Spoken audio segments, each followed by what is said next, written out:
Hello, everybody. We're back for some more fun with our virtual weekend. We have some fun guests coming up. I'm very excited for our lineup today.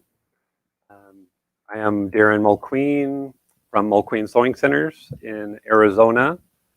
We are a family business started in 1977 by my mom and dad, who are still working 6 and 7 days a week, which is amazing.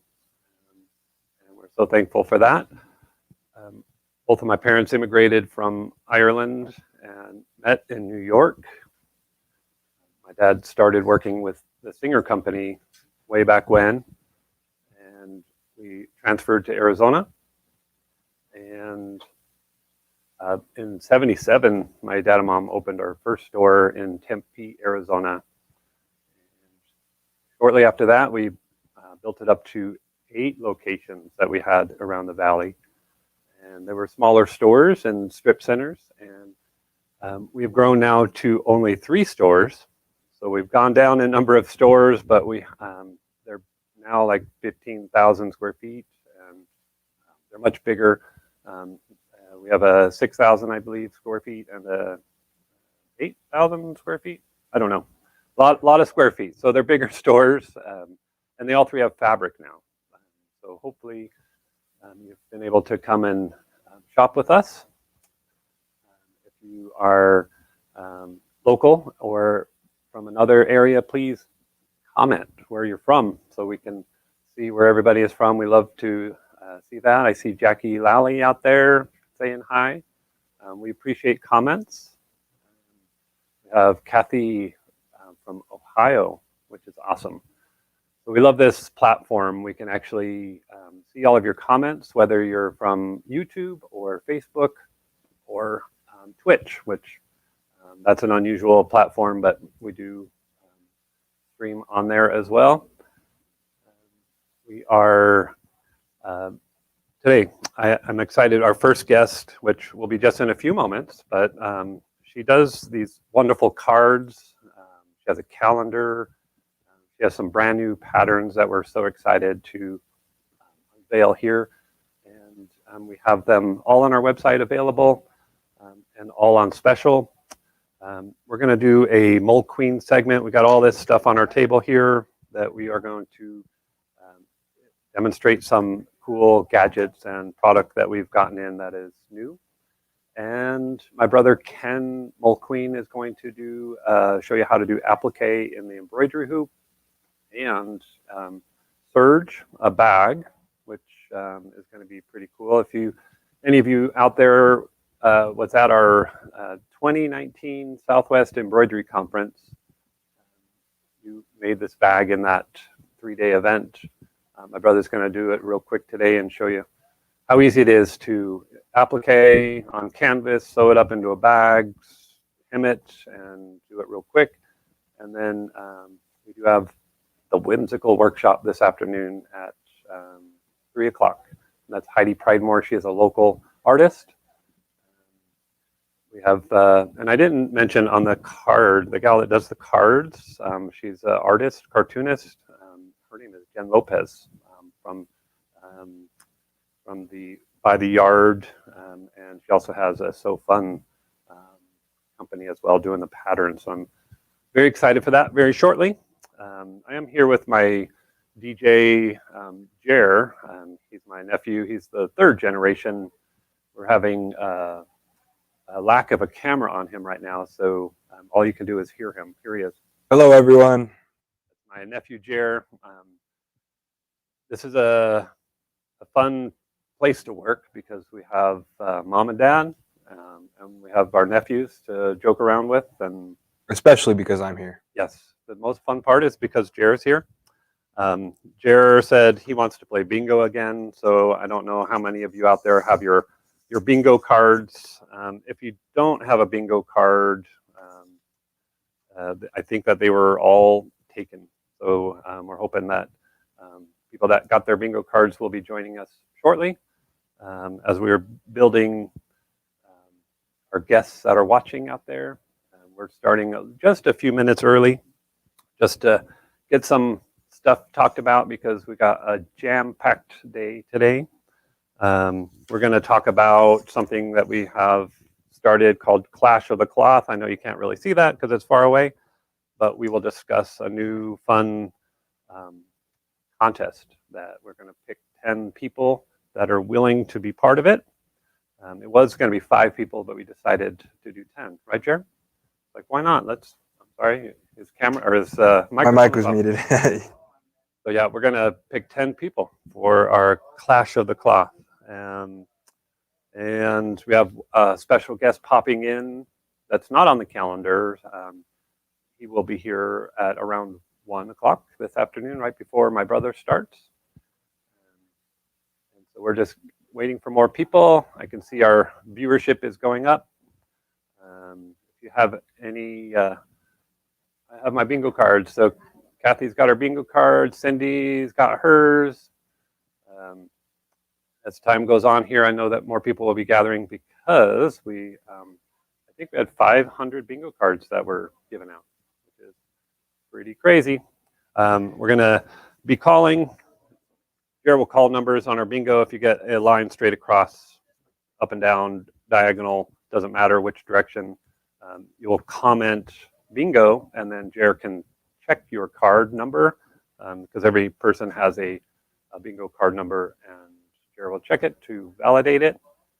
Uh-oh, we just had a power surge here, and my camera went off. Hopefully that didn't affect anything out there on the virtual side. For some reason here in Arizona, the last couple of weeks, we've been having the lights just shut off and come back on.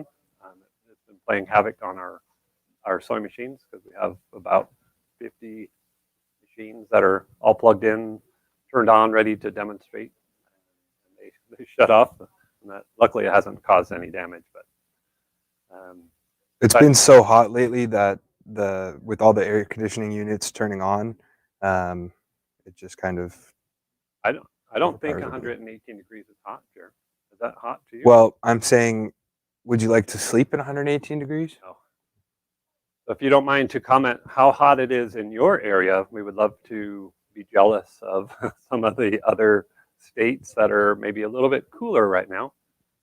I think we're hitting some records. So I should throw it over to weather real quick. Jared and weather, come on. Oh, I can come on. Oh, can you? Oh, look, There you go. Jared. There's me. Hi, Jared. It's a brisk, 110 right now. So hopefully we'll get the air You conditioners want to back throw it on. over to Darren? There's our security camera. Yep. If anybody walks in our room, we're going to put them on camera real quick. So that's a surprise for anybody that walks in unexpectedly. They're going to come live automatically. And the Phoenix Suns, Darren in sports, we have the Phoenix Suns that are going to be in the playoffs, and they're going to win the whole thing this year, which is exciting. Although I didn't watch any until the playoffs. I'm one of those kind of people. I jump on the bandwagon like when they're in the playoffs. Darren, am I allowed to embarrass you? I don't know. Comment if Jared's allowed to embarrass me. I don't know if that is the case or not. I know that. I don't know if you read my emails. Well, at the bottom of the Mulqueen email, there's a little fine print down there, and I always feel that nobody really reads that fine print, so I put something silly in there about Jared every time, and people, I guess, are reading the fine print, which is kind of cool. Oh, so Karen Sjogren is the one that doesn't Jared try to embarrass you all the time. I think I've got him pretty good with this one. So, I want to show you Darren as a little kid with I think it's with Keith. You can verify this for me, Darren. So we've got Darren and Keith right there. And actually, here's a picture of me and Darren a couple weeks back. That doesn't look like me. The other one does. Oh, this one? Yeah, that's me in the shamrock shirt. I guess was that Halloween? That was when I was in a donkey costume. Yeah, that's you in the donkey costume there. Hey, let me go to the side so I can be on split screen. with the donkey. Yeah, so that's pretty similar. Yeah, I don't see the resemblance. All right, well, it's worth a shot. So, sorry, Jer. That is not as good as some of my little comments, but I guess it was close. Right, Jer? Yep, yep. As you could tell, when I was younger, my brother Keith and I used to like to climb trees. Pretty silly. It's odd because you're not a monkey. Yeah. So Being part of an Irish family, you know how Irish can tell wonderful stories. My dad is probably the number one in the world right now in storytelling. I've worked with him for over 35 years, and not every day as I was younger, but now it's every day, which has been for 20, 15 years or so. And he can still tell a story that I've never heard before, which is pretty amazing. Working in the same place every day for years, and he still has stories. We need to start writing them down. I think we're getting close to doing bingo because I think we're gathering a lot of people out there, and bingo is part of our day. Throughout the day, Jared will add new numbers, and he'll continue to put the old numbers in case you're joining us a little bit late because this is all recorded.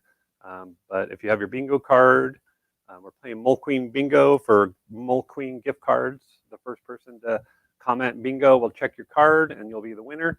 And then we'll keep going. So we're going to keep giving away $20 gift cards all day long, right, Jared? Because it does come out of Jared's paycheck, so I don't mind how many we give away. We can just keep going, keep going. I thought we were done with me paying for all this stuff. No, one more. This is the last time. So and then it's your turn? Yeah, then okay. It'll be my turn. So I would, ever since I was a wee little lad, I have always been into cartoons and comics. I've always, through school, I remember there was a guy named Drew. I was in my art class. He was an amazing artist, drawer. He could draw pretty much anything. And so I love cartoons. I love cartoonists. I grew up on Garfield cartoon strips and The Far Side, and all these pickles nowadays. And I had an email. It was an amazing email talking about this company called By the Yard, and it was showing the comic and how many calendars that our distributors sell. And I sent out an email back to this person, and I was so excited when she responded saying that, yeah, she is the artist behind this cartoon that many of you have seen out there. It is related to our industry, which is so cool to have a cartoon related to the quilting world. I'm sure it goes into sewing and everything else as well in our sphere of quilting, sewing. And so this is so exciting. We do have something to unveil today that is very special to our family. And so I would like to introduce to all of you Jen Lopez from, hi Jen, how are you? Hi everyone. Well, thank you so much for having me. I'm really excited to be here. I'm very excited to have you. I thank you for responding and for our special surprise that we'll let people know about a little later that you did for our family. Okay. Excited to unveil some of your latest patterns. Well, I have lots of fun things to talk about today. I want to tell you guys about the By the Yard calendar for quilters that some of you might have heard about. It's a collection of comics from my By the Yard comic strip, which is all about quilting and crafting and hobbies and all kinds of fun things like that. This is a comic strip that I started about 3 years ago. And, one of the things that cartoonists always talk about is, how do you make a successful comic strip? And the word on the street is draw what you know. So probably, Garfield the cat started because Jim Davis, he grew up on a farm and they had all kinds of animals. So he drew what he knew, which was a recalcitrant, big, fat orange cat. And so I started drawing what I know, which is quilting. So I want to share some of those comics with you today. So, Jer, I have a slide deck. I want to show some of the comics from the calendar. So I'm going to pop that up now. Okay. Sound good? All right. So let me Hold on a second. I'm new at this. Okay, I have to hit share my screen. All right, share. All right. I'm trying to get it to share my screen. Hold on a second. I'm not sure why this isn't working. We did this before and it worked fine.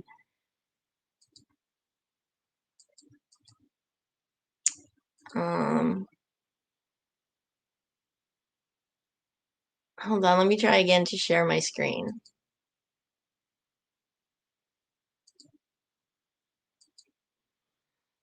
All right, guys, if someone's there can help me figure out how to share my screen. I guess it's not working for some reason. Oh, here we go. So do you have your, there you go. It just pulled up. Oh, Can you guys see my screen now? Can you see the PowerPoint slide? Yep. No, not the PowerPoint slide, just your regular screen. All right. I'm really sorry, guys. Well, it's okay. This is all part of the fun. Uh, all part of being live. And I like the idea of being well, live because you never know what's going to happen. Well, Jared and I did this. We practiced last time and it worked fine. I like your sewing machines behind you. Oh, I like your backdrop. That's the best backdrop I've seen so far. This is my vintage sewing machine collection, which is humongous. It goes all the way over here and then all the way down there too. Oh, nice.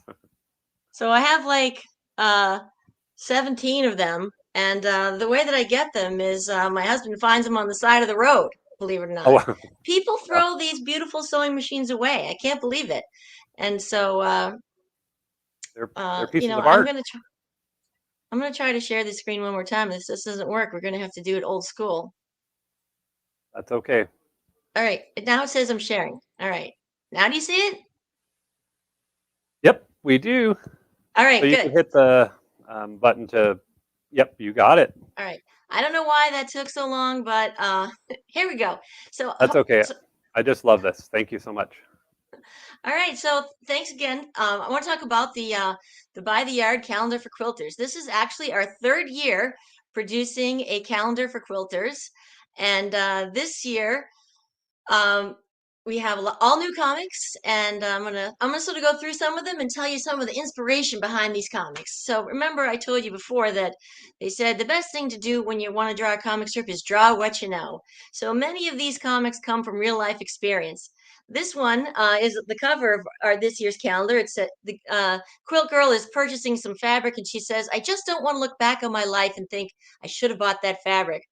And sadly, this comic was inspired by an event in my life that happened in 1989, where I was going to a fabric store to buy some special occasion fabric for an important event, and I found the perfect fabric. But it was expensive and I didn't have enough money on me. I'm back in 89, if any of you can think back that far, people didn't really carry around debit cards and credit cards all the time. We used cash, and I didn't have enough cash. So I got back on the train. This is when I was living in Cambridge. I had to get back on the train, go all the way home, get more money, get back on the train, go all the way back to the store. It took me like 2 hours to get back to the store. And I kid you not, when I stepped up to the counter to buy my fabric, some woman was standing in front of me buying the exact fabric, and she bought every last inch of that fabric. And I've never forgotten that. So that was very disappointing, and that inspired this comic about I just don't want to look back at my life and think should have bought that fabric. So in this comic, I'm sure many of you are familiar with making New Year's resolutions around your hobbies. I'm going to be neater this year. I'm going to keep my place clean.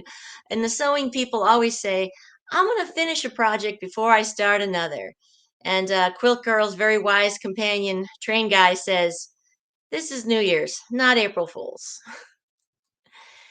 So in the calendars, we have the fun comic for every month, but then we also have a fun holiday for every month, a fun sewing or similar related holiday for every month. And these holidays, I do not make them up. These are real holidays. You can look them up. Many of them are celebrated on Instagram, Facebook, and all kinds of other places. And in the case of January, the holiday for the month is Local Quilt Shop Day.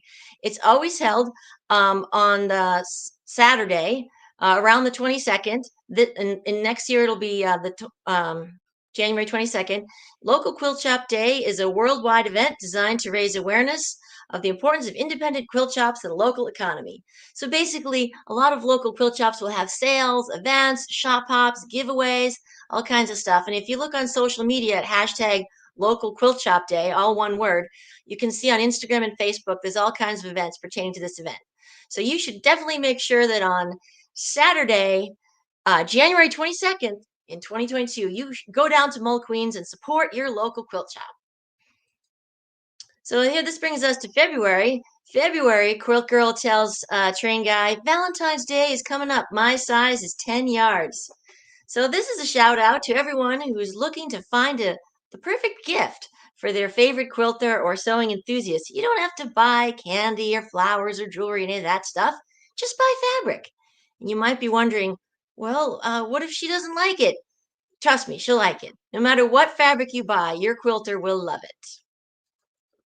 And in February, our special holiday of the month is National Send a Card to a Friend Day. This is also a legitimate holiday. Look it up.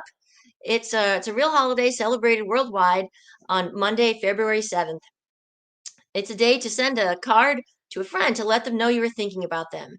And if you have a creative friend, you can find hobby-themed greeting cards for all occasions on our website, bytheyardcomics.com, and also on the Mulqueen's website, mulqueen.com. And a little bit later today, I'm going to tell you more about some of the fun quilting-themed greeting cards we have. In March, Quilt Girl is having trouble finding her glasses, and she says, quilting appears to be an endless stream of just looking for something you had 2 seconds ago. And Train Guy says, they're on your head, dear. The inspiration for this comic was not that I couldn't find my glasses because they were on my head.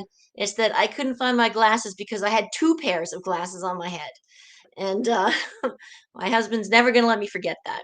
But, you know, quilting is a hobby that uses a lot of stuff. So stuff's always getting lost on your desk. So I thought a lot of quilters could relate to this. In March, we have another fun quilting related holiday. This one's called Worldwide Quilting Day. It was created in 1991 by the National Quilting Association, and it's a way to connect quilt makers and the local quilt shops that support them. It's also similar to Local Quilt Shop Day. It's also celebrated by quilt shop events, quilting shows, classes, museum expositions, and lots of quilting, you know. So if you go down to your local shop and get together with some friends and do some quilting. Next month, Quilt Girl is lamenting that she has just sewn 4 perfect corners and has no more worlds to conquer. I don't know about you, but I don't think I've ever sewn 4 perfect corners, but let's just say she did. And Train Guy says, hey, babe, what's this thing? And he's holding up the hexagon template. So when you think you've mastered squares and rectangular corners, there's always the hexagon. And as you guys know, hexagons or hexies, as we quilters call them, are very popular. And there's acrylic templates that you can get. You can make just paper templates. And there's all kinds of fun projects out there that you can make with hexagons. Everything from quilts to pin cushions to I've seen really interesting notebook covers made out of hexagons. It's and even bags made out of hexagons. So if you're getting bored with the old log cabin, try some hexagons. So that month was April. And in April, we have a really interesting holiday called National Zipper Day. Again, a real holiday. I'm not making this stuff up. This holiday commemorates the same day in 1913 when Swedish-born engineer Gideon Sundback of Hoboken, New Jersey, received a U.S. patent for a separable fastener, which would later be known as the zipper. So if any of you have what we call FOZ, fear of zippers, maybe April 29th is your day to conquer it by sewing in your first zipper. And if you don't know how to do it, I'm sure the good people at Mulqueen can show you how.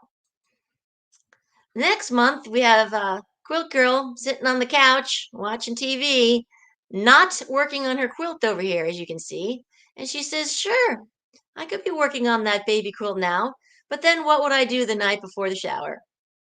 And this comic is a shout out to my best friend for life, Doris. Doris is probably watching today. And we have a running joke between us that we never get anything done until the night before. And in this particular case, Quilt Girl is running out the clock by not working on her baby shower project until the night before.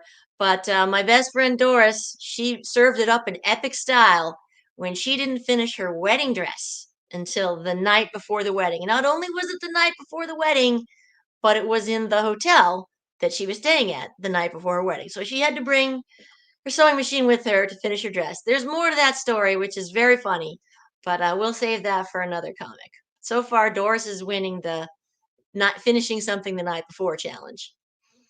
On May, we have a fun holiday called Free Comic Book Day. That's not necessarily related to quilting, but it sort of relates to, the By the Yard comic. The first Saturday in May, they have free comic books. It's a promotional event held at comic shops all around the globe where they give away free comics, totally free, as a way to appreciate the art form and introduce new people to the hobby of reading and collecting comics. So, in honor of that, on May 7th, 2022, you can go online to buytheyardcomics.com and we'll be giving away lots of free stuff too. I'll give you a hint. It's going to be calendars, greeting cards, and other things with By the Yard comics on them. Next month, we see old Quilt Girl is busy working away with her vintage Singer 301A machine, which I hope you saw there was one right behind me on my wall of antique sewing machines. This is my favorite sewing machine. I use it every day. It's my go-to machine. It's the only machine that I make anything with, really, unless I have to do a zigzag, in which case I break out one of my old vintage Kenmores. And so Quilt Girl says, I'll make dinner just as soon as I finish one more seam. Train guy's heard this before, so he's ready with his cell phone. Hello, Tony's Pizza? And when this comic appeared recently on Facebook, this comic completely blew up. Everybody was recognizing themselves in this comic that, I'll do it as soon as I finish one more seam. So go ahead and order that pizza and just keep sewing. In June, we see our little character, our little Singer 301A character here again. And June has a fun sewing related holiday, National Sewing Machine Day. Monday, June 13th, 2022 is National Sewing Machine Day. It commemorates the day in 1790 when English inventor Thomas Saint received a patent for the very first sewing machine design. His sewing machine used the chain stitch method, in which the machine uses a single thread to make simple stitches in the fabric. So this is not, obviously the chain stitch is not what we're used to today. We're used to the lock stitch. And I'm sure the folks at Mulqueen could tell you way more about the different types of stitches than I could. And it is hotly debated who really invented the sewing machines, because many people were working on it at the same time, including Elias Howe, who was actually credited for patenting the first lock stitch sewing machine. But I decided to roll it all the way back to the first sewing machine of any kind, even though the chain stitch isn't really that popular today. Although actually in the wall of vintage sewing machines behind me, I actually have a little child's Singer sewing machine that also uses the chain stitch with just one little spool of thread on the top. Very easy for kids to learn. And that's probably why it was invented. Next month is July. Looks like Quilt Girl is working on a flag-themed quilt here. She says, every day I add quilting to my to-do list. This way I know I'll at least get one thing done. And Train Guy is looking suspiciously at her to-do list. And this joke also comes from my own personal habits. I love making lists. I make lists of everything. And I was joking one day, I should just put sewing on the list so at least I'll get something done. And that's that's one way to do it. I have a funny story about making lists. And that is when I went to business school, they forced us all to take the Myers-Briggs personality test. And I didn't want to do it because I didn't really believe in personality tests. I said, you can't predict anything by just taking some test. And so I reluctantly took it. And they said that I was an INTJ. And the test has a bunch of different numbers and different combinations of them. But basically, they said people with that personality type are so obsessed with making lists that they will make a list of things they already did just so they can check things off the list. And when I realized, oh no, I've done that. then I suddenly had a lot more respect for the Myers-Briggs personality test. In July, we have a fun holiday called World UFO Day, and that is Saturday, July 2nd. So I'm taking some liberties with World UFO Day. World UFO Day was actually organized in 2001 to celebrate the existence of US UFOs, and it was organized by a professor from Stanford University. But any quilter knows that we have our own type of UFO called unfinished object. So I was thinking that maybe quilters could get in on World UFO Day by making it a day to finish something. I bet everybody out there listening today has at least one or probably 20 unfinished projects that you could tackle on World UFO Day. So let's try to make it a thing. The next month, train guy's working on his train. He's having some sort of thought, and he says, "Babe, I have a question for you." We're not sure what he's going to ask, but whatever it is, Quilt Girl is not listening. And she says, "If I'm holding the seam ripper, it's not a good time." So perhaps this can be a note to your friends and family that if you've got the seam ripper in your hand, whatever they need is going to have to wait a little bit. In August, we have a fun holiday. On Saturday, August 27th, it's called World Rock, Paper, Scissors Day. World Rock, Paper, Scissors Day is celebrated around the world. Again, this is a real holiday. I'm not making this up. It's a game where anyone has an equal chance of winning. But I'm going to guess if you play rock, paper, scissors with a quilter, they're probably always going to pick scissors. So might be able to get in an easy win there. Next month, Quilt Girl is working on something, and I'm sure that you can all identify with this. She says, so then I thought, why buy it for $50 when I can bake it with only $200 worth of sewing supplies? Train guy says, that's some good quilting math. And I was inspired to write this comic because I wanted to sew a shirt. And it seems like a pretty simple project. And when I was in high school, I sewed shirts all the time. I didn't have any money, obviously, in high school. So I had to come up with some economical way to get all those cool 80s fashions that I wanted to wear. So I sewed them. And I remember being able to sew a shirt for like $5 or $6. You know, a pattern was like $2, and fabric was like $2 a yard.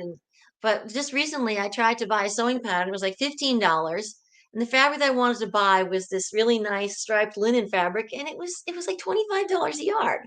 And I was thinking, this is ridiculous. I'm not going to be able to make my shirt for under, like $75. So I ended up not making it. So I'm sure a lot of people can identify with the high cost of quilting, but it is expensive, but it's very enjoyable. In September, we have a holiday called National Read a Book Day. This is a day for both bibliophiles as well as the rest of us to enjoy turning some pages. It is Tuesday, September 6th. And, you could read a novel, you could brush up on history, or you could learn a new hobby. Quilt Girl is reading a book called Quilt Like a Pro. And fun story, I didn't start quilting myself until about 17 years ago. I always sewed my clothes in high school and stuff, and even in college, but I was not a quilter. 17 years ago, again, my best friend is responsible for this. She was having a baby. She was just getting ready to adopt a little girl. And I said, well, this is a very special occasion. We need something very special for this little girl. So I thought, well, I could make an outfit, but, she's going to outgrow it. So I decided to make a quilt. And I bought my very first quilting book. It was Eleanor Burns' Quilt in a Day log cabin book. And I made the cutest little log cabin quilt with this little cow jumping over the moon fabric. It was totally adorable. And of course, I'm sure as many quilters will attest to, once you make one quilt, they're just like potato chips. You just can't stop at one. For our October calendar, Quilt Girl is very proud of herself. She's in the grocery store where there's bags and bags and bags of candy, and she says, I'm okay with all these huge displays of Halloween candy. I am a paragon of self-control. At which point, train guy pipes in, didn't we go to 6 quilt shops yesterday? So maybe she's not quite as good at self-control as she thought. In October, we have another holiday that a lot of quilters can appreciate. National Cat Day. October 29th, created in 2005 by animal welfare advocate Colleen Page, National Cat Day is a day to raise public awareness of cat adoption, as well to celebrate the fuzzy cuteness of felines in our lives. I know that in a lot of quilting forums I belong to, there's always pictures of folks trying to quilt with cats on their laps and cats on their sewing machines and cats laying all over our quilts. So this day is a good day to appreciate our fuzzy friends. The next month, Quilt Girl is busy folding fabrics, and Train Guy is going over the receipt, and it's pretty long, as you can see. And she says, "Think of it as an investment in my 401f fabric retirement account." And this comic was actually taken from real life too, where I was on a quilt discussion group and we were talking about how much fabric we have, which is a really common topic. And some people were feeling kind of bad about having a lot of fabric, and several people piped up and said, "Well, it's part of my 401f fabric retirement account." And the thought process being that, fabric is only going to get more expensive. So you might as well build up your stash now so that when you retire, you'll have a big supply to work from. And, that's a pretty good idea. I still have fabric from the 80s when it cost $2 a yard. So I'm going to save a lot of money. In November, we have another fun sewing themed holiday. This one is called Small Business Saturday. Small Business Saturday isn't just for quilters, but it's for small businesses everywhere, of which quilt shops make up a lot of small businesses.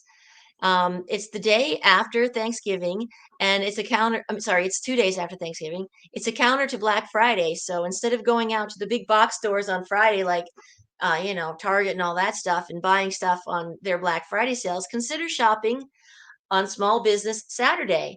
It's an event which patrons are encouraged to shop at smaller shops, including fabric shops, yarn shops, hobby shops, and shops that sell handmade goods.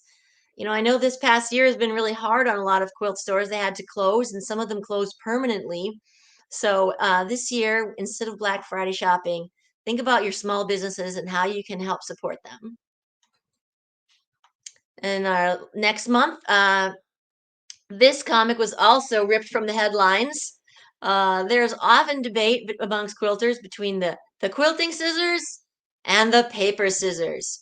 And in this case, Quilt Girl says, these ones are for fabric, the nice shiny Ginger scissors, and these ones are for paper, the ugly Fiskars with the orange handles, the kind that you get at Office Max. And Train Guy looks at them confused and says, which ones are for wire? And I don't even want to say how I know about this comic, but let's just say somebody might have used my scissors for wire, and, well, it wasn't pretty after that. I actually did a poll on my Facebook page when I ran that comic asking people, what's the worst thing people ever use your scissors for? And one of them was roof flashing, another one was tortillas, and obviously wire came up a few times, but there's some pretty creative abuses of the sewing scissors out there. On our last fun holiday of the year is National Ugly Christmas Sweater Day. Now this is a holiday that both the quilters and the knitters can get in on. The quilters can get in on the applique and the embroidery, and the knitters can get in on the knitting. But this is a holiday that's been held every Friday, held the third Friday in December every year since the early 2000s, where two Canadians named Chris Boyd and Jordan Birch held an ugly Christmas sweater party to raise money for a local charity. And it was such a hit that they started doing it every year, and the fad just spread all over the place. So make an ugly Christmas sweater, get one from the thrift shop, or just take a regular sweater and embroider it up so it's ugly, and wear it with pride on Friday, December 16th. I also want that was the end of the quilting calendar. I just also wanted to mention that you might notice that Quilt Girl's companion is Train Guy. We also have a calendar for model railroaders, which features 12 fun comics about model railroading. In this particular one, they go to a train shop. You can see they're driving this old beat up jalopy of a car with Band-Aid on it, mud and everything. And Quilt Girl says, when you said we were going to look at new cars, this is not what I had in mind. And see, he's running enthusiastically into the train store. It says all cars on sale. So some of you might be wondering, why is there a train guy in the quilting comic? And that sort of harkens back to the beginning of the By the Yard comic strip, when I recently met an individual that was very excited about trains, and we started seeing each other, and we started sharing about our hobbies, and then we realized very quickly I was into to quilts, he was into model trains, but we had all the same bad habits. Going to the hobby shop when we already had a million supplies to get more supplies, and spending our weekends going to quilt shops or train shops, and then we started arguing over the horizontal surfaces in the house, like who was gonna use that table. Was I going to get to use it to make a quilt? Was he going to use it to make a train bridge? Don't know. But if you read the model comics for the comics for model railroaders, you'll find out. Here's one of the comics from the railroad calendar. It says, "What do you mean I have to exercise more? I work out at the track every day." And you can see she's all set to go jogging, and he's working on his G-scale garden train outside. The reason why I'm mentioning the model railroading calendar during this presentation to a group of quilters is you wouldn't believe how many people email me and say, we're a quilt and train couple too. And it's not always the wife that's the quilter and the husband that's the train enthusiast. I've actually gotten several comments that it was the husband that was the quilter and the wife was the train enthusiast. So I think that they make a great couple. They're both creative people that love to make things, and they have a lot of jokes in common. So next, I want to talk to you a little bit about our greeting cards. We have, in addition to our third year calendar that we put out this year, we also have a bunch of greeting cards that come from the By the Yard comic strip. We have birthday, anniversary, get well, and thank you. So I'm just going to go through those kind of quick, and then I'm going to talk to you a little bit about some sewing patterns. This one was spoofing a popular novel that I'm sure everyone's heard of, The 50 Shades of Grey. Train guy says, "When you said you wanted to try 50 Shades of Grey, I kind of had something else in mind." And she's looking at all the gray fabric, and she's all excited about the gray fabric. And the inside says, "Hope your birthday is many shades of fun." Now, all of the greeting cards come with their own bright yellow envelope, and they come in a sealed plastic wrapper, so they stay all nice and clean. So if you order them through the mail, they'll come to you nice and crisp, ready to send.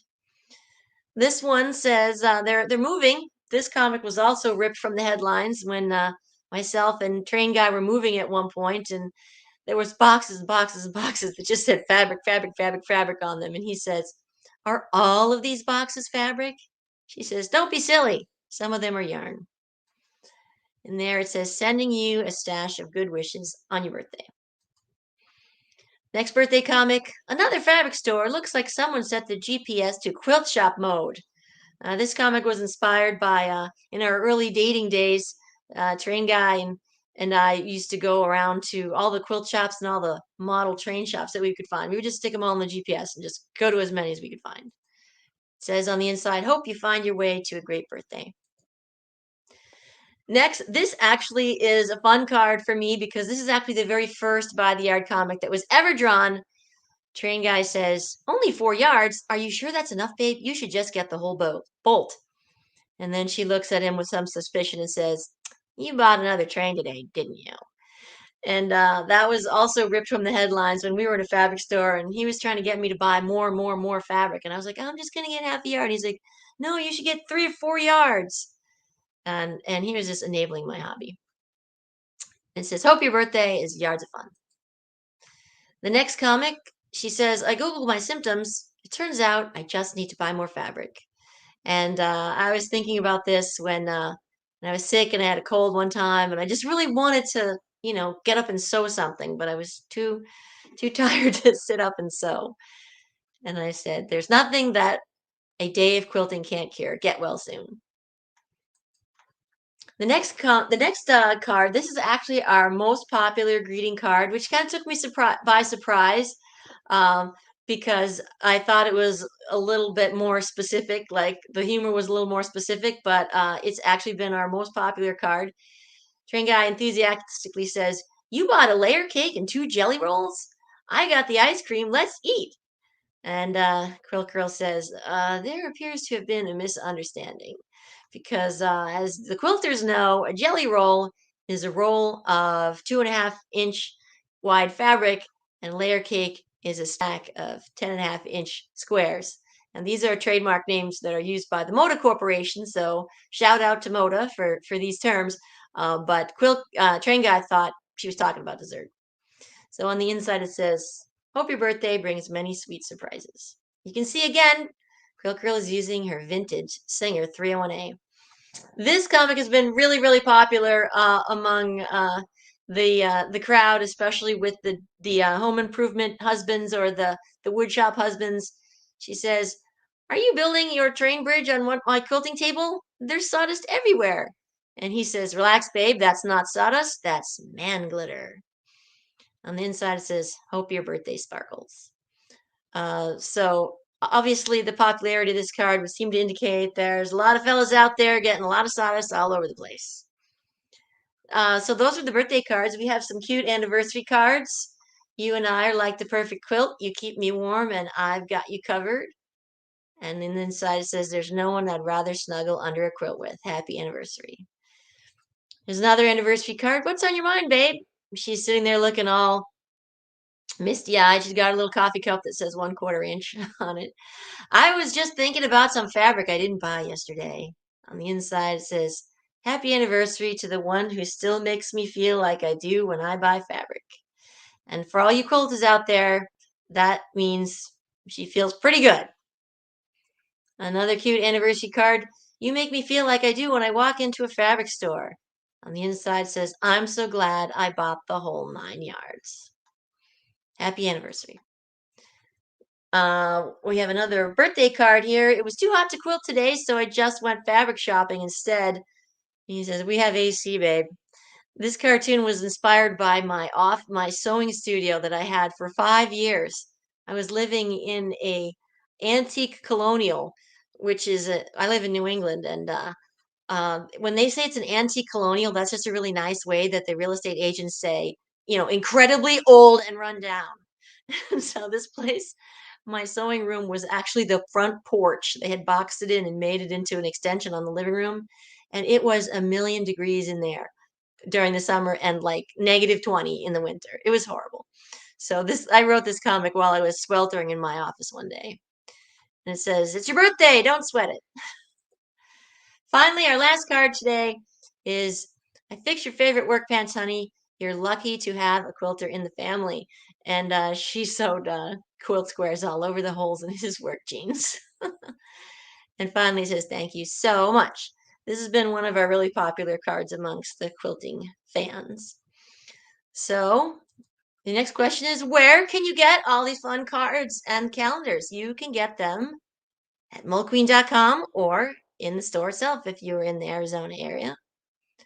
And I'm going to stop right now. Let me escape out of this. And I'm going to stop sharing. There we go. So can you see me again? Hi.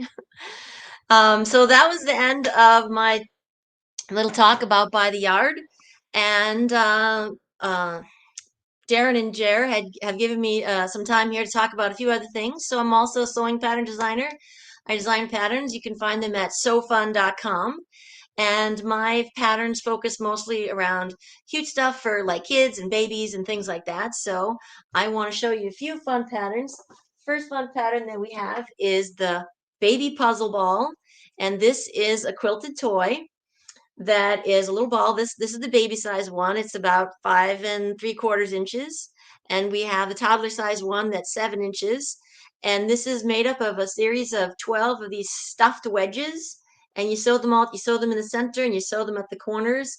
And it makes this fun little ball toy. And the thing that's fun about it is the little hands can grab onto the little sections and the toy won't roll away because it's not really round.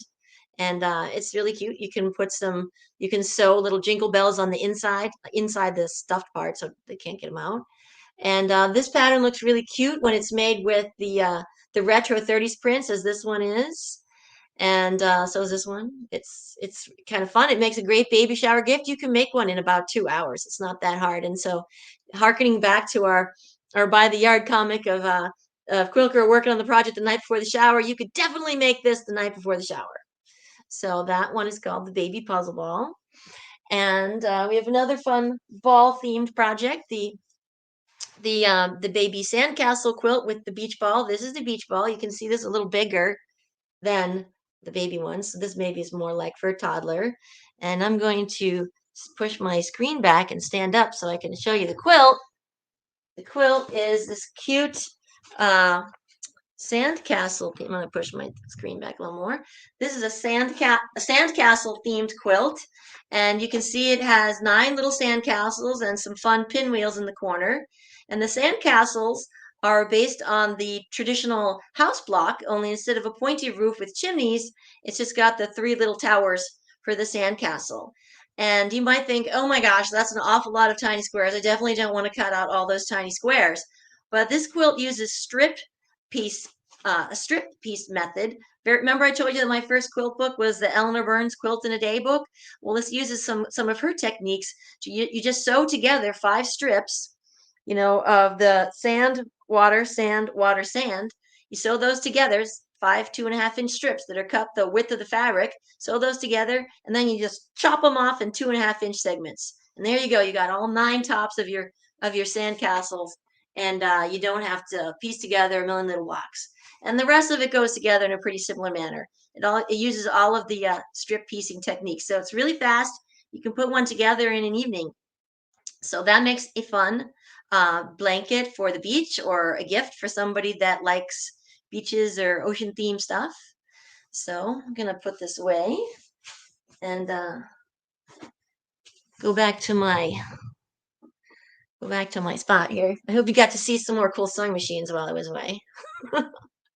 All right. I'm trying to see if my 301A is not there anymore. I took it out and put it on one of my other tables. So I'm sorry I can't show you that today. So those are some baby things. And then we have some other some bags that also use all the 2.5-inch strips. So you can just chop up a bunch of 2.5-inch strips and put together these cute Halloween bags. So this one is an alien. See? I love that TV show, Ancient Aliens. I don't know if you guys like it or not, but I love aliens. So the aliens could be a Halloween treat bag, or it could just be a fun gift for someone that was into space or aliens or whatnot. So you can see the front is quilted, and it uses stitching in the ditch to do the quilting, so you don't need a special sewing machine or anything. The back is just a piece of duck cloth in the matching color, because I figure, you're going to put all your effort into making the face, and, you want to get it done quickly, so I didn't have a quilted back or anything. It's got a little quilted top, and then it just uses some webbing for the handles. And on the inside, it's just stitched with some seam tape of a corresponding color. So it's really easy to put together, and you can just make the individual quilt blocks and then sew the backs on pretty easily. And you're thinking, well, maybe you don't like aliens. That's okay. We have 8 of these and 8 different characters. This one is a zombie. I know that people really like zombies too, so you could make a regular zombie and not use necessarily Halloween colors. This one has little spiders themed in the background, but you could just, use like graffiti or something and do like a little post-apocalyptic type zombie bag. That would make a really fun tote bag for like a high schooler, or maybe even for you if you love zombies.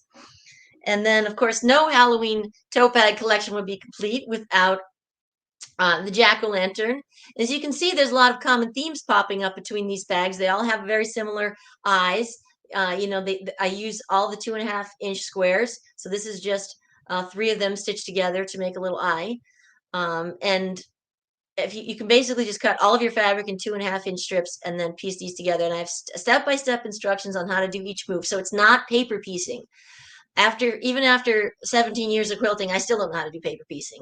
So this is all just regular piece quilting, and there's instructions on how to do every seam and every move, so that you don't have to like figure it out by looking at the picture. There's step-by-step instructions. This one's pretty cute. This one is a ghost.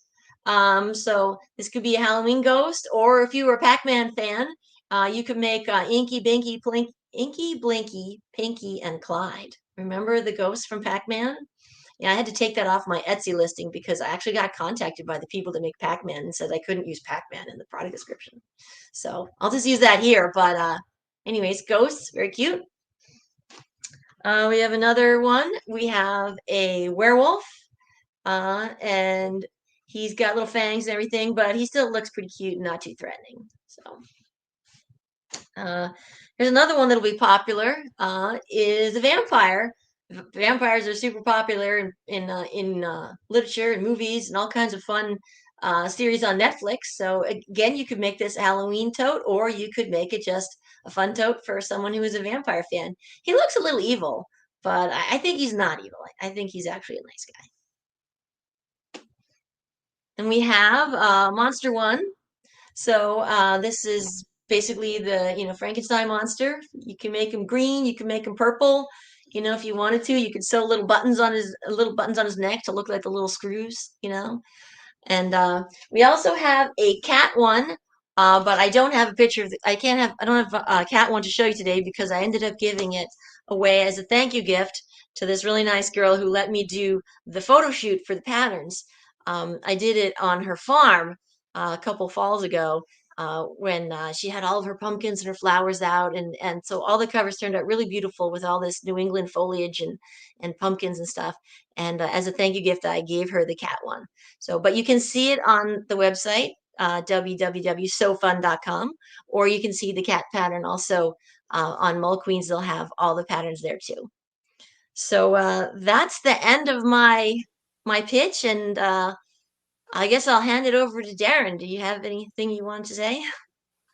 Jen, sorry, I was going to say J-Lo, and when you called the other day, everybody was like, "Oh my gosh, J-Lo's calling."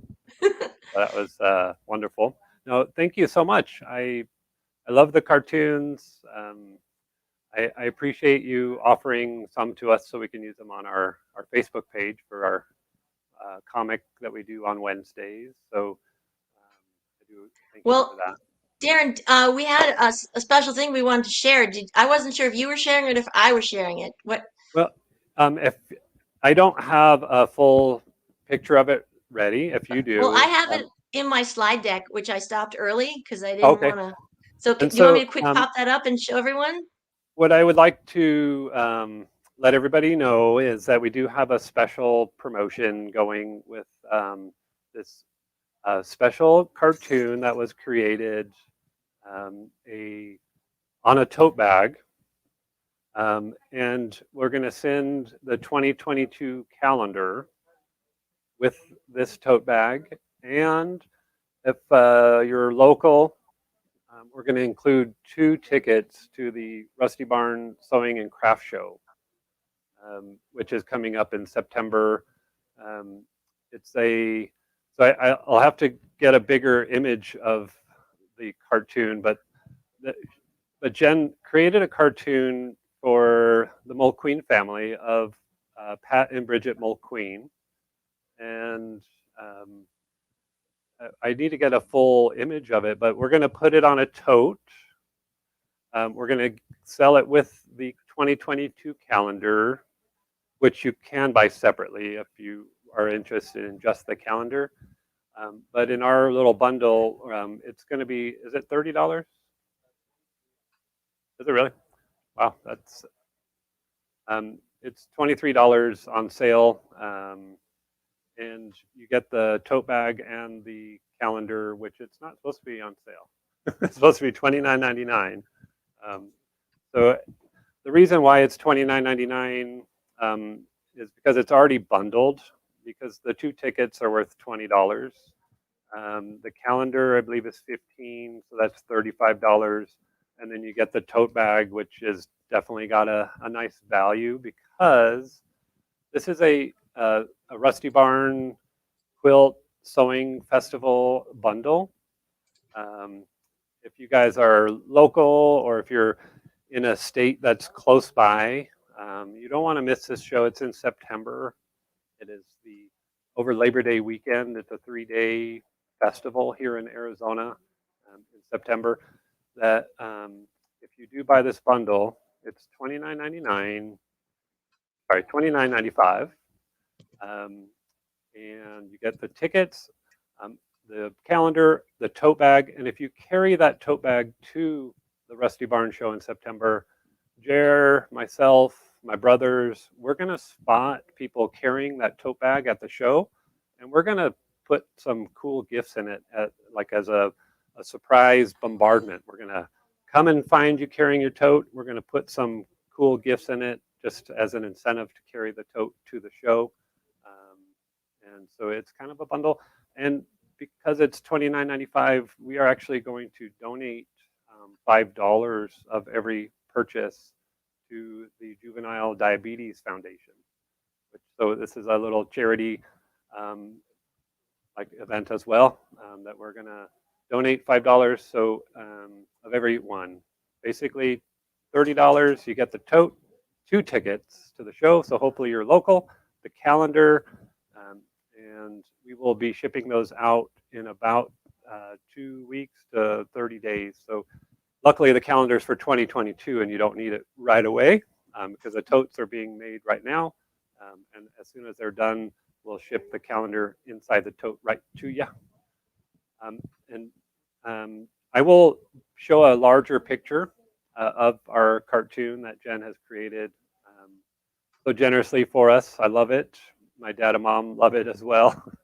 Well, My mom I'm is glad they carrying a like bolt it. of fabric. It was really fun to do. Yeah, thank you. It was perfect as well because it's talking about doing a trade-in of their sewing machine for a new sewing machine, but in a play of words. You'll have to see it. We'll show it here in a little while. But I just want you to know that we have Jen's calendar on our website. If you go to mulqueen.com, on the homepage, there's our special event balloons. My brother has moved right to the homepage there.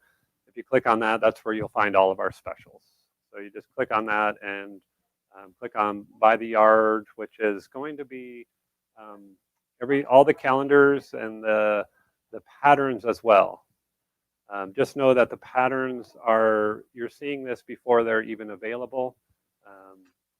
So you'll receive the pattern as soon as we get them in for the castle quilt and the beach ball and the toy and the bags. Help us support Jen because she was amazing enough to create that cartoon for us. And I know that everybody loves to laugh. So Jen, thanks for making everybody laugh and keeping All right. everybody Well, smiling. thank you very much. It was fun being here. Thanks for the invitation. And I really enjoyed working on your family's comic. And I'm very excited about all the great things you've got going on. Thank you. You're amazing. We appreciate you doing this with us this morning. And I forgot, are you in Philadelphia or where were you from again? I'm in Rhode Island. Rhode Island. I'm sorry. I knew you were back east. But thank you for doing this. And All right. we appreciate it. We'll All be right. talking Well, to you soon. we will. Thanks a lot. Thank you. Thank you, everybody, for watching that. That was a fun segment. We have, you never know what you'll find on Mulqueen's Live.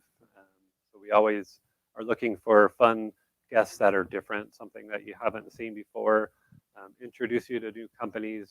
And now we're totally excited about this company. We didn't know a lot about them, but now to find out that they're all made in Rhode Island by an artist that is a sewer just like many of you out there.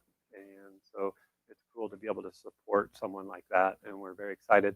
And we want to thank you if you do purchase that tote bag bundle with the calendar, our brand new cartoon of the Mulqueen family. It's only $30. I'm sorry, it isn't on sale. That had to be fixed real quick because we do want to donate money to the Juvenile Diabetes Foundation, which is near and dear to us.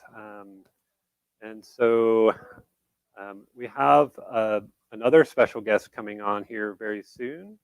We want to give you a few moments to shop if you want, so you don't forget. Just remember that the tote bag bundle is available, but we won't ship it for about 20 to 30 days because the tote bags need to get here. The cartoon was just finished, the final artwork. And it was cool to see the sketches of it. Jen had shared the sketches of a cartoon, and then if we needed any adjustments or anything, but believe it or not, no adjustments at all. It was just perfect. And I do love, there's a fun fact on the screen there. You know, what is funny is I used to love scratch and stick stickers, but I I've kind of grown out of most of that in my older years. I haven't really seen a scratch and sniff sticker anymore. And I wonder if all those scratch and sniff stickers, Pierre has just derailed our our show, putting that fun fact on there. But I wonder if there was something to those scratch and sniff stickers, and that's why I am who I am today. Is like, smelling too many stickers. Like lead paint chips. Yep. So no, we appreciate if you do help us out for a good cause. If you're not local, it's still only $30, and we'll send you the tote and the calendar, which is definitely worth that. And you could donate the tickets to someone else that can make it to the show. If you can't make it, it's just kind of part of helping us out doing a fun product. The only way to get the tote bag is to buy that bundle where you get the tickets. And we're excited for that to come in. We'll show you a larger image of that cartoon of my mom and dad with the sewing gal that's in all of the other cartoons here shortly. Last month, we were introduced to a fun company called 10 Sisters, and we found out that there's not only 10 sisters, but there's also brothers in the family too, from what I remember. I don't remember how many is in the family, but it's an amazing family out of just north of us in Utah. They've created this company called 10 Sisters. There's another, it's 10 Sisters Handicraft, which I should ask her, how does the handicraft, because that is the full name, 10 Sisters Handicraft. But we had them come on, and she showed, if you can go to Jer real quick, the quilt that's behind Jer, that was one of the quilts. If you don't mind to go to our secret camera. There's Bridie. Bridie, you're live on TV. This is our secret spy cam. Look at the camera there. We have a camera on the door in case somebody comes in.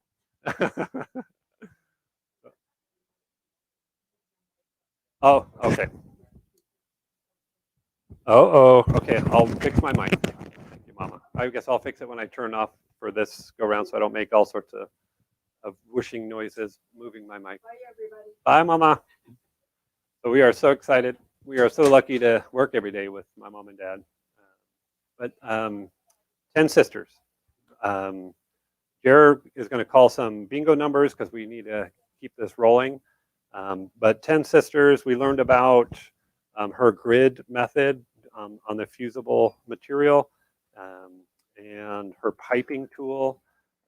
And it was just a kind of a discussion last month, but this month, today is the day where Carmen from 10 Sisters is going to actually demo it live for us right now. Jared's going to pop up some bingo numbers just so we can keep bingo going throughout the day. Just know that we will repeat every past number every time he posts new numbers. So just kind of pay attention to the screen. And after Carmen, we'll do some more numbers. And then my brother will do a segment on Applique in the Hoop. And then after my brother is Heidi Pridemore, which is how we're going to wind up our day today. But I will make sure I move my microphone up so everybody can hear me better before the next go around. But for now, let's talk to Carmen from 10 Sisters. I'm very excited to bring her on the screen here. Am I here? You're here. Can you hear Carmen. me? Hi. Yes. Perfect. How are you? I am great. I'm looking at you at my computer here and my camera here, but am I looking at you if I look in this screen? You sure are. Yep. Okay, good. TV magic. Oh my gosh. And you can hear me okay? Yes. Okay. We had a lot of people talking about your product last month. And so I thought, let's go a little bit deeper into the world of 10 Sisters Handicraft. If you don't mind to just do a quick, I'm going to bow out, but if you don't mind just to do a quick, just who you are again. And, okay. So excited for a hands-on demonstration. And I know our guests out there are also excited for this. Thank you, Thank you for being here, Carmen. I am so excited to be here. So I am here from sunny Utah. I shouldn't even whine about the hot weather. We're having all this super hot weather. But it's like, if you're in Arizona, sorry that I'm complaining about the heat. And anyway, so excited to be here. And did I say my name's Carmen Geddes? And I am from 10 Sisters Handicraft. That is the name of my little company. I do have 10 sisters and only 7 brothers. I come from this crazy big, huge family, and it's my favorite thing to be hanging out with sewing sisters. Now, I'm actually looking at my camera, and it's not where I really want it to be. So I'm not sure if I'm, hey, Jer, if you're on, do I choose a camera that I'm beaming to you from? Oh, see, there's the other one. So I should probably do the one that's up here, because then you can see my demo table. If you have a choice. Yay. Okay, that's a little bit better. My head's kind of cut off a little bit, but that's okay. I'm going to really try to sit. I stand, and I'm going to try, actually, I'm going to move everybody pause for 1 second. I'm going to move my laptop over here, so I'm not just looking. I'll be like still sort of like looking at you, hopefully. And if I have the 2 screens, then is that a little bit better? Yeah. Then I can see I can kind of see what I'm doing, so I'm not all over the place. Anyway, so I have a few samples up behind me, and I think I have my messy sewing room hidden pretty good. Here's my somewhat clean corner. I am in Spanish Fork, Utah, and I just have so many fun things to share with you. I was so excited to come on last time and kind of demo our easy piecing grid. Now, so if you are new to what we do, we print a lightweight iron-on foundation, and we call it Easy Piecing Grid, and we sell this grid in panels. It's going to be a little bit hard to see just on the screen, so you're just going to have to believe me. I'm going to hold this up kind of close. Can you see that a grid is printed on this very lightweight iron-on foundation? It's lightweight, but it's nice and strong. And so all of the quilts that we do are pieced on this foundation. And, foundation piecing is very traditional old technique. We've done it. It started out on muslin being the foundation, still is sometimes. Paper piecing is foundation piecing. Our foundation just happens to be a grid. And because it is printed on this lightweight, non-woven fabric, it stays in the quilt after the piecing is done. And so I'm going to kind of demo the basic technique as we play with pin cushions today. And I am going to be showing you some piecing with little tiny squares. And so don't be scared. And I hope if you have ever been interested in piecing with little squares, that you're going to find out that you can do it. This is really fun, because this process isn't any harder if you're piecing on our 2-inch finished. And I think I've got a little sample to show you. And it's not any harder if you're piecing with big squares or these tiny squares. Here's the one difference. When you're piecing with these tiny little squares, it just takes way more squares to make a big quilt. And especially with this 1/2-inch finished. We, like I said, we sell our grid by the panel. And I love that all of our products are on Mulqueen's website. And there just was this call for 1/2-inch finished, which means you're starting with a 1-inch square. Never in my lifetime did I think a 1-inch square was kind of big until I saw the finished product. of, here's my little sheet. This 1/2 inch finished, how little I don't know which I'm turning. There we go. There's my little sheet. Anyway, on the panel, I sort of wanted to print 1/2 inch finished for crazy people, but I didn't do that. And so, like I said, we are going to be talking about pin cushions, which are so fun. But when you think about basically piecing one block at a time, to me, that's kind of what a pin cushion is we're just piecing one thing to make into something little. That, to me, that can mean little mini quilts, just little mini quilts. It can mean just piecing, I'm backwards here. So it just means piecing in miniature. Like this project that I'm working on over here is going to be 1/2 inch finished. It's 1 inch squares that are just ironed on to the foundation right now. And I'm going to iron the squares down so that it's somewhere around 60 by 60. And here's the crazy part, because when I sew it, it is literally going to shrink in half. It is going to shrink into 30 by 30. A little bit of a mind boggle when I think about it.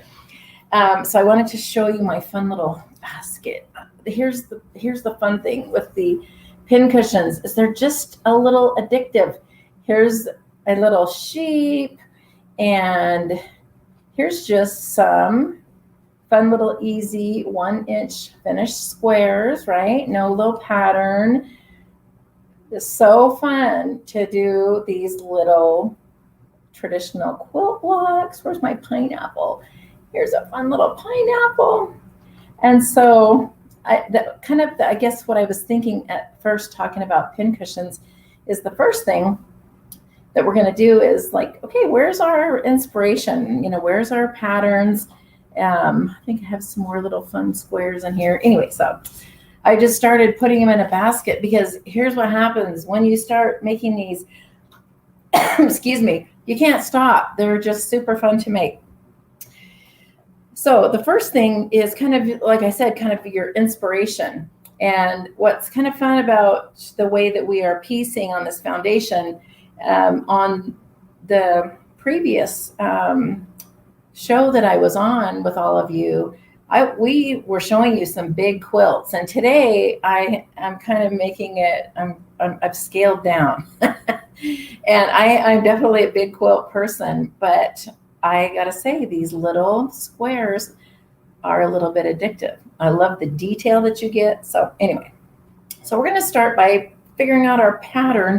And I wanted to share a couple of my books. We have self-published our books, and 2 of my books. This one is the 7 Brothers Block Party. It's all about traditional quilt blocks. This one is called Around the Block Quilts. And this one highlights 3 different kinds of quilts: medallion quilts, Boston Commons, and row quilts. But there are just a ton of patterns in here, just tons of inspiration for, I love the little houses. We have tons of inspiration for pin cushions in these books. I think I'm going this way. I just did a few little houses, but now I'm kind of going nuts on the houses. And so tons and tons of inspiration in the Round the Block quilt book, and then the 7 Brothers book. Just real quickly to sort of explain, because we're piecing on a foundation, I'm going to kind of show you what I mean when I call a quilt a layout. Because we are piecing on this foundation, what we do that's a little bit different with our patterns is, on this side, we take the project and we just divide it up into sections. And each of these sections represent a panel, right? And so all of our regular easy piecing panels are 9 by 14 squares. And so this layout is divided into sections that are 9 by 14 squares. But what I want you to notice, sorry, I'm waving around, is that on this sampler quilt, the sashing is included right in the piecing. And then right below the picture of the quilt, we are telling you how big this project's going to be if you're piecing with 1.5, or 2-inch finished grid. And so when we're piecing these traditional quilt blocks, what we do is we break these blocks down into squares and half square triangles. And that's going to make a little bit of sense when I show you some of these quilt blocks that we're making into pin cushions. And so what we have on the next page, after we have 2 different sampler quilts in this book, plus 8 other quilts. But what we give you is all the individual blocks telling you how many squares and half square triangles for each individual block. So that is your prep, which is awesome when you're doing a mini quilt or you're doing pin cushions. So super fun. So this was really my inspiration. One thing I will say is the big sampler, all these blocks are 6 by 6 squares. And so when I piece it on a 1/2-inch finished, then I'm ending up with a 3 by 3-inch pin cushion, right? Before I add a border. And so on the other sampler, this is the small sampler, and it's a 6-panel project, but there's 25 blocks in here. Here's all the individual blocks, and they are 4 by 4 squares. So this is a really fun one to use with the 1-inch finished. Or if you did this on the 1/2-inch finished, I think I have one here that, where'd that little pin cushion go? So this one is a 4 by 4 square on the 1/2-inch finished, and I just added a little border around it. So anyway, they're just so dang fun. Okay, so tons and tons of inspiration. So when we are piecing on the grid in general, I'm going to show you how. Now, if I wanted to make a pin cushion, now I could just cut 6 by 6 squares out of my panel of easy piecing grid. But I'm going to show you a fun way to make a whole bunch at the same time. And this technique also applies if you just want to make a bunch of single quilt blocks. If you're doing a block exchange, or maybe you're making a quilt that has one patchwork block that's going to be set next to an applique or embroidered block. And so this is a really fun technique for how to make a bunch of quilt blocks at the same time. And so let's see if I can get my stuff here. So this is just part of a panel, and you'll have to chime in if you cannot see, but this is just part of a 1-inch finished panel. And so what I have pieced on here, if you can see, these are individual quilt blocks or pin cushions that are 4 by 4 squares. And I have pieced them on the grid just right next to each other. And what I just realized that I have not done is shown you how. I should have left a little space, because if you haven't seen this, let me just warm up a couple of these little squares, because I realize I haven't really shown you what in the world I'm talking about when this is how I unpick. If I've ever put something down and then I wished that I could change it, then I just warm it up and I'm just peeling these up. So this foundation is fusible. So if you can see, I hope you can see right here, okay? So what I'm doing is cutting squares, of course, breaking this block down to squares and half square triangles, and I'm just placing the squares on the grid. Now I am piecing these squares on top of a pressing board. So I love travel size irons. So you're just gonna lay these out, and then I just use my travel iron. And instead of ironing like this, I'm just gonna press and hold these down. Now I get asked a lot, it's like, ooh, now there's a little bit of gap between some of those squares and half square triangles. Am I worried that I'm gonna get my fusible on my iron? But here's what happens. The fabric is here and the foundation is here. So when I put my iron on top, it does not get on my iron. But if I have easy piecing grid sticking out on the outside and I put my iron down on, that's definitely going to get on your iron. Best way to clean irons, by the way, Mr. Clean Magic Eraser. Put it on a dish towel, spritz it with water, rub your hot iron over the top. It works amazing. Because I have stuck this just on the fusible spar. You would never do that. I have done that. The other thing that you can do is put an applique pressing sheet over the top. But when I'm using an applique pressing sheet, I don't have my mister. I really like to use my little water mister and give it a little mist.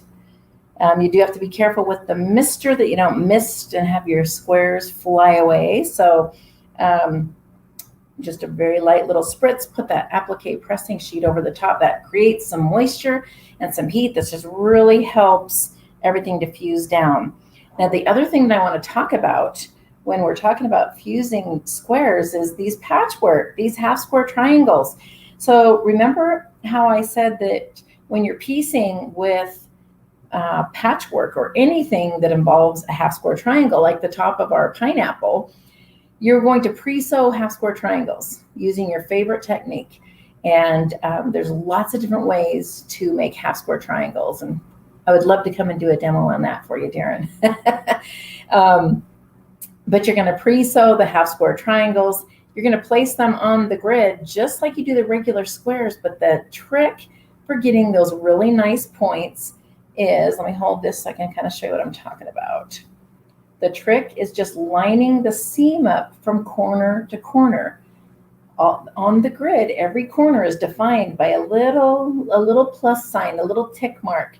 And your kind of the concept of piecing on this foundation is that your cutting doesn't have to be perfect because that foundation is. So as long as these fit on those inside those squares, they can actually be right on top of the line. But what I try not to do is have fabric squares overlapping each other. And I'll tell you why that's important. Now, before I start to sew, one thing I want you to see is, do you see how there is kind of a little gap between quite a few of my squares? Well, the main reason for that is because my cutting is definitely not perfect. But the other reason is that when we print the easy piecing grid, we purposely print these squares just slightly bigger than your cut size. And here's the reason that that is important, is when all these squares are where you want them and you've given it a good pressing, you want these to be really nice and secure. You don't want to have any corners coming up. See, I've got a little corner coming up right here, and I'm just going to heat set that down. You want to make sure that all of the squares and half square triangles are really secure, because when we sew this, we're not using any pins. And when you're ready to sew, what you're going to do is just fold it on that fold line and sew your 1/4 inch seam. And so essentially, when we print those squares a little bit bigger, we're just giving you room to fold. See how nice and easily that folds? And what that means is you do not have that bulk in your seam allowance. And so for today, we are going to be piecing these individual squares, or these are going to turn into pin cushions. This is really fun when the holidays come around and you want to make pot holders.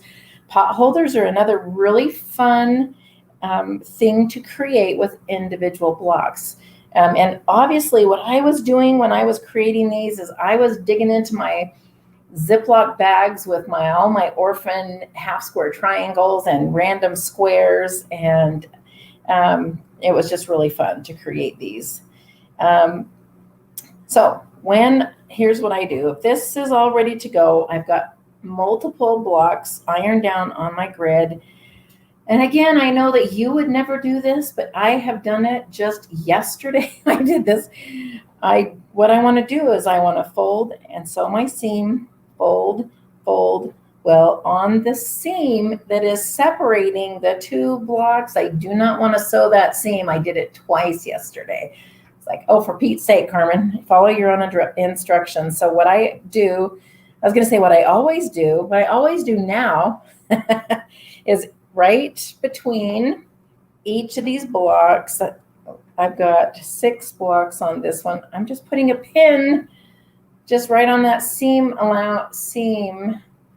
space right on that space so I won't sew it. Okay, so now I'm going to come over and I'm going to sew, and we'll see. I'm in a tiny bit of a tight spot here.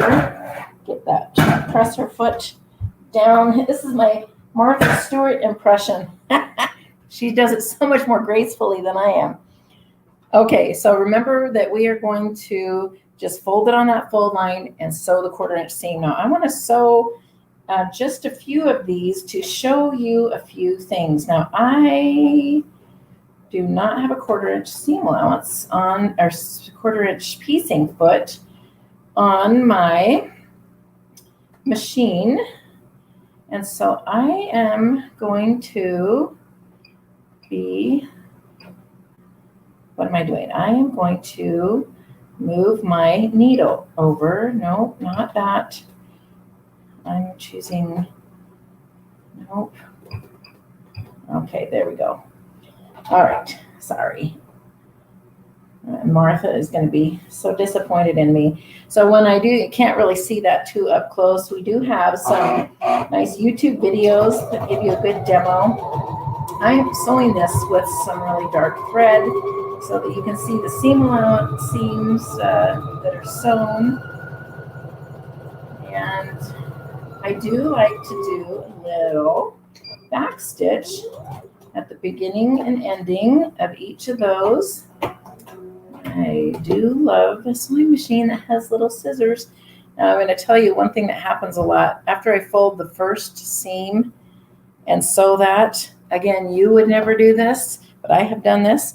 I have not moved this out of the way. I've kept it folded and I sewed it right into my second seam.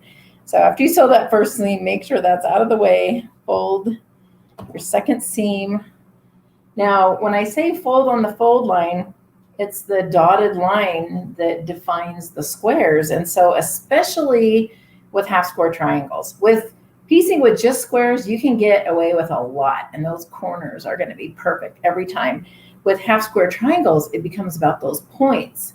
And so to ensure my points are turning out how I want to try to check that that dotted line or the fold line is running along the top of the fold.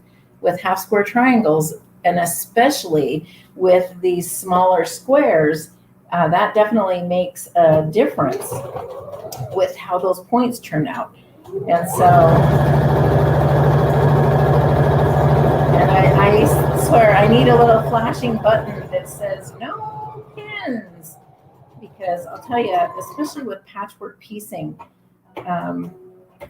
piecing patchwork without pins was just a huge game changer for me. Okay, I'm going to do one more because that's going to complete at least the first seam of this pin cushion that we're making. I think I may have mentioned this one that I'm working on right now. I used the 1 inch finished grid, and so that means I was cutting 1.5 inch squares, making 1.5 inch half square triangles. So what was kind of fun is if I had random sizes of half square triangles, I just cut them down to 1.5 inches. And so we've sewn these seams in one direction.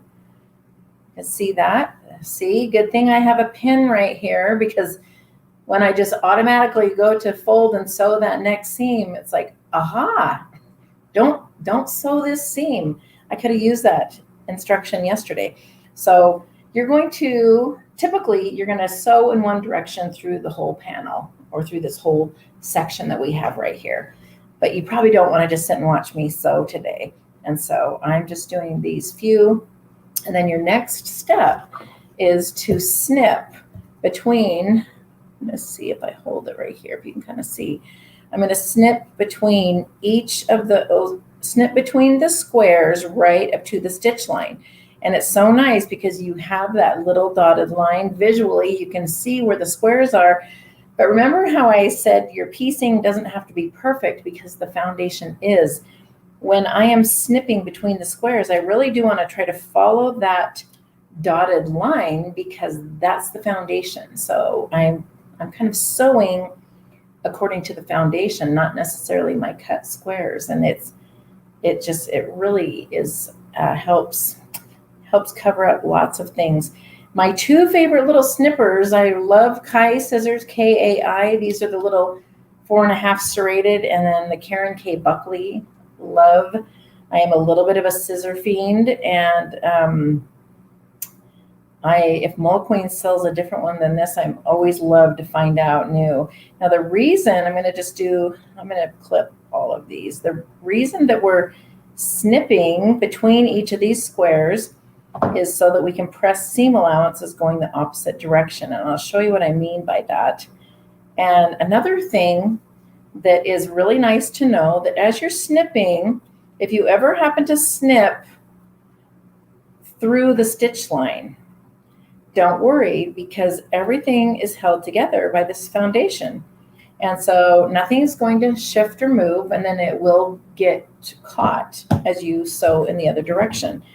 So like I said, the reason that we're doing this snipping is we want to press seam allowances going the opposite direction. So I'm going to do that just on a couple rows here. Actually, do you know what I'm going to do? I'm going to just cut this, and we're going to sew up these.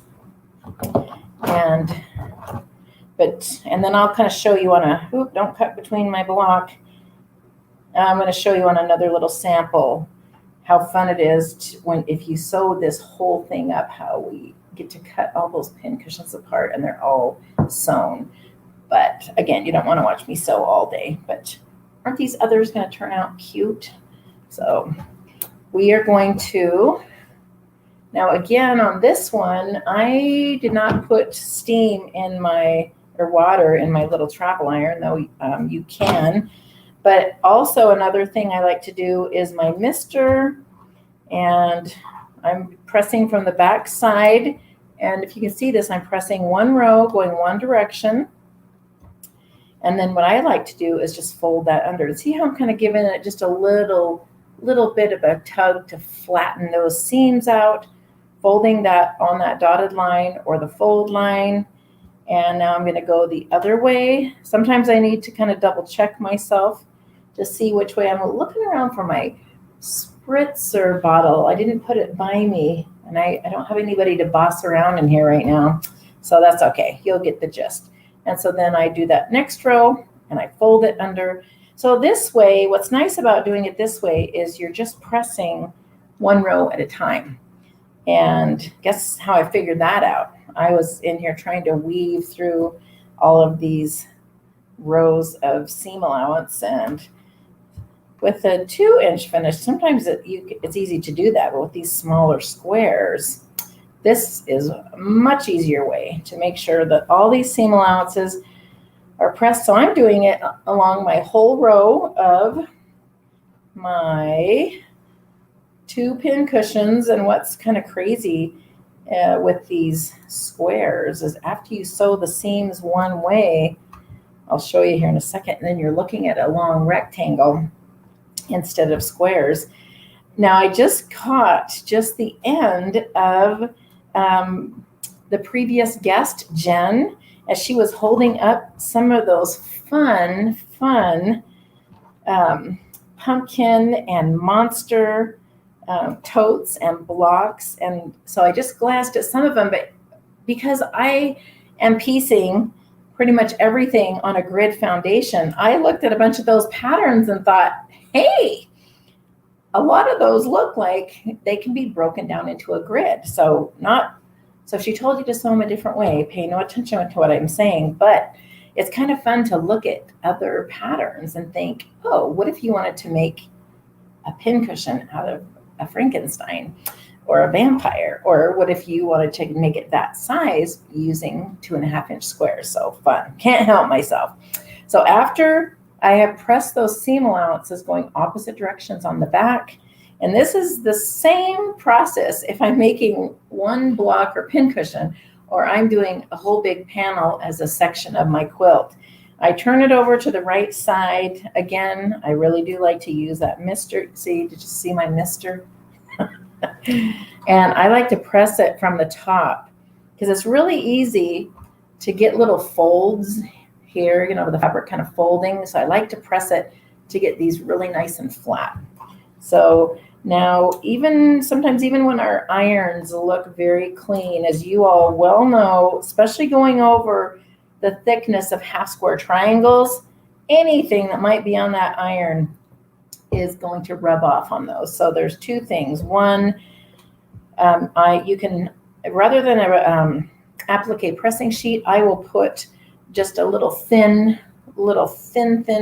piece of muslin. If you go to the bargain bin at the fabric store and you find something really cheap and really thin, this makes a great pressing cloth because you can just lay that right over the top. You can do steam through this, and then you can just really give that a really good pressing. Typically, when I'm doing this part of my piecing, I'm over on my big iron, that's got some heavy duty steam, and that steam is just going to really help relax these seam allowances. So do you see how we've sewn those seams in one direction? And now we have these rectangles and these funny looking rectangles. Now I want to just show one quick thing when you're piecing with half square triangles. And I'm going to stand up so I can get a little bit closer to the camera, because we've sewn the seams in one direction, right? And what I want you to notice is how we have cut off the points on some of these, and see where I want these two. See, I'm on the wrong side. I want these two to meet right here. This one coming down, I want it to meet, and I'm looking for this space that we cut off the half square triangle on both of these, because when I sew the seam in the other direction, then it's going to turn into a perfect point. I'm going to show you that right now. But when I'm sewing on the grid, anytime I'm sewing with half square triangles, after I sew the first seam, I come and double check, because I want to make sure I've got that space for my seam allowance to go the other way to create those great points. And I hope that makes sense. Okay, so now we're going to come back to the sewing machine. Sometimes I will give that just a little slight tug to kind of flatten out. You can tell I really like it to be flat. That's one of my pet peeves, is if I've got those folds in my fabric, on the top of the quilt top. And so again, when we're piecing, going the opposite direction, I do like to do a little back stitch. And you can kind of make sure that that seam allowance that's on the bottom is not getting flipped. And that's just kind of a good rule of thumb, even with traditional piecing. So I'm going to go 1, 2, you have to sort of keep track of my time here. We have all day, right? We're just going to hang out in my sewing room and make pin cushions all afternoon. Seriously, once you start making these, sometimes when I go to quilt shows, some quilt guilds will have a cute little bazaar, a cute little craft corner where all the things that they have made as a fundraiser. And I hate pinning, but I love pin cushions. Okay, so now I've sewn my seams for the one pin cushion. I did not put a pin here, but I did stop myself. So I'm going to skip this row skip this seam that is dividing these two blocks and not sew them. But wouldn't the pin cushions be a cute thing to make for your Quilt Guild fundraisers? And also pot holders, really fun way. And I'm here to dispel any myth that is out there that we will ever use up our scraps because they secretly multiply at night. And I don't know how it happens. Even on a big quilt, I'll say to myself, oh, okay, I'm going to use up my scraps. I don't even know why I say that. I just find myself saying, I'm going to use up my scraps on this. I just sewed the seam. Dang it. I just sewed. I am in such a habit. I just sewed the seam shut. So don't do what I do. Just do what I say. Don't sew that seam shut. I can't believe we did that. On camera, there's no rewind on live streaming. Darn it. Jer, don't you have a rewind button? So it looks like I do everything right. Didn't I just say I'm skipping that row? I just sewed that row shut. No, I hate poking myself with pins. And I don't really like unpicking either, but that's basically what I'm going to have to do. Pretend that the seam between these two blocks is not sewn, but isn't that so fun? And what I want you to look is the points turned out pretty good. And I honestly, I will tell you that on a pincushion, I'm not that picky, especially if it's for me. If it's for a present, I'm going to be a little more careful. But when I say careful, I'm just saying line that seam of the half square triangle right from corner to corner. So your next step on any project is, again, I bring in the moisture either with the steam iron or with the spritz bottle, and you're just going to press all these seams in one direction. And so I'll tell you right now, a dry iron, it just really does not do it. I mean, it's just doing okay, and maybe for a pincushion this is fine, but bringing in that moisture is a little bit magic. And then all those corners turn out perfect every time, and technically we should have 2 pincushion tops here. Ugh, right on camera. Okay, but I have steps, and so it doesn't matter that I just did that, right? I can still make it look like I've done something that turned out okay.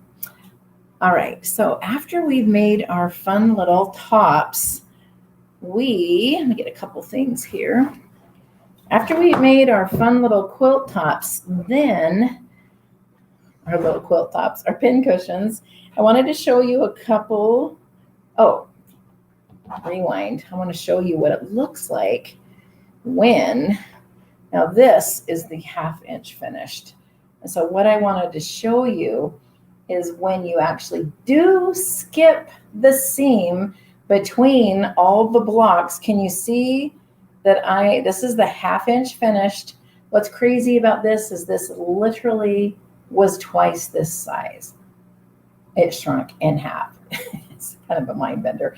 But all these seams that are separating my individual blocks, in fact, I could probably even almost pull them apart, but I won't. They are not sewn, and so then I'm going to just come in with the scissors and just cut all these apart. And I've got 1, 2, 3, 4, 5, 6, 7, 8, 9 fun little pin cushions.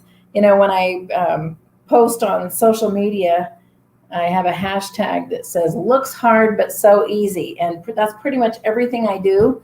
If it looks like it was hard but it was actually really easy, then that kind of defines everything that I do. So let's put these pin cushions together. And again, options. There's lots of different ways. I'm just going to show you one way that I like to put these together. We're going to sew. Let me show you a couple of different sizes. Here's a cute little 1/2 inch finish that's getting ready to be sewn.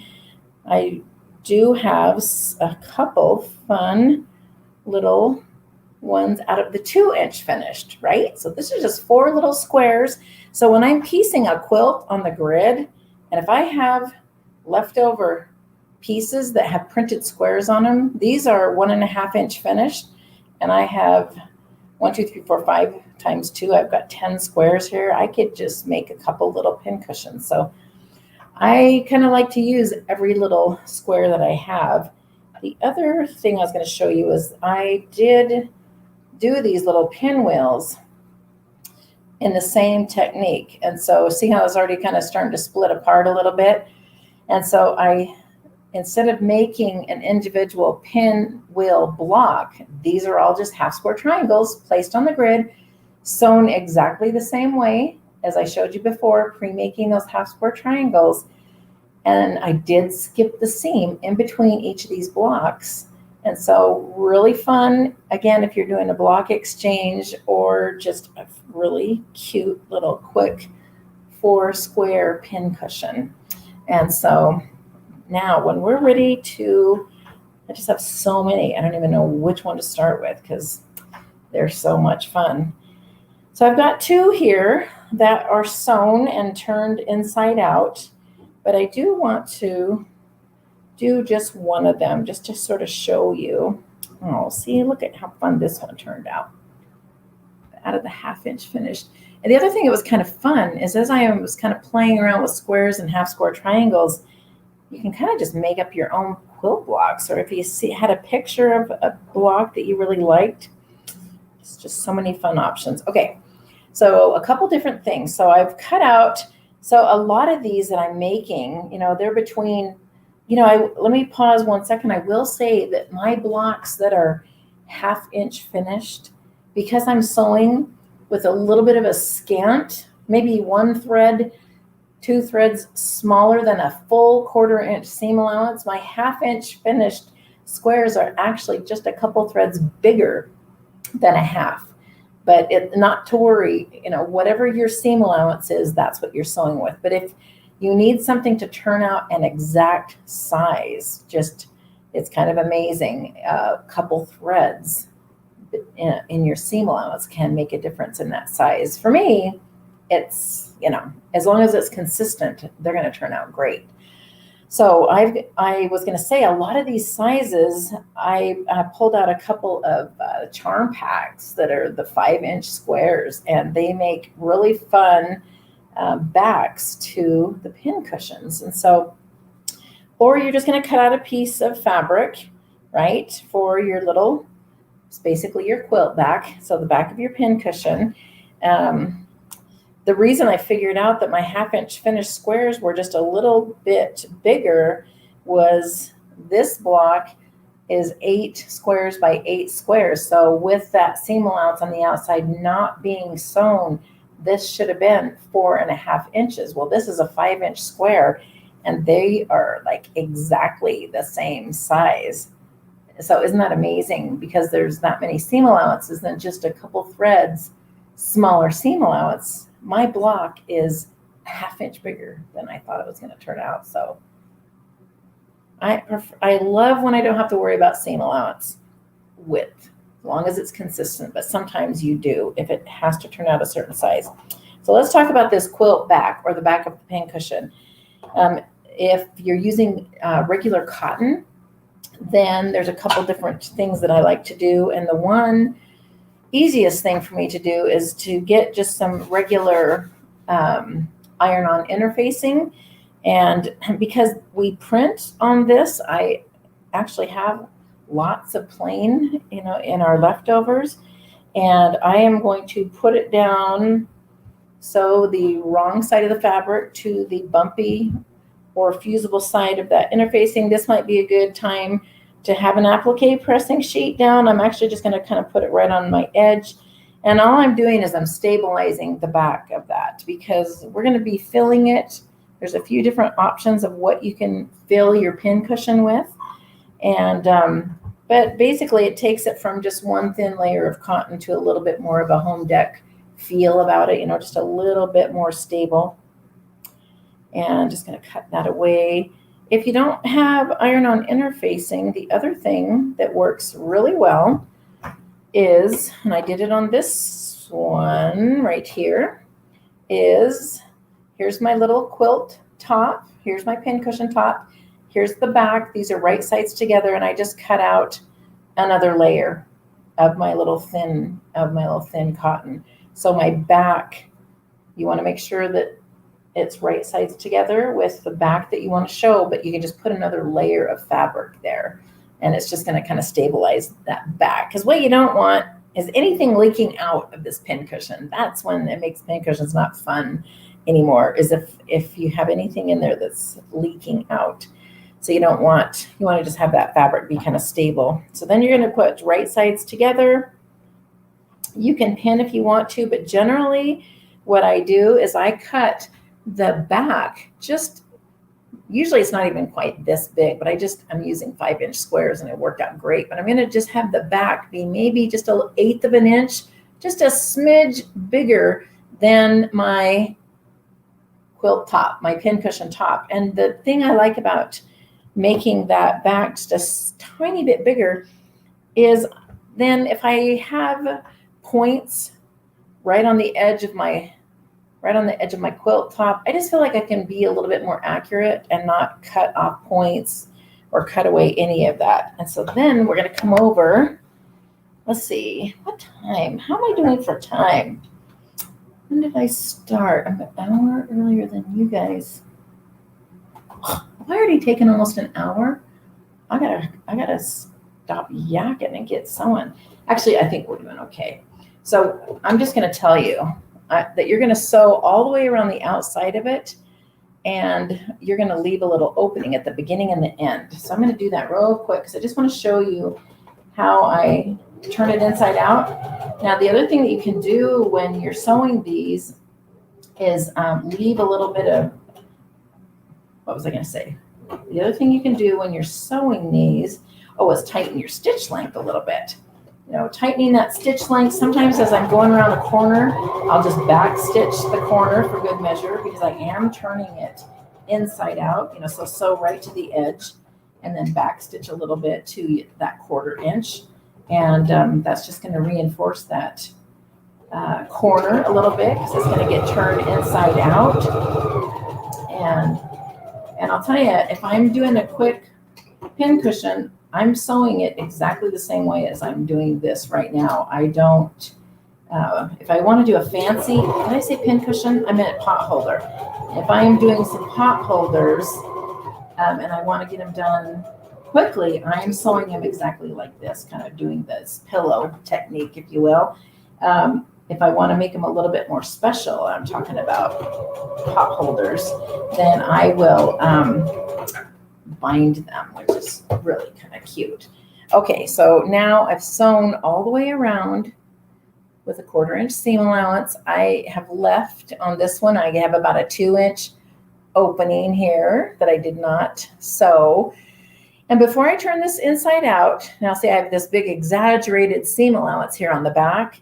Before I turn it inside out, I'm going to trim my seam allowance to 1/4 inch everywhere except the side with the opening.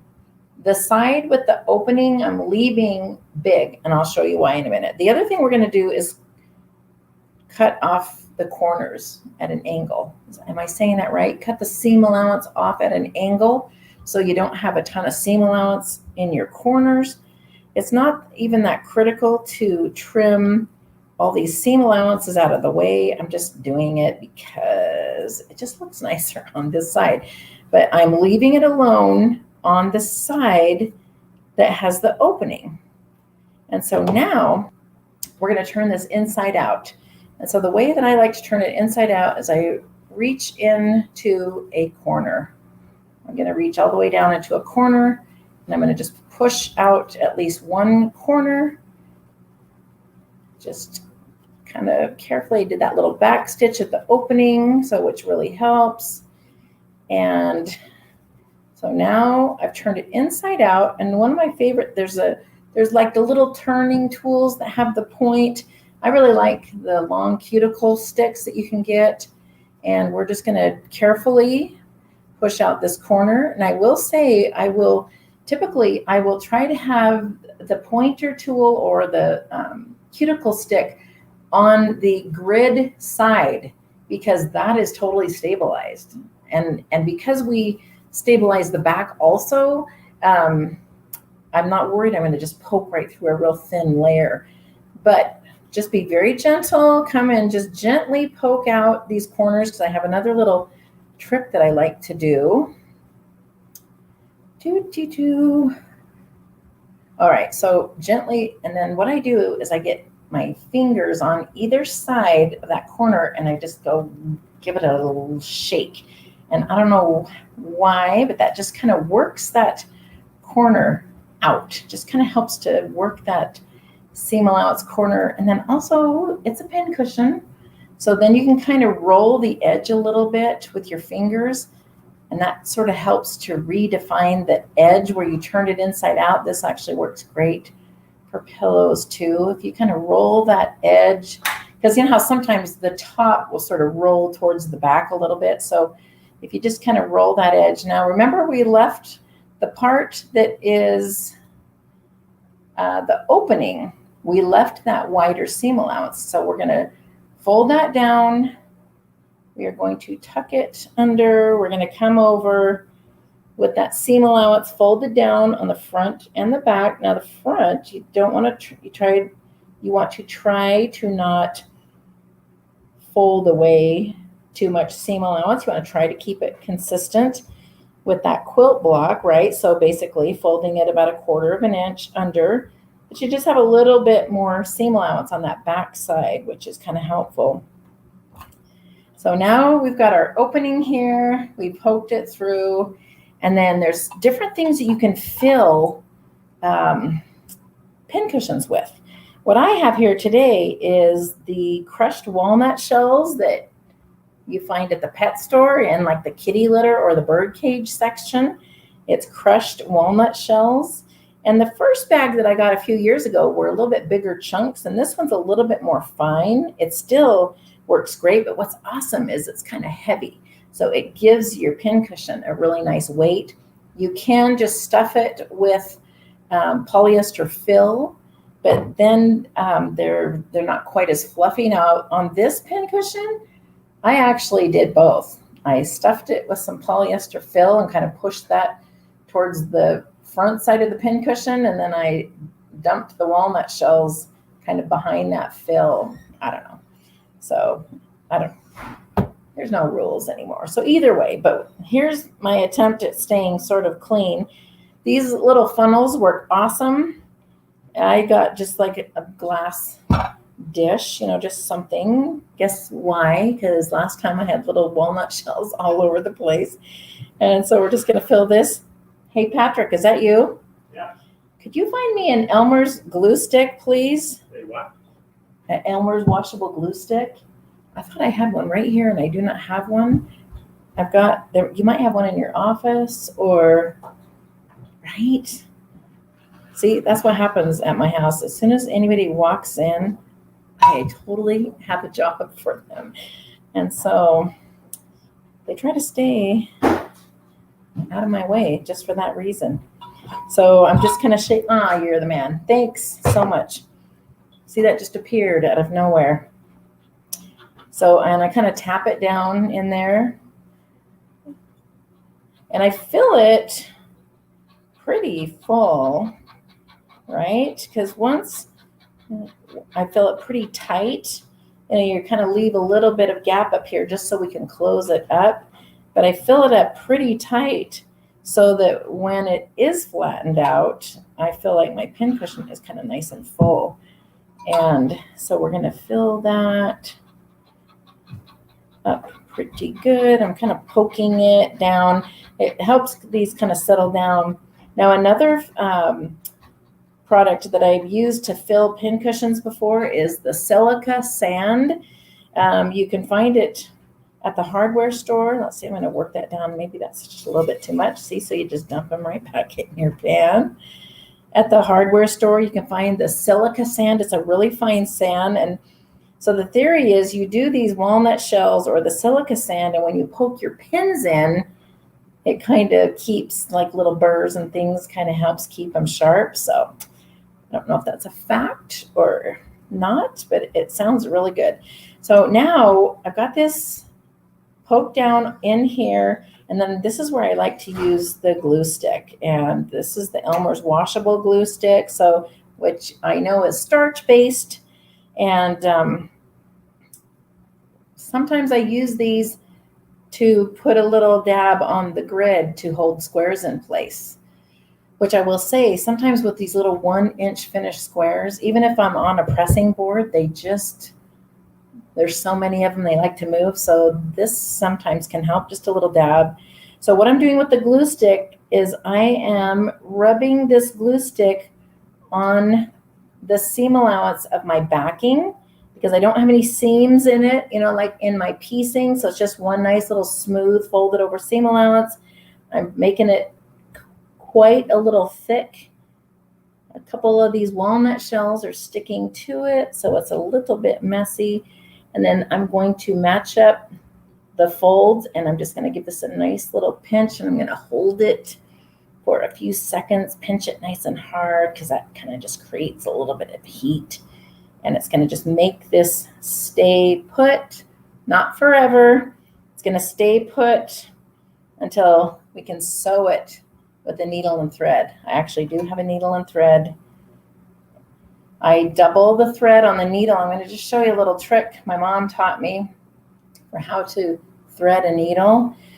I have this one doubled. It doesn't have to be doubled, but I am right-handed, so I'm holding my needle in my left hand, and I've got the end of my thread here, and you pinch the thread. So now I'm holding the end of the thread right here, and you 1, 2, 3, wrap it around the needle, and then you pinch the thread that you wrapped around, and then you just push the needle. You hold on to that little wad of thread that you've got, and it just totally makes a knot at the end. It's one of the best tricks my mom taught me. So now I've got my needle and thread, and then you're just gonna hand sew this shut. Now I will say that I have done a couple of kooky things a few times where I've moved my needle way over. I used like my zipper foot on the side, got my needle way over, and actually put the pin cushion under my, it did not end well. So basically anything I can do by machine, I'm going to try to do by machine, but it actually turns out way nicer if you just sew these shut. But doing that little glue stick makes this way more easy to manage, and you can actually just stack them in your cute basket until you get to them. This one needs to be glued. I'm just going to stick my pin in here, or my needle, so I don't lose my needle and thread. And we'll just save these in our cute little basket of pin cushions. And so, any questions on pin cushions today? Any other thing I can tell you? One thing I will say is that I'm going to show you a couple more of my little projects. So I did the little single pineapple, and I did it in Christmas fabrics. I was using the little honey buns, the little 1.5-inch strips, cut 1-inch squares, right? And I'm going to put a really thin little layer of batting, or maybe no batting, make this like a pillow, but put a little loop on it and use it as a Christmas ornament. And so isn't that going to be fun? Pineapples are just fun. And so this is just a cute little stripe that is done with Christmas fabric. So ornaments are fun. Here's a little house that I did with the 1/2-inch finished, but I've got this nice, great, big, huge border on it. And so what happens with the pin cushions is after you sew them and turn them inside out, your quilt top kind of goes down over the edges a little bit. So if you want your whole piece to show, this is a good example. So this one is the 1-inch finished. And see, I've the tips, the little points on my pinwheel are kind of tucked down over the side. So if you want your whole pieced block to show on the front, see, even my sheep, I think when I get this stuffed, I'm worried his little legs are going to kind of be tucked under, but it's still going to be a cute sheep. And see how fun using just those little low volume fabrics in there. And anyway, just too much fun. And then just fun little 9 patches.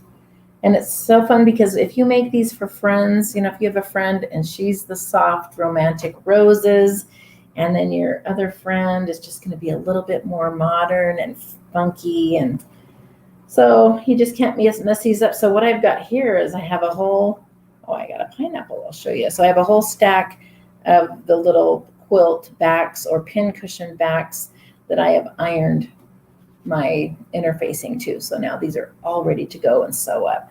So here's what happens. I don't know if you can just make one pin cushion. What happens is you end up making a whole bunch of pin cushions. Now, the other thing I was going to show you is that So these two right here, this cute little spool block, and then this one, this was an even number of squares one way and an odd number another. So my cute little trip around the world is not centered, but I don't really care. It's still just really fun. I added an extra little border on this one. So the pin cushions don't have to be square. They can be a rectangle, but here's the crazy thing. I want to show you this pineapple. Where'd my other one go? Okay, so this pineapple started out this size. Remember at the beginning where I said it's kind of weird to think that 1-inch squares seem kind of big? Because look what happens after you sew it. It's like I know this logically, but actually seeing the difference is a little bit of a mind bender. So they shrink in half. So when you sew your seams one way, it becomes these long, crazy rectangles. Anyway, it's just super fun. A couple things I wanted to point out behind me, if I can remember which way to turn. These little projects right here. Well, this is a pineapple. This is just a little quilt block.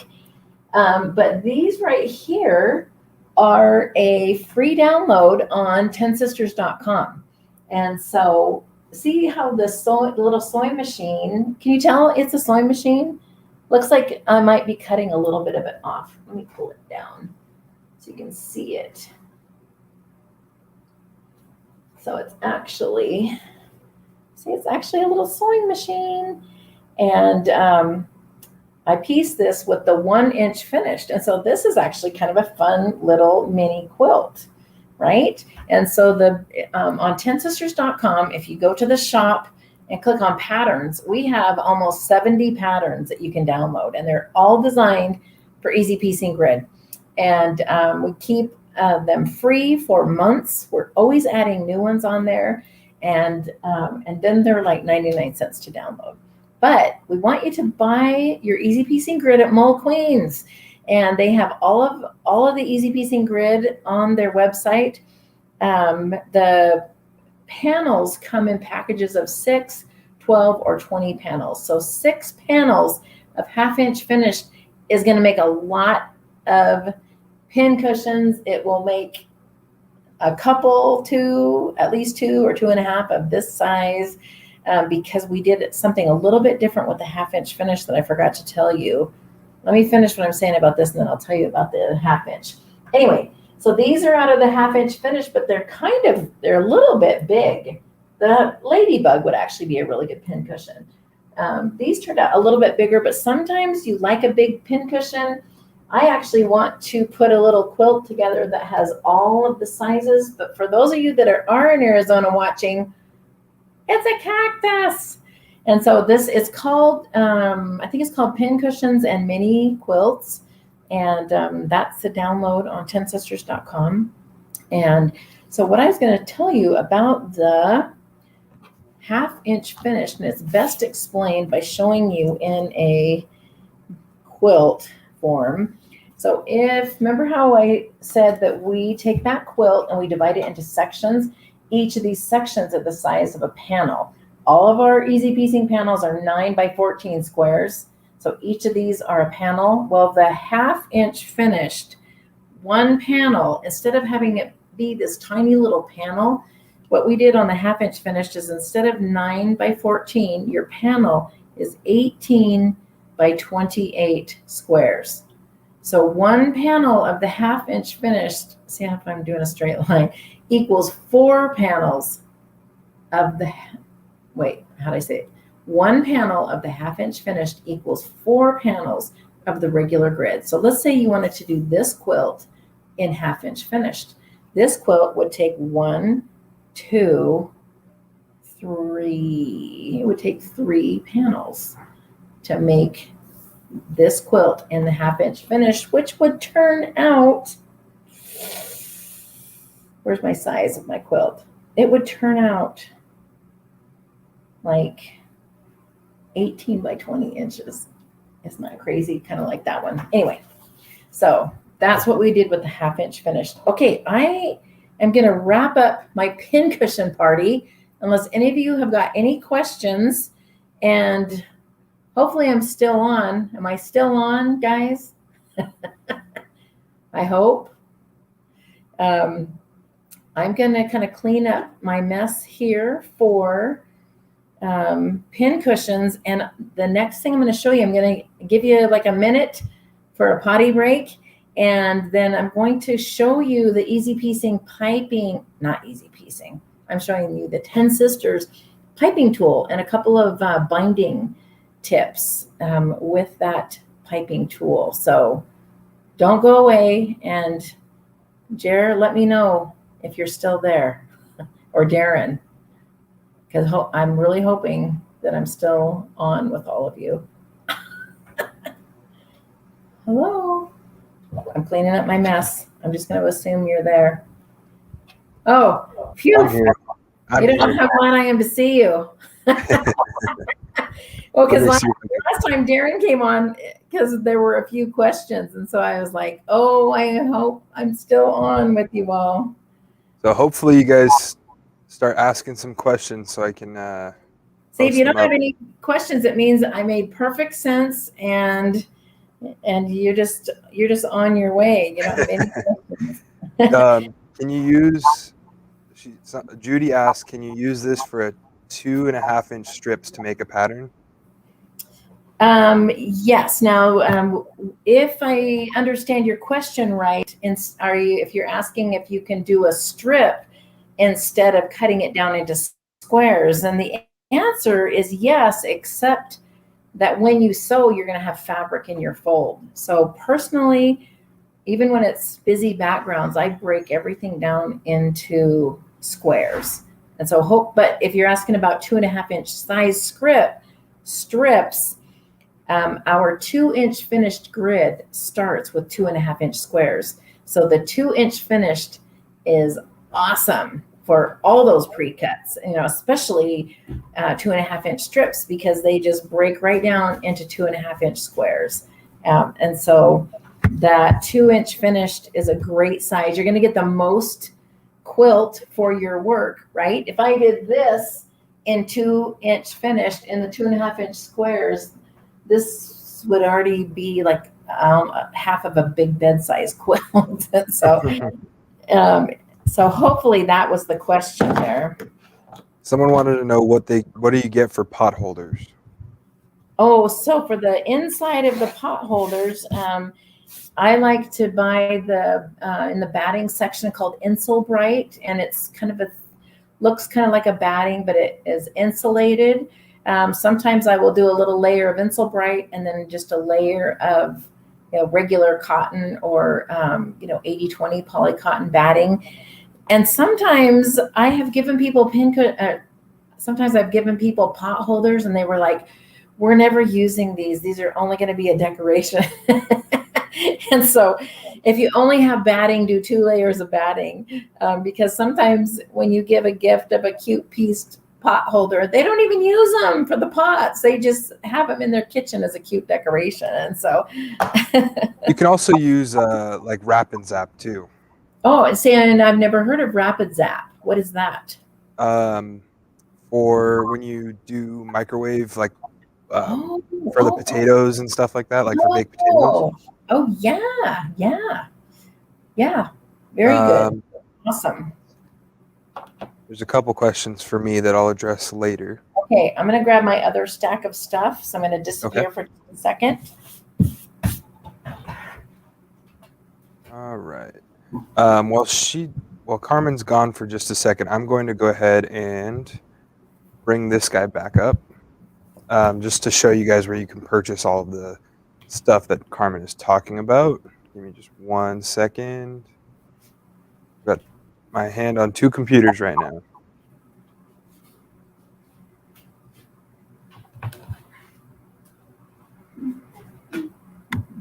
Someone wants to make a lap quilt. What should she buy?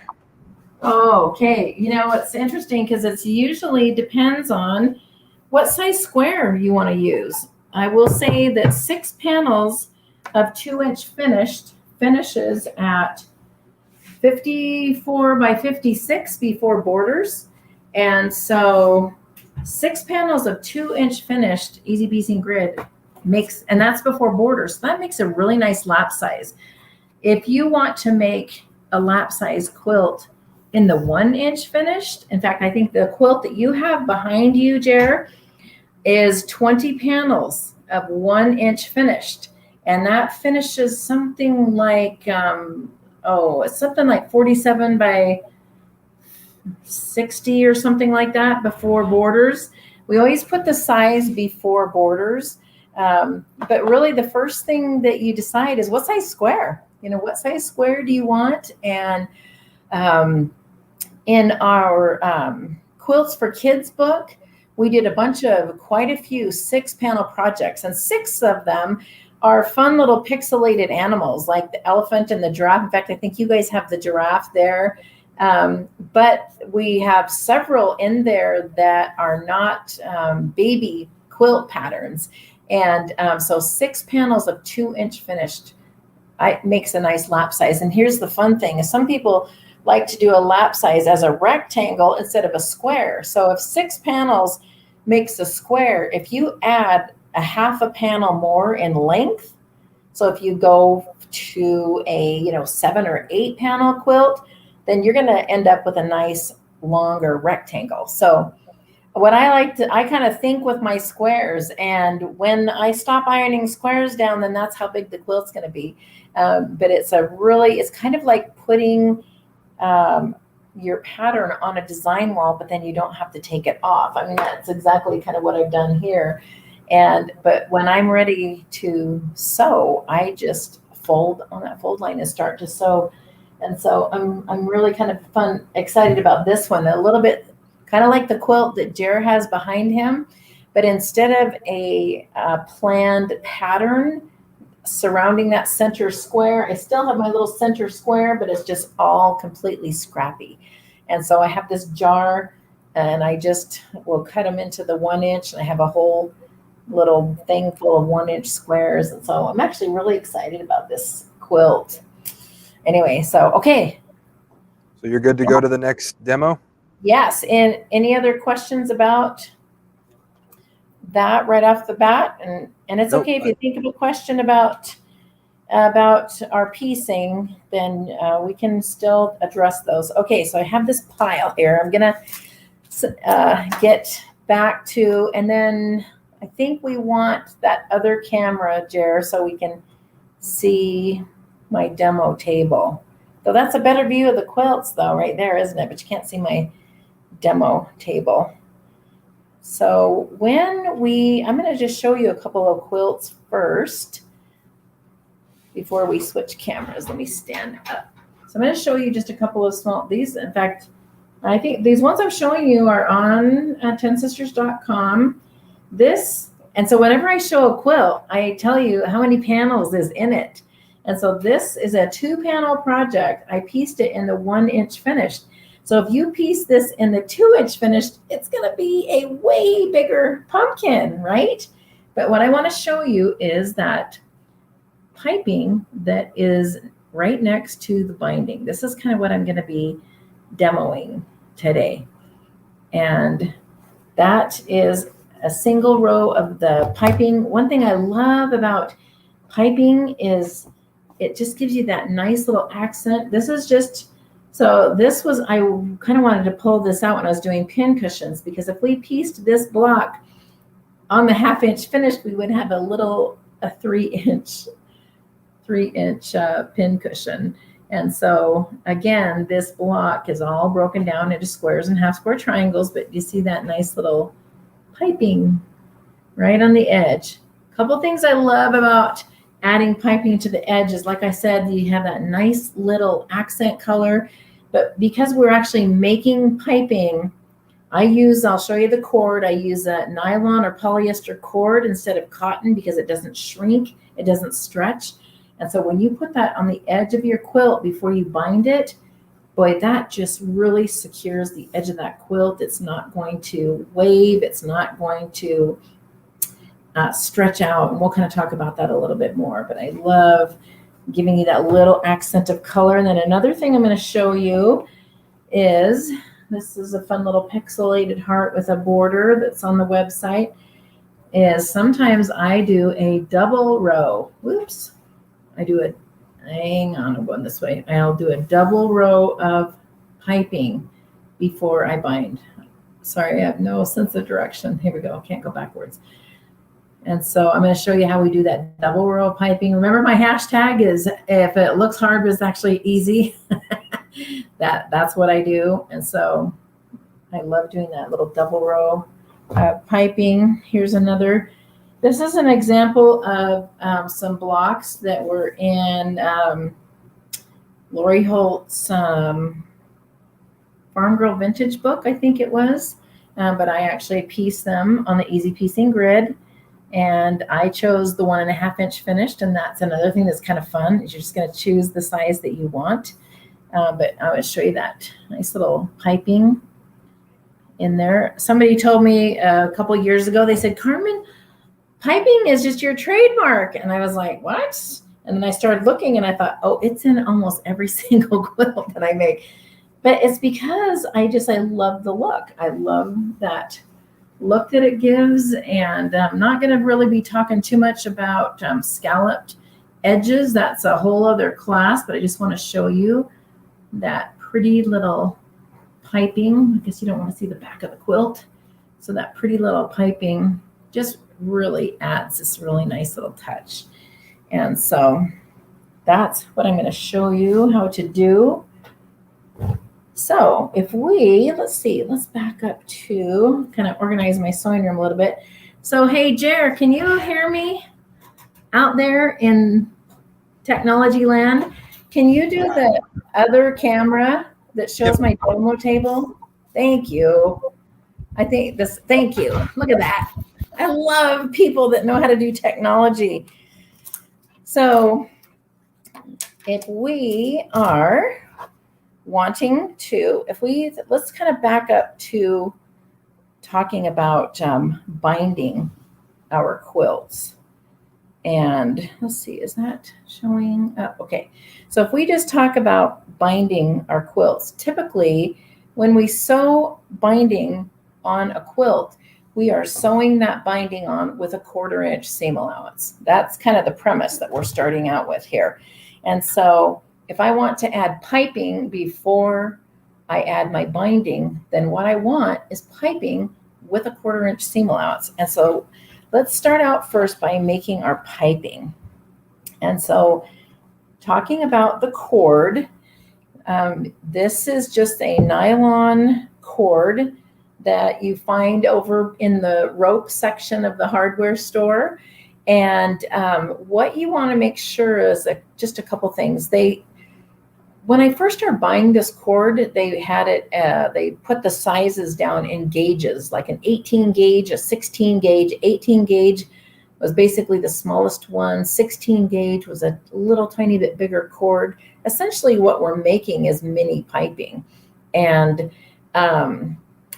I've noticed I'm not really seeing that gauge number on some of them, but basically you're finding the smallest one, but you want to be a little bit picky. You want to make sure that that cord is round and not super flattened out. I cannot remember the brand. I did find some online a while ago. I can't remember what brand it was. Sorry. Disregard that last sentence.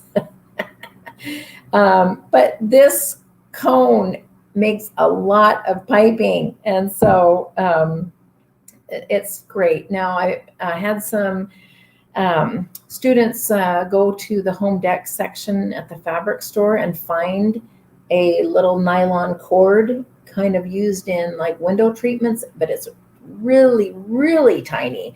So anyway, so I'm a hardware store. But you don't want to get one that is like coated or or waxed or something. Just get the plain white stuff and make sure it's nice and round.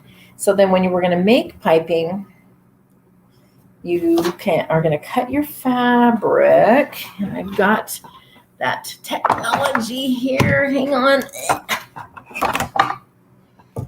And you're going to get your fabric. Now, if I have like yardage of fabric, and if I have like if I bought, several yards of a fabric and I think, ooh, that would actually make a cute piping, then before I cut up the fabric, I will actually cut my strips for piping along the selvage edge. Typically the selvage is about 1/2 of an inch. And so I will cut a little bit more than 1.5 inch strip. Typically it's 1.5 inch strip, but this is if I'm cutting a strip off of the selvage of the quilt, I do the 1/2 inch that is the selvage, and then I do about 3/4 of an inch extra. So what is that? Is that like 1 3? No. 1/2 inch plus 3/4 of an inch is how much? 1 1/4. No, that's not enough. I want to cut it 1 3/4 inches. Typically, see, I don't like to do math. So typically I'm cutting a 1.5 inch strip. If I cut along the edge of my yardage and include the selvage in that strip I cut it 1 3/4 inches. I should have just said that at the beginning. The reason I like to cut along the selvage edge is that lengthwise grain is the tightest weave. And so it's really nice because then I know that my piping, when I'm making my piping or I'm adding it to the quilt, it's not going to be near as stretchy as if I cut along across the grain, because there's quite a bit of give here. So either way works great. And so I only have, a little bit of yardage here. So it's not very efficient to cut across across my selvage. So I'm going to cut 1.5 inch strip, not 2.5 inches. And then when I make my piping, like I said, I'm going to use this nylon cord. Now I'm going to switch my chair a little bit so I don't wrench my back by sewing all twisted.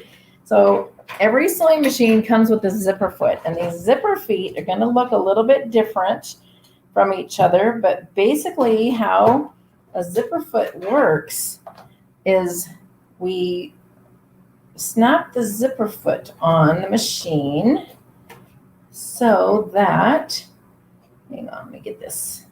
We place that zipper foot on the machine so that the edge of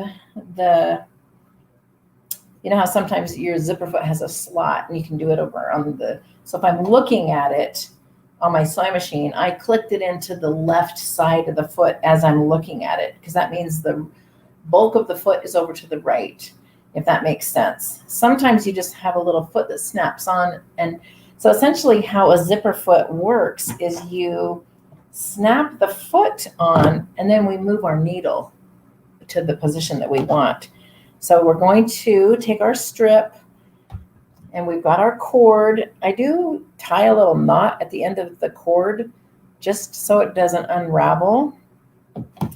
And then if I have this strip, I'm going to use my glue stick and I'm going to just put a little dab just at the very end of the strip, okay? Just at the very end. And the only thing that dab of glue is for is to just hold this end of the cord in place. So I'm going to just slide that cord in and I'm just going to fold it over, matching the raw edges. I'm going to kind of make sure that that cord is in the fold. And then I just give it a little pinch. And then that is just way easier to manage than trying to get that slippery cord to hold still as we get all this under our foot. So you snapped the foot on, and then the next thing that we want to do is we want to move that needle over. I think, yeah, okay, come on, you. Oh. All right, I can do this. Darn it. When you have so many sewing machines and then you pull out a sewing machine you haven't sewn on for a few months, it's like, how do I move that?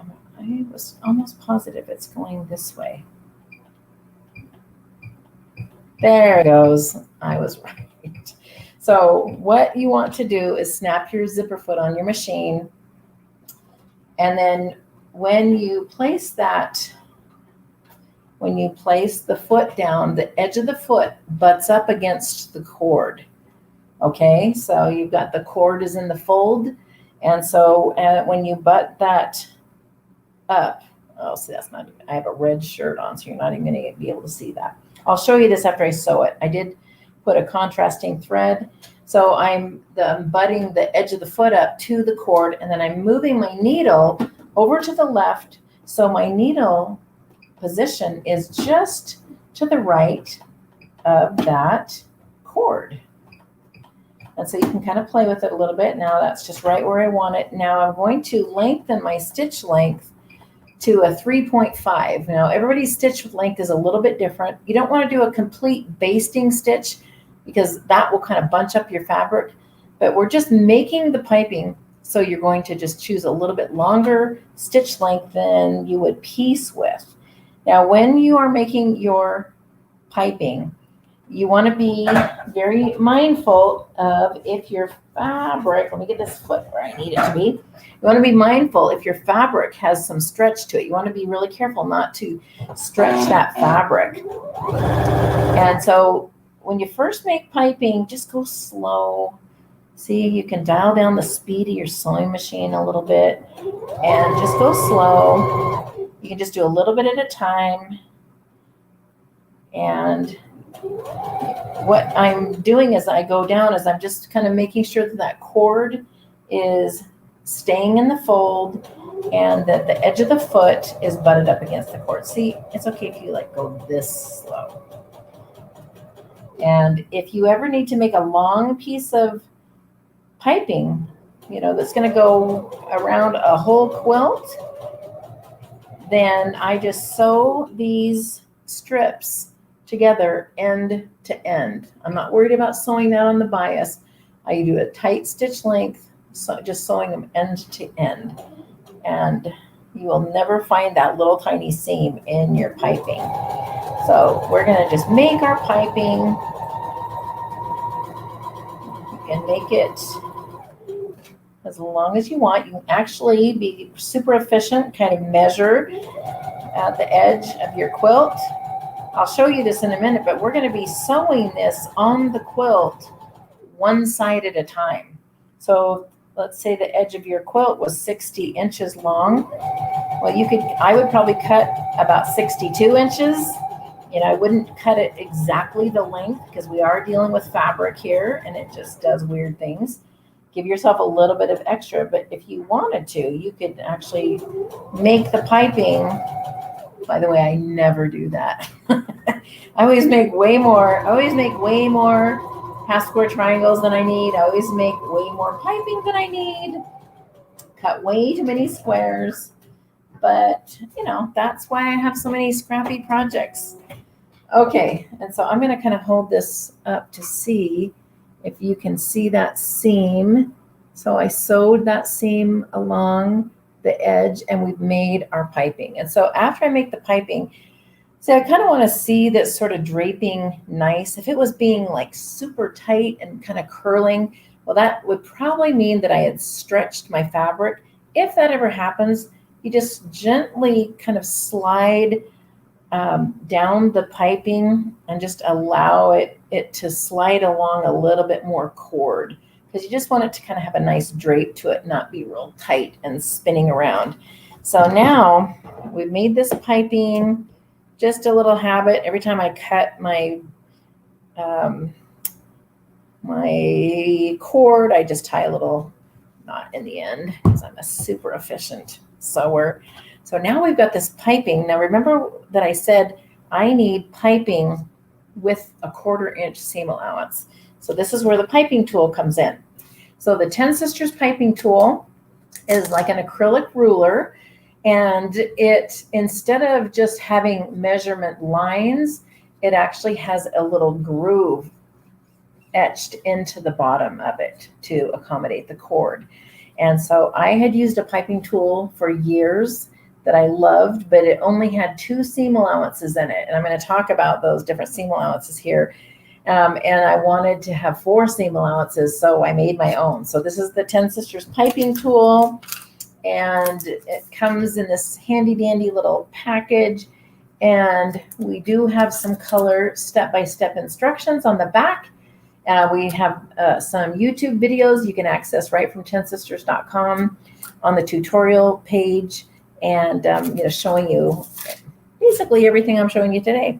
So I want that 1/4 inch seam allowance, and so I'm going to choose the groove that is marked 1/4 inch, and I'm going to glide it back and forth. And what happens, see how that cord goes right into the groove. And so then I'm going to make sure I'm on a cutting mat and not a pressing board. And I'm going to just glide this along, and I'm just going to cut that excess out of the way and cut all that excess off. This is so much fun.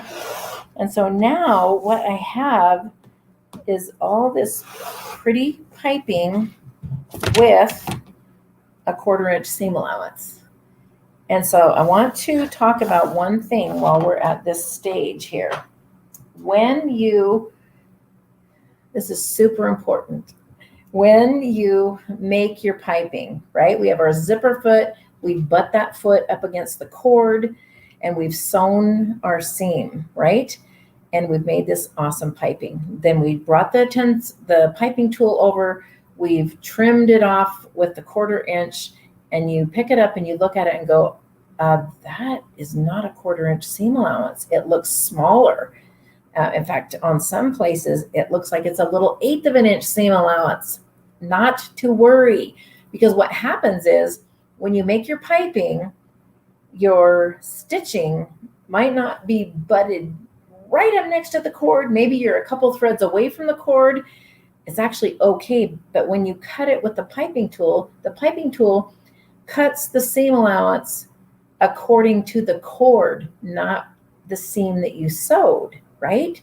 But don't worry, because when you sew this to your quilt, you can just move that needle over a couple of threads, be just a couple little ticks closer to the cord, and that's going to give you that true 1/4 inch seam allowance. So hopefully that makes sense. So don't be alarmed if you trim the seam allowance and go, well, that's not a 1/4 of an inch.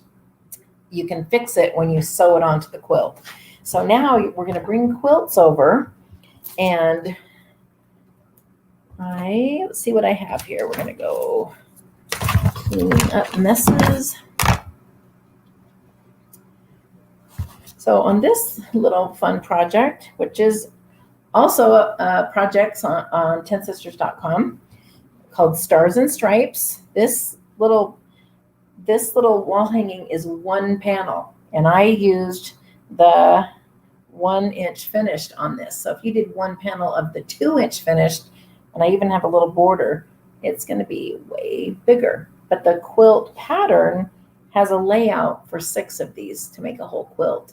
But wouldn't this be a cute little placemat to do 1 of each of these? Okay, back to piping, sorry. All right, so when we are going to put this on the quilt, what am I going to do? I'm going to just show you what I've done. And so this one is all sewn onto the quilt. And so what I'm going to do is I'm just going to sort of demonstrate instead of sewing this on the quilt, because there's a couple things that you look for. When we're sewing this on the edge of the quilt, like I said earlier, we are going to just do one side at a time, and we are overlapping the previous piping. If it's not the first one that you put down, we are just going to overlap the corners, and I'll kind of talk a little bit more about that. And so when you lay this down on the quilt to sew it on, I want to see just a little whisper of the quilt showing. Nothing that you can even measure, but what I don't want to happen is for that piping to slide off of the edge of your quilt, and we're going to lose seam allowance, right? And so when you sew that piping onto the edge of the quilt, just a little whisper of that quilt showing. And then again, be mindful not to stretch either your quilt or the piping as you sew it on. So just have it nice and gentle. So as we go over to the sewing machine to sew this onto the quilt, we are not underlining, we're not going to sew the piping on the quilt with the zipper foot. Because remember, typically your zipper foot can be fairly narrow. And if you use the zipper foot right on the edge of your quilt to sew the piping on, it's just going to fall off the edge of the quilt. So take the zipper foot off after you've made your piping, put it back where it goes. And you can use just a regular piecing foot, a nice wide foot. I like to use one that actually is made for decorative stitches so that it gives you kind of a little channel underneath, and that accommodates that. There are several other feet that you can use. Viking and Pfaff have a mini piping foot that is metal or clear. Bernina has a foot number 23, which is a clear applique foot that has a nice little groove. Those are the only ones that I know about, but be sure to ask your dealer about a piping foot, but we're not talking about home deck piping. So, but you can do this with a zipper foot and just your regular piecing foot. So don't feel like you need to go out and get a foot. But when you sew the piping on the quilt, use a regular foot or a piping foot if you have one, because it's a wider foot with a groove to accommodate the cord. But that decorative stitch foot that's kind of a regular wide foot works awesome. So you're going to overlap that piping on the edge of the quilt, and you're going to sew it all the way around the whole edge of the quilt. And I'm going to just show you on this quilt a little bit. So on this one, I've got my piping sewn all the way around the edge of the quilt. But a couple of these edges, what I want to show you, remember I showed you the double row of piping? I wanted to show you real quick how to do that if you want the double row. And I'm just going to kind of demonstrate it on this. You're going to make the piping exactly how I showed you, but when you go to cut the seam allowance, the one that's next to the quilt, you're going to cut it with the 3/8 inch seam allowance, which is a little bit wider seam allowance, and you are going to sew that on the edge of the quilt, overlapping the edges, piping with the 3/8 inch seam allowance. Sew that around the whole quilt. After I get the piping sewn around the whole quilt, even if it's just that first layer, I clean up those corners to make sure they're a nice 90-degree angle, because we are going to sew binding on this. You would do this with a regular quilt top before you did the binding. You're going to make sure you've got a nice, so I clean up that corner to make sure I have a nice 90-degree angle. And then I just take that second piping that I've made with a 1/4 inch. I should not have worn a red shirt and done red piping.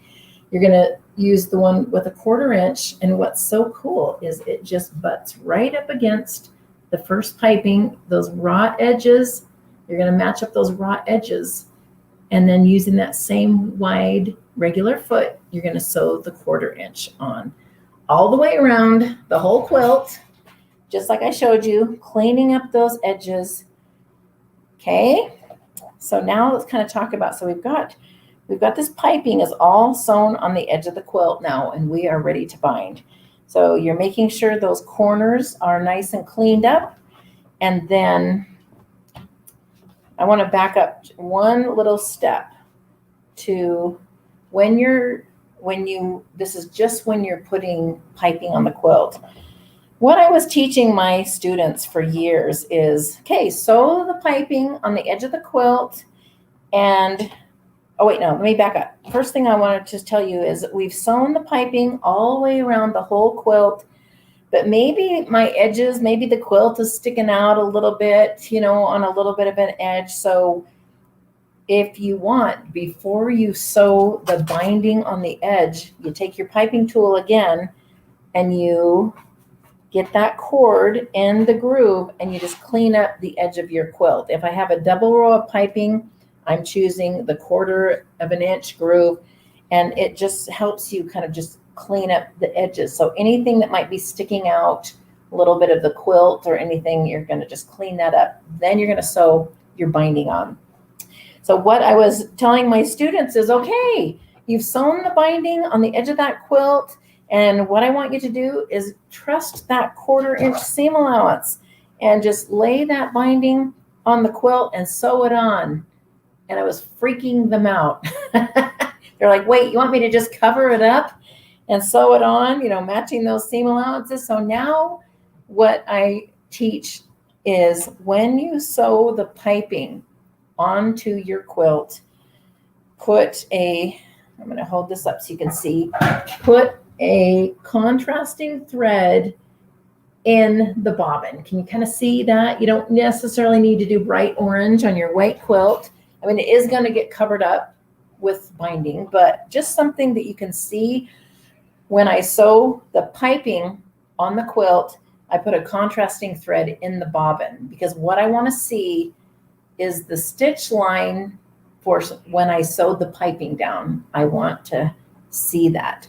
Then I'm going to take my binding, and I am going to, the way I like to sew my binding on the quilt is I like to put it on the front of the quilt, and then I wrap the binding around to the back. That's how I like to sew it on. And so now what I teach is I'm still putting the binding on the front of the quilt, but I turn it over and I am sewing it from the back side. And this is what is so cool, because I'm going to just follow the same line that I sewed the piping on the quilt. Does that make sense? So I'm going to match up the raw edges just evenly. It doesn't need to be shifted over at all. I'm going to just match up all the raw edges of my quilt and my binding. I'm going to sew the binding on the front of the quilt. And here's what's so awesome. You know how you have to stop a 1/4 of an inch away from the corner to miter it? Because I did a contrasting thread, I can see exactly where that crisscrosses, and so I know exactly where to stop. So you're going to come from the back side, sew down to that corner. I like to do a little back stitch. Some people like to sew off at an angle. Okay, here's the only weird thing is when you turn the quilt over to miter it, you are mitering the quilt exactly the same way, but you're moving in a counterclockwise direction around the quilt. So left-handed people are saying, thank you, Carmen, you are finally doing this right. So that's the only thing that feels a little bit weird, is we are going to miter that quilt going in a counterclockwise direction around the quilt, but you're binding this exactly the same way, but you're going to follow the line that you sewed the piping down with. And so then what happens is you've got this great finish. Again, it looks like you've done something really hard, but it was actually really easy. And ta-da. And then the edge of that quilt. Oh, let me say one quick thing about that. Okay, backing up to, you've made your piping, you've trimmed off your seam allowance. We're going to add it to the edge of your quilt. You know, I talked about not stretching the quilt top, not stretching the piping. But do you know the tip for when you're adding borders to the edge of a quilt? They'll say, oh, if the edge of your quilt is 60 inches, well, then measure 60 inches of border and at least pin it on. It's the same concept with the piping. If the edge of my quilt is 20 inches, I measure 20 inches of piping. I don't cut it. I just pin it, because sometimes we're just going to wiggle room, you know, a 1/4 inch here and there. But if I basically measure the piping and pin it to the actual length I want it to be, boy, the edge of my quilt is just nice and stable and flat, and it's just awesome. So that is the piping tool. With the seam allowances that are on the piping tool, we have the 1/4 inch, which is going to be quilting, and we have 5/8 inch, which is garment sewing. 1/2 inch is home deck.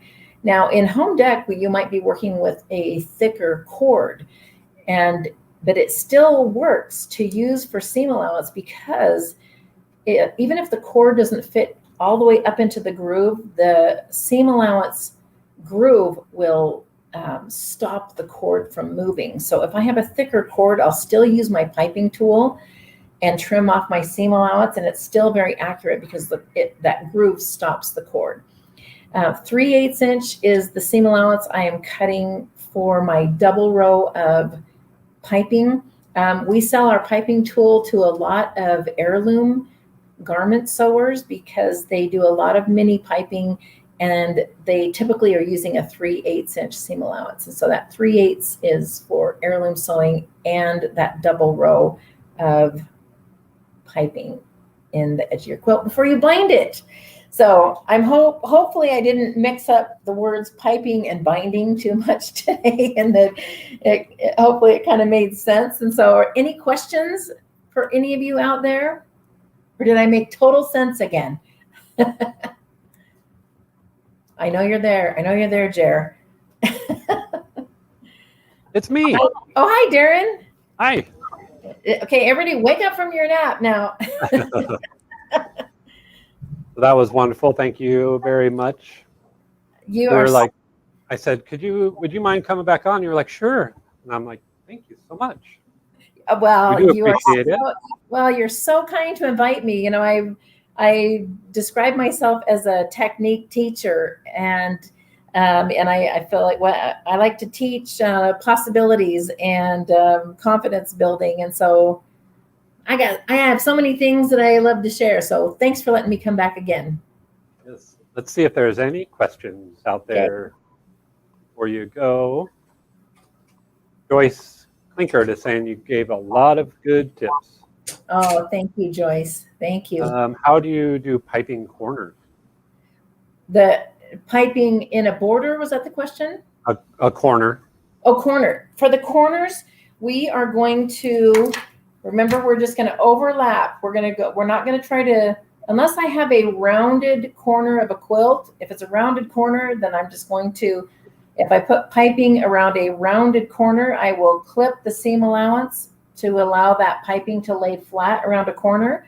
But if it's just a regular 90-degree angle, I go off the edge and cut it, and then I just overlap it so that we have a nice 90-degree corner. So I don't try to go around a corner, a 90-degree corner with piping. The one and only Tracy Edwards is asking, what gauge cord do you use? Hi, Tracy. Typically, the smallest one you're going to find is an 18 gauge. And then if you can find it, I like the next size up as a 16 gauge. Sometimes for baby quilts, I like just a little bit thicker cord. And so 16 and 18 gauge, 18 is typically the one that I'm finding the easiest. Cindy's asking, do you ever cut bias strips to make piping? Yes. A lot of times I will use extra binding that I have and use those bias strips. It is very subtle because the piping is so little, but if you do a strip, that has a diagonal print in it, that you've cut on the bias, that looks really awesome. But I am just really careful not to stretch it. And so just because I want to keep that nice and straight. But yes, you definitely can use bias strips, but you don't have to. I'm going to put Tracy Edwards on the spot. She may be interested in teaching this method here. Oh, Tracy, that would be awesome. It's one of those things that looks like it was really hard, but it's actually really easy.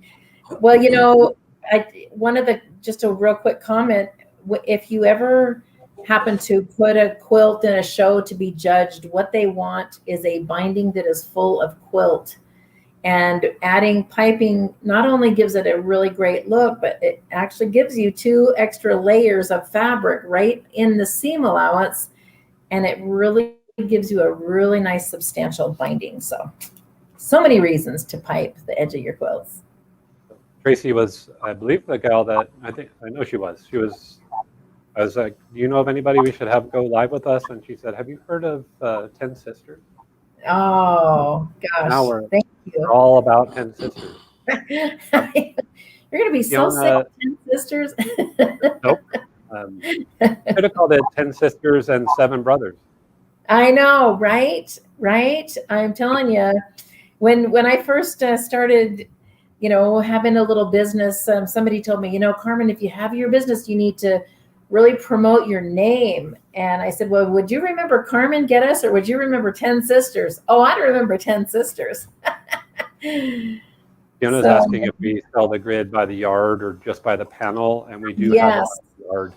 Yes, it is sold by the panel, and every panel has up above has a little logo, and it tells you the size, and it tells you what size to cut, what size square to cut. And at the end of the panel is a little dotted line with a tiny little pair of scissors showing you where to cut those. And so it is sold by the panel. I will say that the 2-inch finished panel is, I believe, just a little over a yard long. So it seems like it should be sold by the yard, but the 1-inch finished is a smaller panel. So we do have it by the bolt here. So we'll cut off however much you need. Which is awesome. Which is awesome. I was saying this the last time I came on, we were a pretty new little company, and this is a pretty new concept that we're out sharing. And so we have a website where we sell our grid, but because we will really want you to buy from your quilt shops, we never discount. If you see us at a quilt show or on our website, it's never on sale. And so that's why we really want you to go to Mulqueen's. Plus, we don't sell just one panel at a time. So I love that you've got that option. But my only disclaimer, everybody, is that this is slightly addicting. And so I can't be responsible for what happens if you start piecing quilts this way. It's pretty fun. And I've heard that on your site you have some free patterns, right? So we do. We have almost 70. Yes, we have almost 70 patterns up there right now. And we love it when our quilt shops use those patterns for kits and classes, though, Darren. And so, yeah. And then we have 4 books that we've self-published. But the website, we just barely are finishing up redoing our whole website. We're very excited about it. The tutorials are super easy to access now. We have YouTube videos, and they're all accessible right there from the website now. So you really don't have to remember anything that I said. My whole binding class is on there. And so, but it's even better face to face. So I hope you have somebody come and teach. Pat, Nicolaisen is asking, can you buy the whole bolt? And yes, Pat, just come and see us. We did bring in some bolts, and we can always bring in another whole bolt for you. Yeah, that's awesome. In fact, I think you're our first shop to offer to buy a whole bolt, and that's like having a full tank of gas. It's just awesome because it's endless possibilities. That foundation stays the same, but what you decide to put on top of it is just endless possibilities. So, yep. And just so everybody out there knows, we do have like the quilt behind Jer. We have other quilts here, and we have the unfinished quilt, so you can see how it all goes together. Yes, yeah. Carmen. Yeah, we sent you. Oh, nice. And yeah, we sent you just a quilt top, and I will tell you, it just gets softer and softer as it's handled.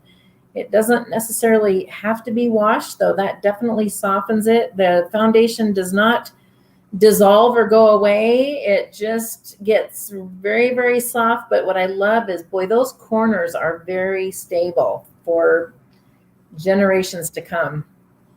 Well, Carmen, thank you again for doing this. You're welcome. Thanks. By the comments, they really enjoyed that. So it's a pleasure. I can't wait to come down there in person sometime, and it was great getting to come on today, Darren. Thank you so much. Yeah. Thank you. And if anybody has questions for Carmen, you can always email us, and we'll get the answers for you. Super. Or you can go to 10 Sisters. Is it 10sistershandicraft.com or? It's just 10sisters.com. 10sisters.com. 10sisters.com. You can email me right from there, and I love giving my opinion. So go ahead and email me. Awesome. All right. Thank you You again. guys have a great Saturday. Enjoy it up there in Utah. Well, that was wonderful. I'm glad that Carmen was so willing to do that, to actually show you the ins and outs of how to use her grid instead of just discussing it. It's always good to see a hands-on performance. Right, Jared? Yes, sir. Darren, we have another fun fact. Oh, we do. One more Mulqueen fun fact. Will you read that? It says, Mulqueen.com fun fact, Darren sings "My Heart Will Go On" at the top of his lungs while showering in the morning. That is very true. Good thing that only my wife and kids would hear it, because I think everybody else would probably get mad at that. Although my kids, whenever I try to sing to them, they tell me to stop. So that is really not true, Jer. I don't know. Are you sure? Where'd you get that? Janae told me that, actually. Yeah. So just if you're interested in any of Carmen's 10 sister products, just go to mulqueen.com and click on the balloons, and it would be right there. They're all on sale. Everything is today. Actually, it'll be on sale this weekend. So take advantage of the specials. And I was telling you earlier that we have a special guest that's just going to pop in. And so I want to introduce you to our friend.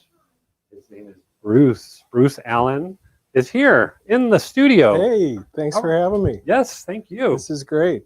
Hi, everyone. I'm Bruce with Bruce Allen Designs.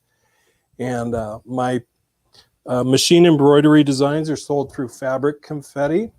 And I'm sure you guys are familiar with them. Their designs are sold here in your store as well. How did you get tied into Vanessa? So we retired and came to Arizona full-time. We had a winter home here.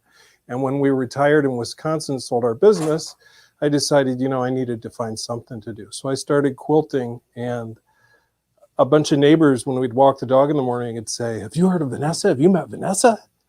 And Vanessa owns Fabric Confetti.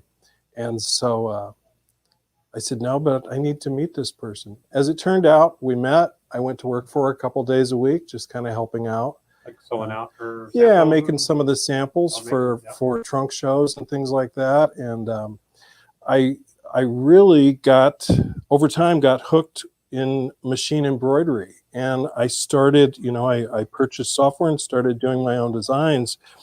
And the first one I did, I think was the first one you guys carried, was the ugly Christmas sweater quilt. Yes, which we do have hanging in the store.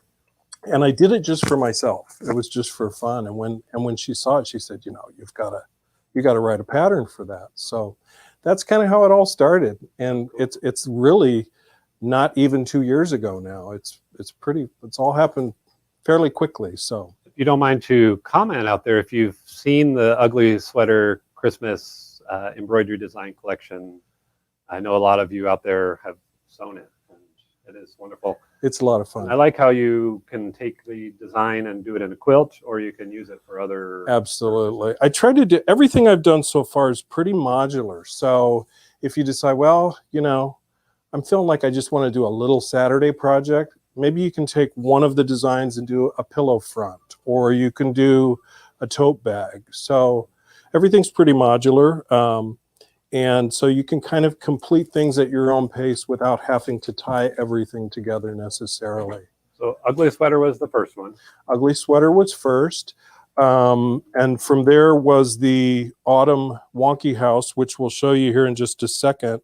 I found these wonky houses, and I talked to the artist, and she totally agreed to have me translate them into machine embroidery stitches. And when I sent her some of the photos of samples, she was really tickled with it. So I just took that and ran with it. I just wanted some kind of autumn table runner that had to do with, I had the theme or the title of it in my head before I had the design.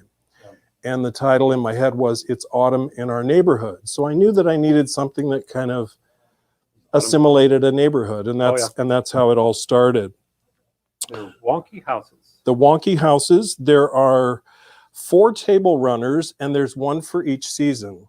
And The autumn one, I think you guys started carrying probably about a year ago right now. Yeah.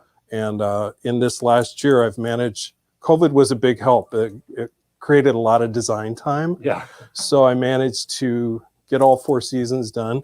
And the one you wanted me to kind of highlight today is the summer This one, wonky house. it's been out for a couple of months. I'd say a couple months was when you guys first started carrying it. And I have to say, the Mulqueen's gang has really, really been gracious in how you guys have embraced me and really promoted the product. And You guys it's just been made it a lot more fun. You guys are amazing. You and Vanessa, the whole company, the idea and what you make. I can't wait to hold this up. It's great because we're all here in the Valley too. So, you know, it's easy to just pop in like today and show things off. Anyway, this is the summer wonky house table runner. The title's Every Summer Has a Story, and I'll kind of explain how that came to be. As you'll see later in the other seasons, most of the table runners are kind of based on a neighborhood, if you will.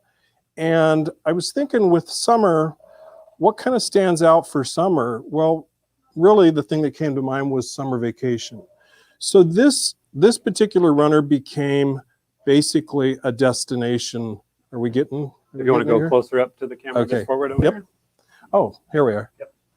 So this kind of became a destination design. I thought, well, what are the things that people do during the summer? They go to the cabin, they take the camper out, they go to the beach. And so the title to this became Every Summer Has a Story.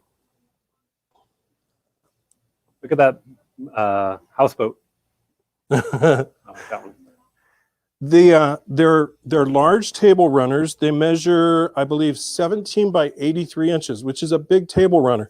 The thing to remember is if you pick just 2 blocks and eliminate them, you're going to take it down to a 60-inch table runner. And this is the first one of the 4. It was the last one I designed, but it's the first one where I did a pieced background to kind of assimilate ground and sky.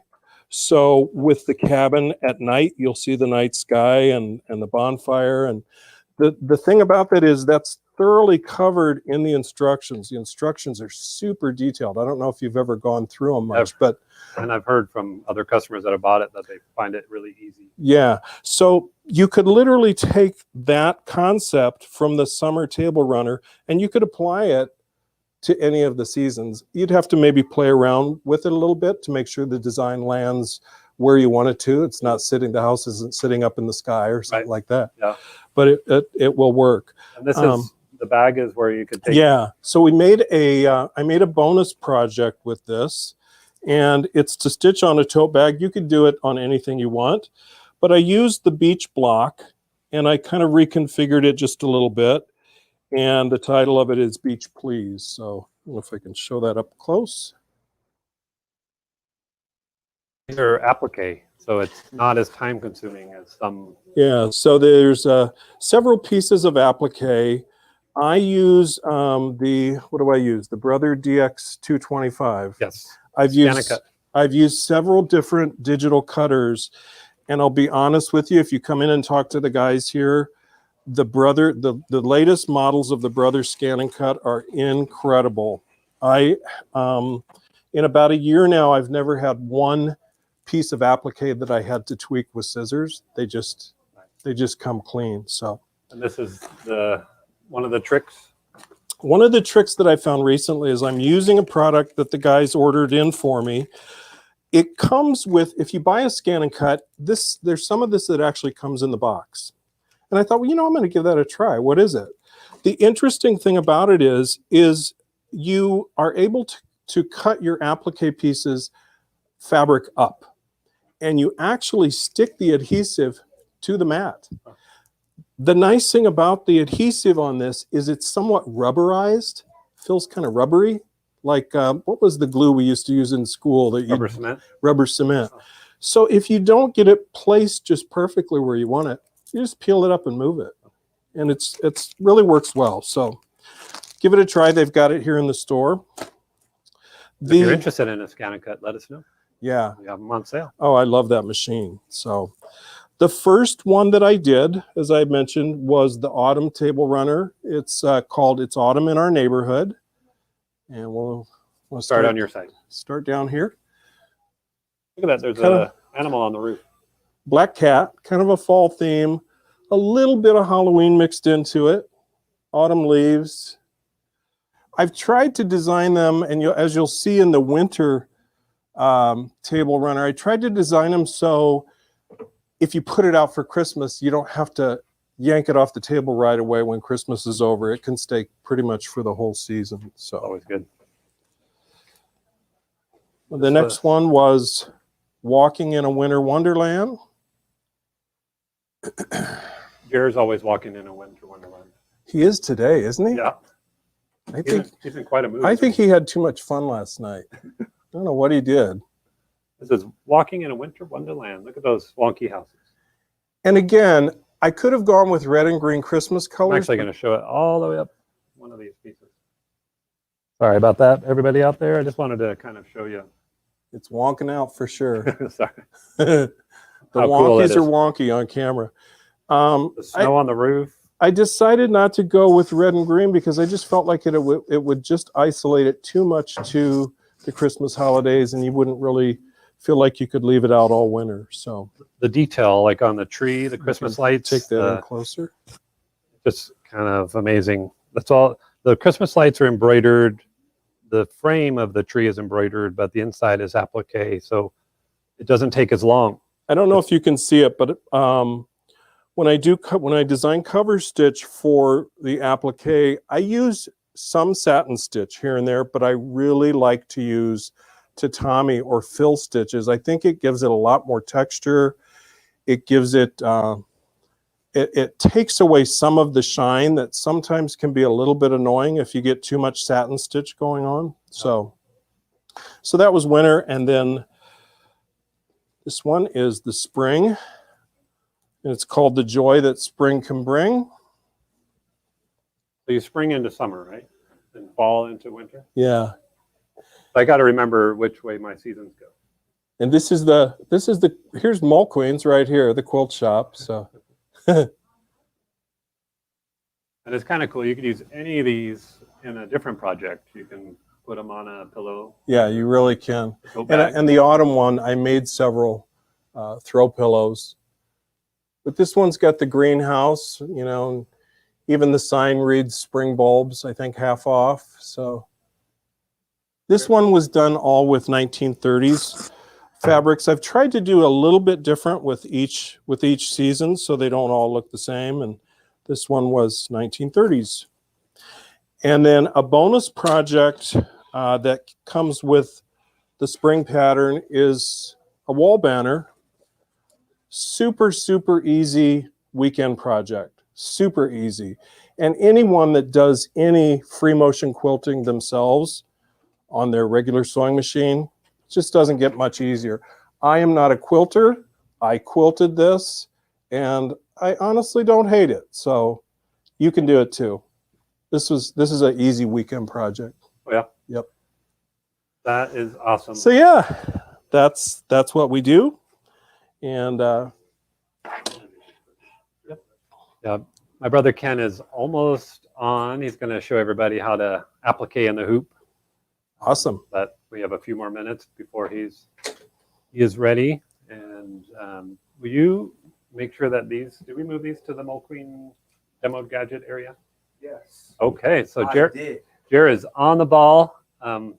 All four of these patterns, which I think are right here.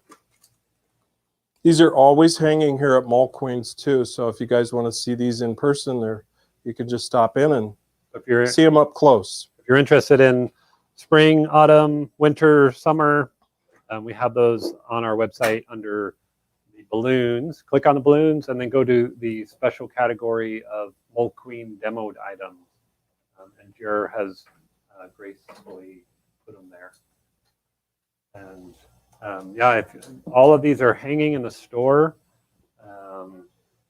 Bruce is more than there to answer any questions. If you're doing one of these and you have any questions.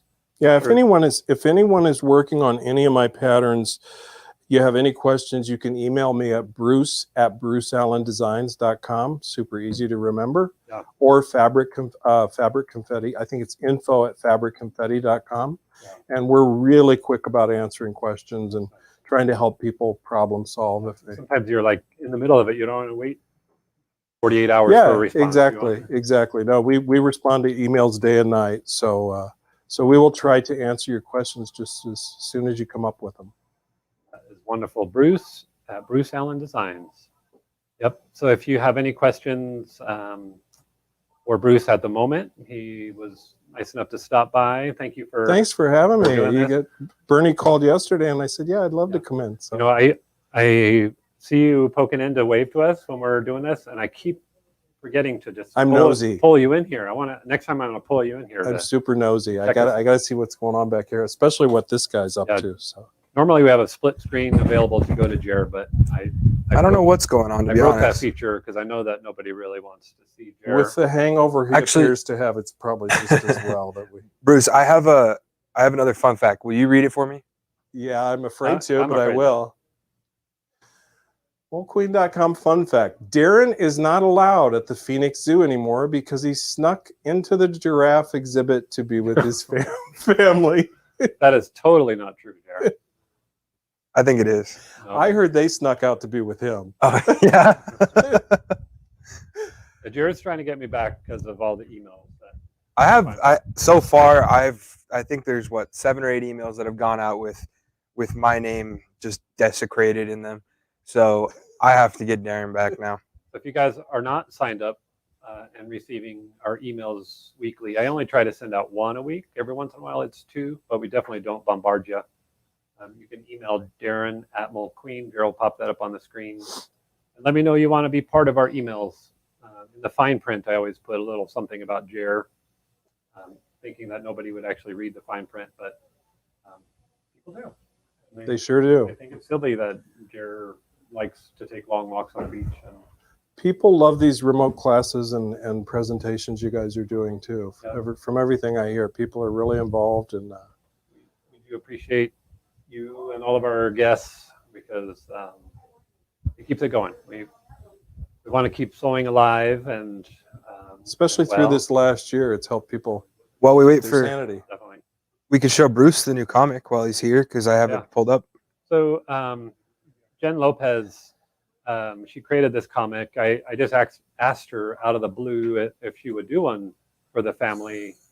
And so if you have interest in going to the Sewing and Craft Show, or just helping us with our donation that we're doing to the Juvenile Diabetes Foundation, we are going to donate to them this will be on a tote bag, and we are going to include the 2022 calendar by Jen, and we're going to include 2 tickets to the Sewing and Craft Show that is in September. Take advantage of it. Now we are going to bombard people. If you carry that tote to the show, we're going to have little spies going around walking to see who's carrying that tote bag, and we're going to throw free prizes into your bag if you're carrying it to the show. So that you have a chance to win.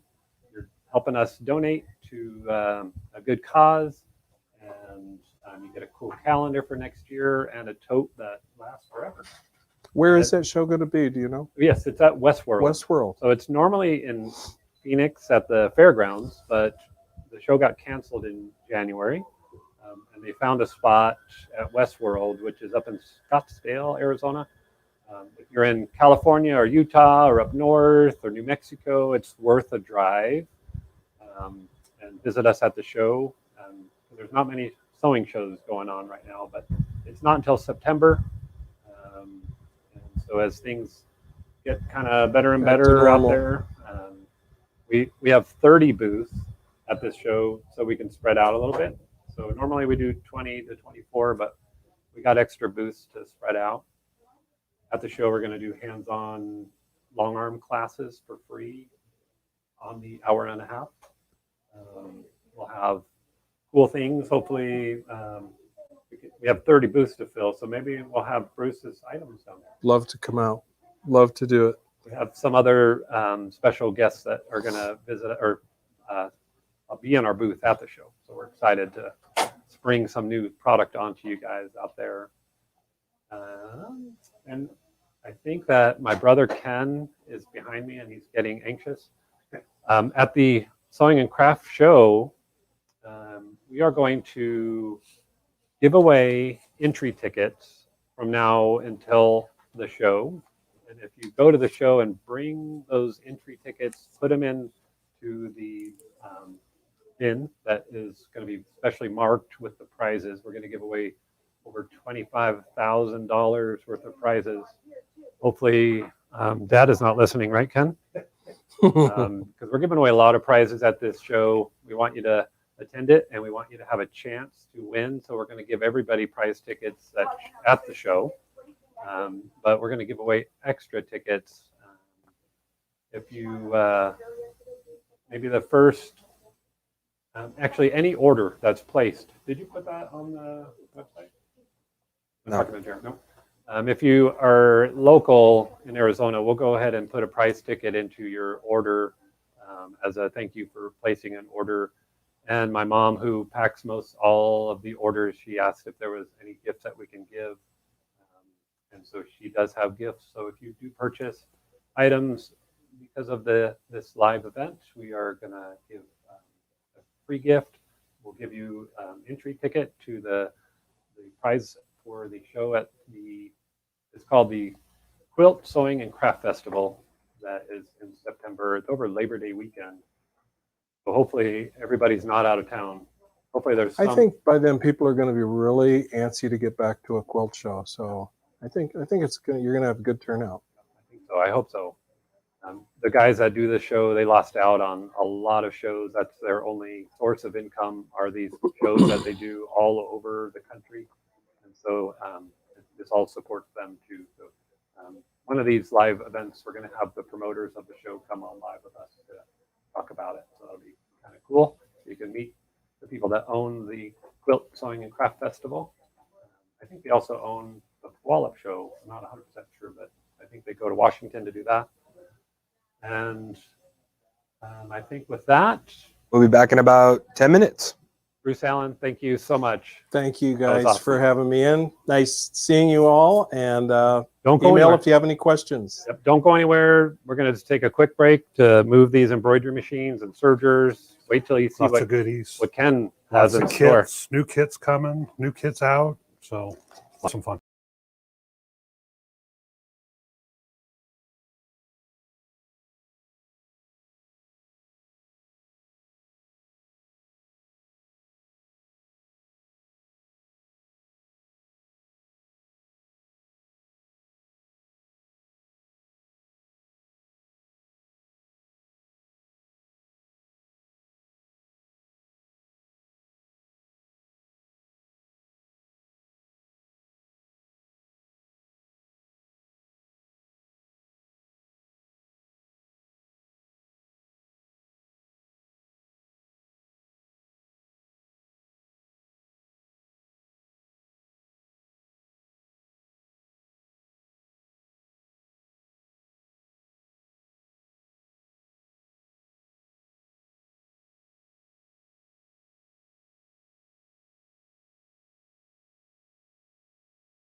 Hello, we're back for some more with my much older brother Ken Mulqueen. Hey. You know, a long time ago, Ken was the first of us boys that started with the family business. And he sure got a knack for embroidery, and he kind of also had the idea of putting this store together. And I think I've told the story before, but instead of just one type of safety pin, he wanted 8. Or if you wanted marking pens, he wanted everything. He wanted to be a mega store or a superstore. So a lot of you out there might know that our store has a lot of notions. Our website has a lot of notions. And it's always been a fight with Dad all the way through. It's Yep. like, Dad is like, we don't need that many. Dad's like, we have $250,000 worth of thread? Seriously? But we need it, all of it. Yep. So I know that you guys appreciate all of the notions that we have. If you buy a machine from us, you know that you get discounts on your notions for life right now, because we haven't changed it to a yearly program. But anybody that is part of that will be grandfathered in, just so you know. But the reason why we brought you here, Kenny, today is because of your cool towel kits. They were resurrected. Resurrected towel kits. Last week, I turned my laser on to cut fabric for the first time since 2019. There's my flamingo. He's finally available. Actually, that one's a... So hopefully, everybody watching likes to do applique or likes embroidery. You can do all of these by hand, which we prefer by embroidery machine, or using a regular sewing machine to stitch around each of the edges. There's one of Jer. So my daughters, Ashling and Lily, they didn't have a camera over there. My daughters are... Watch out for the cables. They've been, say hi. And then Lily, our 16-year-old that just started driving. So now she's been coming in every day and helping with kits. So the girls didn't get to see the picture of me and Darren together. Let me just show everyone real quick. Oh, okay. Oh, look, I'm right behind it too. So when you go away, if you go away, let's see, there I am. There we are. Thank you, girls. So between my daughters, my mother, Kay, and a bunch of them all this week, we've been racing to get kits done. That one's brand new, Nomis from Quilt Doodle. I have it kitted, and I talked to Cindy last night, and she is sending me a couple hundred patterns of that one and a few others. So we have the kits done. We just need to put the patterns in. So if you do happen to order that kit today, it won't ship until Wednesday or Thursday next week. But and I'll go through a bunch of the kits. I'll go through how I sort of create the kits, and then just we should take them back there to show the laser or something. Oh yeah. We had all this laser cutting started with Siobhan was doing our row by row, and I had just come back to the company for a short time, and I said, I have an old laser in my garage that I had traded in years past that I could put a new tube in and get it up and running, and we started cutting little by little, and I ended up going out to a trade show with a blank check from Dad to go buy myself a huge 100-watt CO2 laser cutter. So that's the animal that's been running, and it's been a fun week getting back at it. But hopefully we'll have a bunch more kits. I have patterns all a lot over the place. There's a lot of towels. So I think there's 34 on the website right now. One I just digitized. So mostly what I do, I have a pattern out here. So what I do is I take from either Wooden Bear, Quilt Doodle, the Flamingo's mine, and we'll have more and more patterns. But we take their pattern, I I scan it in, I create a cut file, or I create a file that'll work for Floriani, a plug for Floriani software. Actually, I'll show you how I digitize the applique kits. But I use Floriani exclusively for digitizing all of these towels. Whoops, another one. Oh, so this new, what was it? Parade Day. We just put it on the website today. So this one just came out. We just kitted it, and that one's cute. But I think I should probably start with how to do. the embroidery. If you guys don't mind to comment whether you've done applique, if you have an embroidery machine, we love comments. So if you don't mind to. And I just want you to know that the camera work is going to be amazing coming up because I'm going to be the cameraman. Just kidding. And I'm in charge of telling him where to put it. So it all boils back down to me.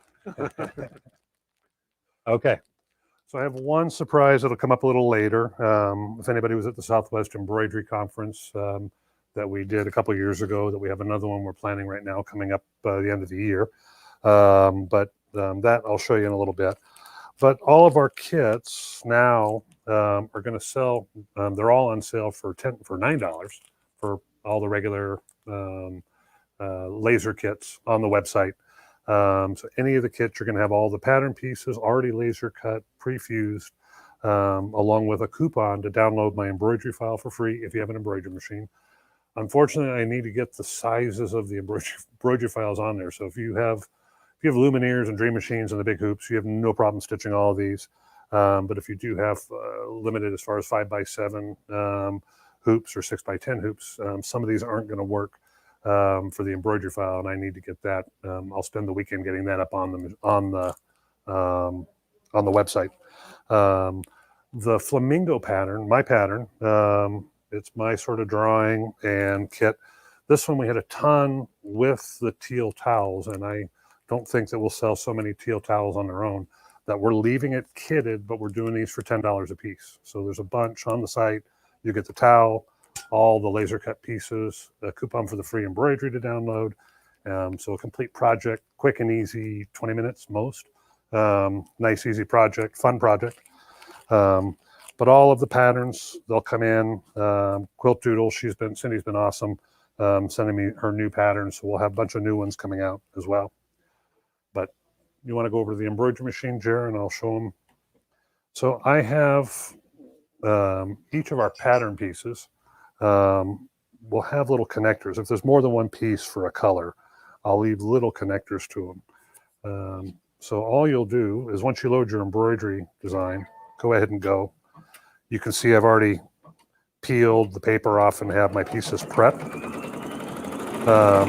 So while it's stitching, hopefully it's not too noisy.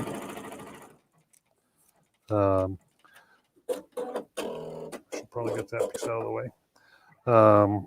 If you don't have an embroidery machine, then you'll follow the actual pattern on how to lay everything down. So I'm going to pull those through. So if you follow the actual pattern, lay all your pieces, then you don't iron it until you're positive everything's where it's supposed to be and in the order they're supposed to be. But if you have an embroidery machine, you're going to let the embroidery machine tell you where to put the pieces. So we'll just keep nipping off all the connectors. Now, Dad, I'm going to ask you a couple questions real quick. Sure. Can you do this on a Janome 15,000? Absolutely. Most of it's the only limitation would be the size of the hoop for some of the embroidery machines. But yeah, 15,000. When you get the coupon, when you go to the site to download the design, you'll just tell it that you have a JEF file that you need. So I'm going to pull the hoop out and show you the key. If we were doing, I don't know, can that see the hoop there off to the side? You want to turn him to the side there? Yep. Wait, watch this camera work. So the big key to, if it's a regular satin stitch embroidery, I could have laid a piece of fabric down and hit stitch. And then when it sewed the piece down, at this point, I'd peel the fabric back and use applique shears and trim as close to the stitching as I can. The problem when we do the blanket stitch, so here's my little piggy. See, show up there? Yeah. So when we do the blanket stitch, if that edge isn't clean, the applique is just not going to look nice. So if it was a satin stitch, real full satin stitch, that edge could be however you wanted with the fabric. So that if I was to trim my applique fabric up, I'd have to go ahead and use a satin stitch to get around it. But if I line up my pieces, figure out which ones go where, unfortunately, some of us will get a little lazy and will actually looking into the machine. And when you're looking in the machine, and you lay your fabric pieces down, you'll be off a little bit. So you need to come in and look straight down on the top of your pieces. And there it is. Get the little penguin's head up there. And what else we have? We've got this little wing, or no, it's a scarf. So as soon as you get everything laid up in place, the biggest thing is make sure you're seeing stitching all the way around, because when I digitize, I'm digitizing that straight stitch that went down and the blanket stitches hitting exactly on those stitches. So if I've got my design going outside of the stitches, the blanket stitch is going to run right on the fabric, which you don't want. You want it just off the edge. So if you do that as tight as you can. I love this little iron. I was using another bigger iron. It just seemed to be a little too bulky in some areas. You just need a quick touch of your pieces, and that's plenty to fuse it. I go through, or I used to go through, 5,000 yards of steam seam a year. Dad, do we carry that iron? Yes, we do. And where can they find it? Can we find it on the website? Yes, sir. I've been busy the last couple of days with kits. I haven't been. I just put it in the Mulqueen demonstrated items. Perfect. And is it on sale? It is. So we'll pop our hoop back in, get our other fabric pieces out of the way, and just hit go. Whoops, needle lock. So the whole applique piece, it's just going to tell you step by step to hold down a little bit. I'm going to stop real quick because I can see my little tail sticking up there. There we go. So the whole idea to this, the machine's just going to keep doing outlines, tell me where to put my pieces until it gets to the final stitch, which will be the blanket stitch, tying everything down. That's the fun stitch. This is the work part. Now, what machine are you stitching on? This is a Brother 1 needle, the Persona, 8x8 hoop, reads DST or PES files, easy to thread, has a needle threader built in. Great little machine. It also has an attachment for it that gives you a flat bed to it, and you can free motion quilt with it. There's a foot pedal that goes on it, and you can free motion quilt. So that's all done. I'm going to pop it out again and see where my pieces go. I'm going to keep Darren jumping here.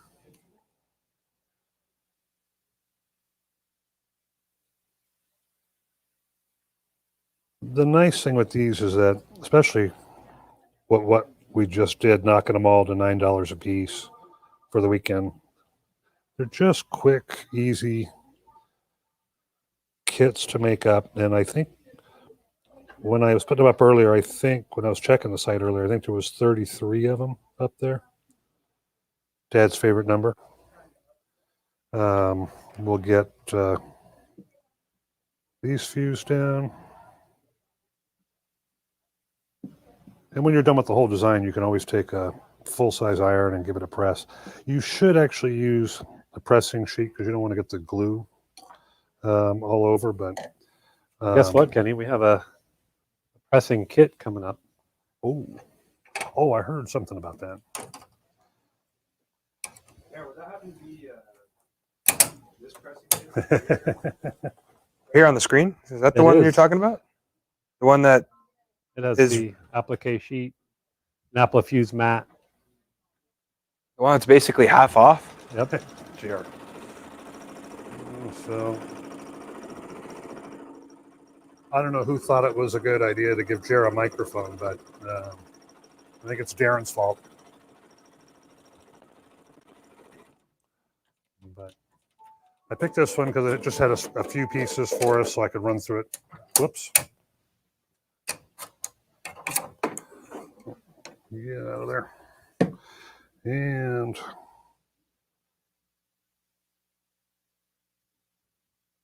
so is there anybody out there that actually create their own appliques as well? Or am I the only with your scan and cut? scan and cuts? And that was actually last night on Facebook. Janae, Darren's wife, had posted what classes would you like to see upcoming, and I was amazed and flattered that there was a bunch that wanted me to teach more again. Oh, I got caught on threads. I had a class that we had done. We had about 13 luminaires set up and scan and cut set up, and we actually all created our own appliques right on the Brother machine, stitched out appliques, and then we used the scan and cut to cut out our fabric pieces. And it started off as 2 classes, then we added 2 more, and they filled right away. I think at the end of it we had 6 of them, so we got to do that one again. But each of these pieces, these pattern pieces, we're also going to have, you can take each of these stitches and run them. So once you have the kit and you have the embroidery file, you can then take the file and put it into a scan and cut, because you have a good embroidery file, but you've only got 1 set of pieces. So without having to go back and buy another set of pieces, you could just use a scan and cut all the extra kits that you want.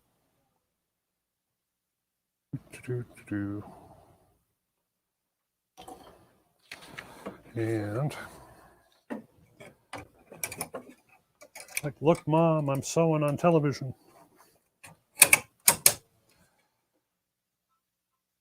There you go. It's not fast enough.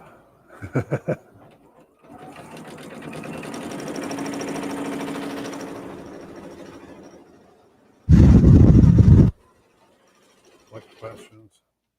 Ken, can you turn the pattern upside down so the extra towel is hanging down instead of behind the needle? Yeah, I just didn't pay attention when I first loaded it up. So that would have been the easy way, is just to stitch it backwards. But I just, guys, everybody, if you don't mind, to mark this moment where Kenneth actually made a mistake live on camera.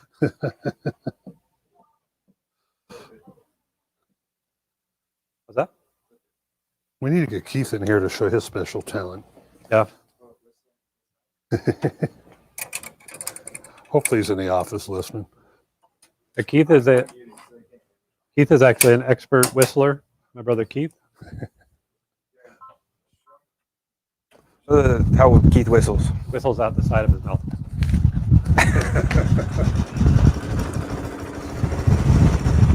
He's accomplished at it. A lot of practice. All right. A couple more pieces. And then if you're watching the design, it has to do so many stops just because of the layering. You'll see that I've got on the black, there are the whites on top of it. So they all go in a certain order. So if you don't have an embroidery machine, but you have all these pieces, follow the pattern, but make sure that you do get them layered the way they're intended. But That someone wants to know if the cut files are limited to the scan and cut. We don't have any cut files. no, I don't have cut files in there yet, but I am going to go through and add cut files, SVG files to everything. So if you have a silhouette or one of the other ones, you'll have the cut file. So if you have one of my kits, just in the meantime, you can always just, when you get the download of the embroidery file, just email me, ken@mulqueen.com, and I'll send you the SVG file, or whatever file format you need. So, and whoops, but I only have 1 piece left. Oh, it's starting the actual applique. Whoops, I just found a problem with my applique, but that's been out for a while. Well, Do that one right in the hoop. we'll cheat him in there. Just be careful. The big reason I pull the hoop out is that to make sure I can see stitching all around the outside. And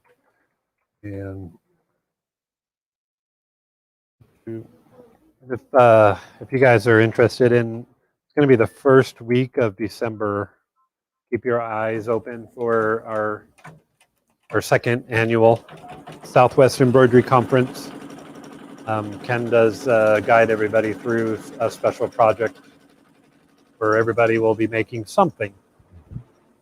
They'll be with OESD as well. They'll be providing 2 days of hands-on embroidery projects. My brother Ken, we're still working on the details of having a whole second room of like handy quilter, perhaps, is what we're hoping for. So we are going to announce it very, very soon. We're just working on the details with the hotel. Hopefully, the bigger the better on the hotel. If we get the hotel and the ballroom that we're looking for, we'll have tons of space. So last time was a blast, and there was 300. We had over 300 people come through. So This time we're going to hold it to 100 people just because of this situation. Although by December we'll be even better than we are now.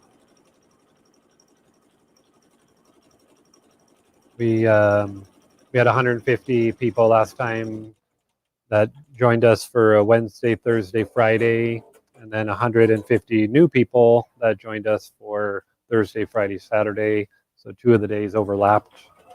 Lots of fun. This time we're going to cut it back a little bit, but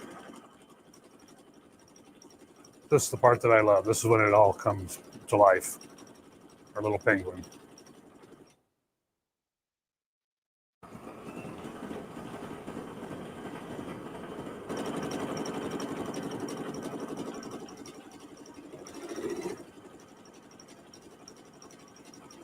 So as soon as it's just got a couple more areas there.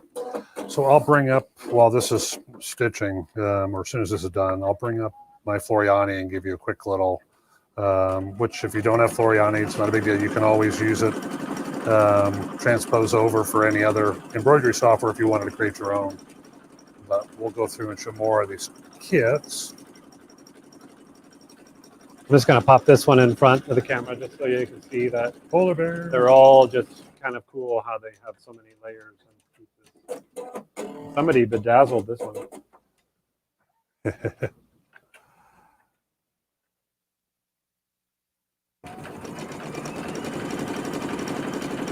And I'm sure if anybody out there is well versed into embroidery, if you've been around us for a long time, this is something that's been around for quite a while. But this is the iron that is kind of recommended that we just put on our website if you're interested in taking advantage of the current special.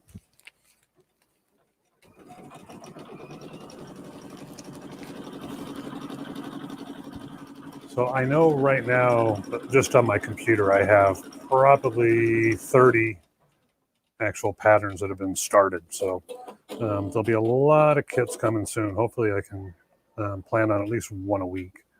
But this guy is almost done with his eyeballs.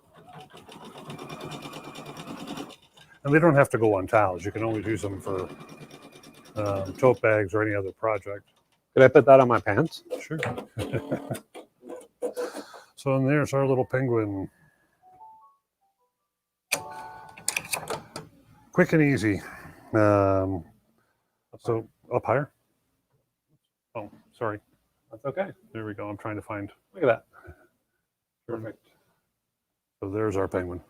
And is that a towel that you did it on? Yeah. So we'll pop him out. Main camera. So then we go ahead and change out, trim off our stabilizer, and there's our penguin. Bring him up a little closer, maybe. People can see him. Whoops. I'm not used to this. You guys are used to this. I don't think you ever get used to everything being backwards. So amongst all the other towels, tons of the kits, and they all follow the same premise. The difference would be when the machine did the blanket stitch around everything, if you didn't have an embroidery machine, you would just put that in your sewing machine and choose either a satin stitch or a blanket stitch and just manually stitch all around each of the pieces. So fun, easy little projects. And no, you don't have to cut any fabric. You don't have to trace the patterns out. Inside the kit is all the pieces, right? Yes. So inside the kit, you'll have all the fabric pieces, all laser cut, all steam a seam. You just need to cut the little connectors to separate the pieces. And then you do end up with the pattern as well. So you can always use the pattern to trace and make other kits down the road. But Mark Bach is asking, what stabilizer did you use? I'm a cutaway freak. I use cutaway on everything. Most people hate it. This is a towel, woven towel, and it's such light stitching. Regular tearaway would be fine, but I just prefer cutaway.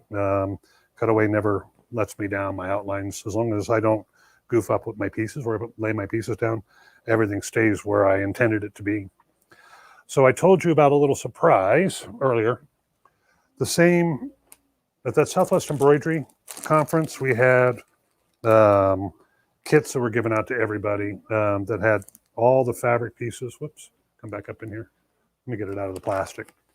Had all the fabric pieces already cut. Da-da-da. So my little cactuses, you want to actually put that camera on there, Jer. Okay. That one up. So all the little pieces from the little cactuses, mountain ranges, everything, plus the canvas, and tucked away inside the canvas was also straps. So you applique, go ahead and applique out. Whoops, where am I at? I'm chasing away from you. Applique your design. And then with a sewing machine or a serger, turn your bag inside out. I'm just going to, and we'll zap.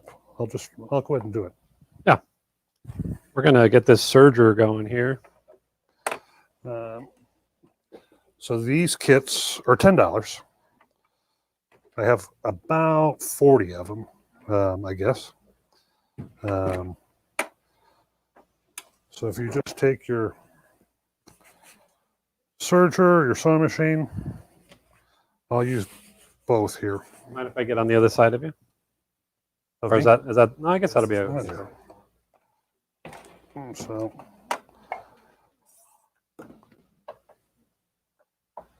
Hey Ken, what serger is that? oh, Juki MO80. It's actually on our site for $440. nice little 4-thread serger. That's cutting canvas. And just right through. We'll go over, hit our other side.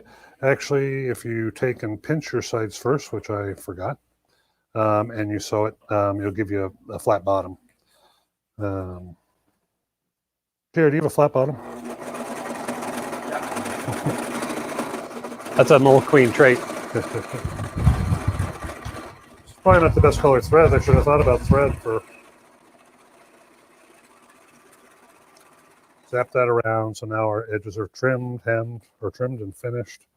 I'm going to top stitch it with a sewing machine. But great little serger, 4-thread, 3-thread serger, and then it has rolled hem. Nice and easy. It's not the MO2000, the auto threader, but it's got a great, actually 2 seconds. Oh. For those of you that have an older serger and you're always battling that lower looper and you don't want to jump up to the air threading, auto threading sergers, this lower looper is your booger. He's the one that everybody hates. But they have this little threader now that you catch your thread, lift that up, that threads the back of the lower looper, and then thread out through the front of it. So it makes threading serger so much easier. Not as easy as air, but so much easier. It's a perfect serger if somebody's not looking at using one all the time to invest into the air threader, but it's still an easy serger for that $400 price point. And so any of you watching that were at our Southwest reservations, Southwest Embroidery Conference, that you guys made these, we had sergers all set up, everything. It was part of the class, appliquing and doing everything together. But we also set up little irons, which I didn't think of here, but we'll pop this guy out. Do a quick little hem.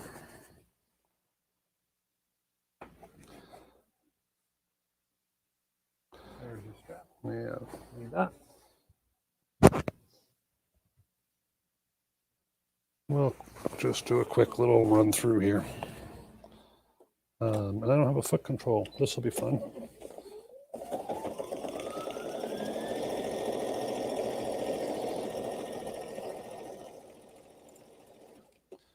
Now the applique obviously took 15 minutes or so to do. But just to show you, I was running late with everything, whoops, this week. Ken's used to a foot pedal. Yeah. And I don't know why I chose, I guess, green thread because of the straps. But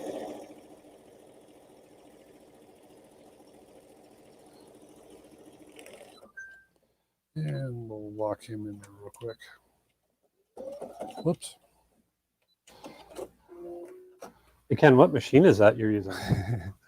This one is actually a neat little brother machine, and it's all I know is that I grab a bunch of them from upstairs for Siobhan.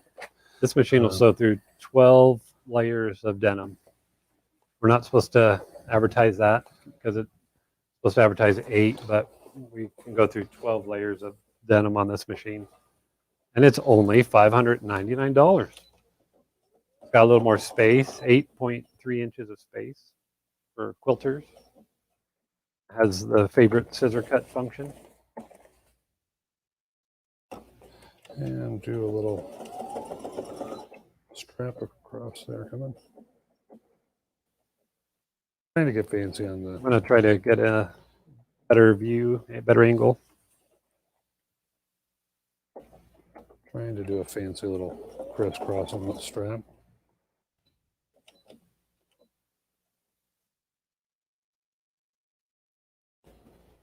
Try to get up there. And I don't know what I'm trying to do, but and we'll go It's easier when you're not trying to keep out of the way of the camera and have a foot pedal. Yeah. Is that what you call it a box? Stitch, I guess. I tried. So I'll finish this one and then we'll just show the idea.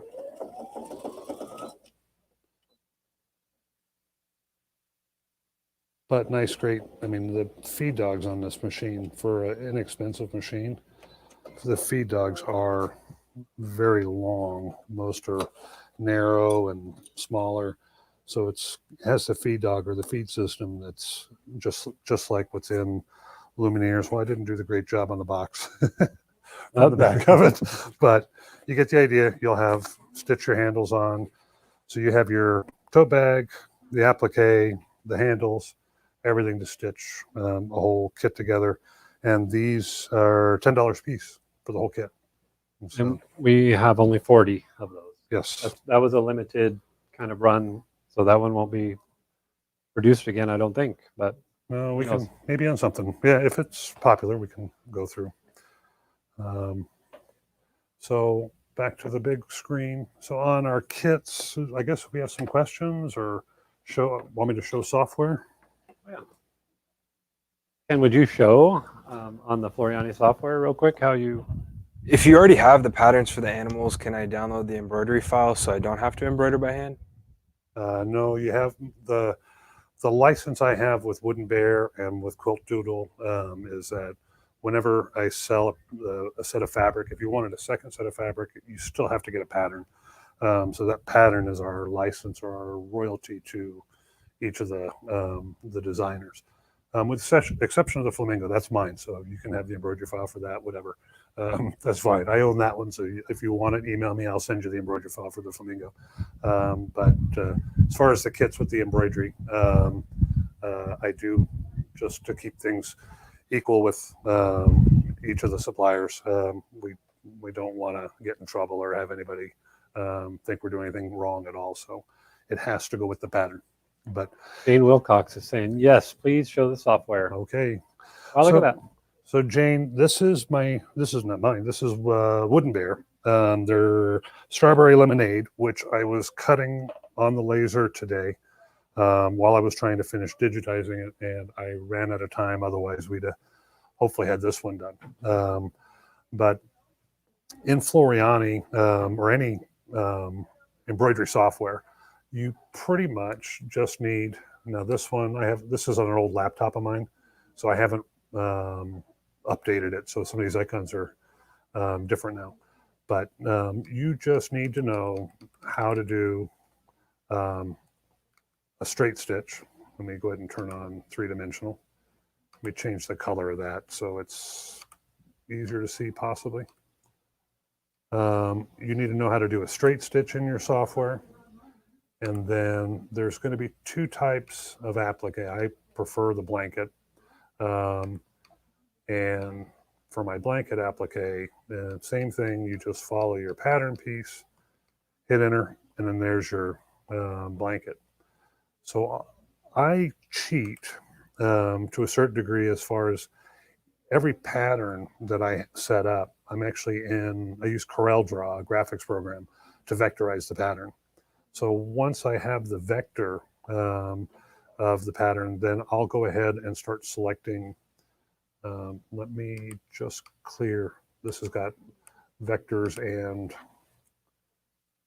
outlines. Let me just clean this real quick, just so we have just the color pieces. Like I said, we were going 100 miles an hour this morning, just trying to get as many finished up, and I didn't get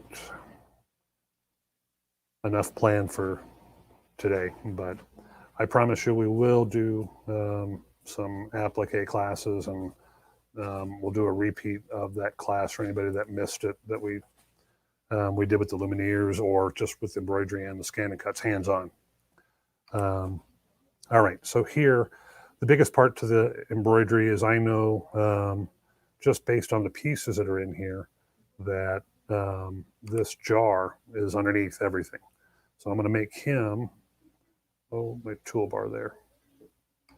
Make my toolbar go away. Well, I'm going to have to. Sorry, I can't make my little toolbar go away there. So I know that jar in the background, I'm going to make him a straight stitch. And just give him a color. Then second color, pieces are laying on top of him. That outside on that lemon, the blue of the straw. Let's go up here a little bit. Blue of the straw, the lemon. That's not the outside of the lemon. There we go.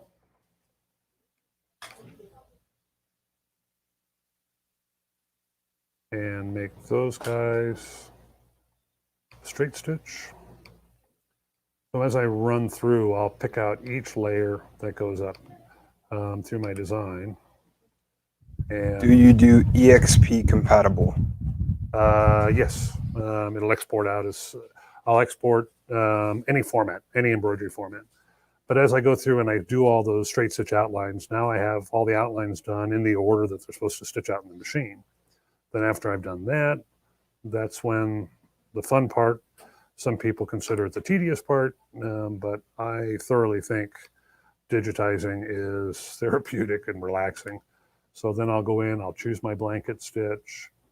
I do play in some of the designs, you'll see different widths and different densities of the applique.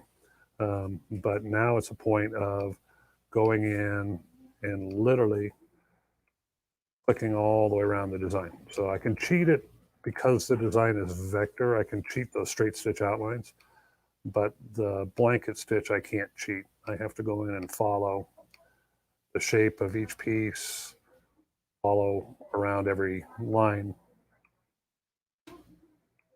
every area, delete, edit, move stitches, and then I'll right click to finish it. So there's the applique around that first piece. So there would have been a lay down stitch first with the machine sewed out that you'd put your fabric down on, and then you'd have the second piece of the applique going over the top of it. If you didn't like, if you wanted to trim it and not cut, you can always use a satin stitch and digitize your applique or blanket stitch or applique stitch. Whoops, I wanted that satin as a satin stitch instead.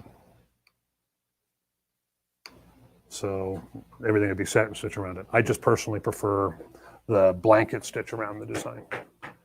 So is there any questions for? But those are the three. It's nice because in Floriani, you just need to learn 2 main tools. Go back to the big one, and it's gonna. How do you know what size to make each piece so not to leave gaps while embroidering? Oh, coffee. Mom was here. Mom was here. The big thing would be, since I have my vector file, or that straight stitch piece, that straight stitch that you create after the image is gone. So you've done straight stitches around every single shape that's in there that you want to actually cut out. So once the image is gone and you have all your straight stitches, that straight stitch, if you use a scan and cut to cut it, or in my case, the huge laser cutter, it's cutting exactly on that straight stitch all the way around.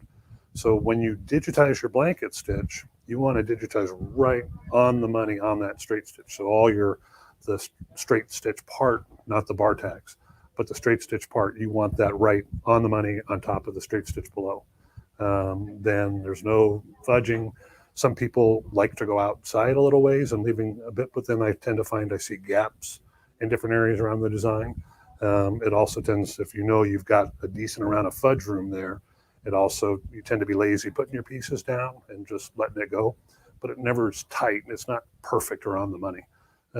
My stitching is right on top of the straight stitch. So when you're peeling that paper off the back of the designs, off of each of the shapes, sometimes you can stretch that fabric. So you want to be gentle if you stretch it too much.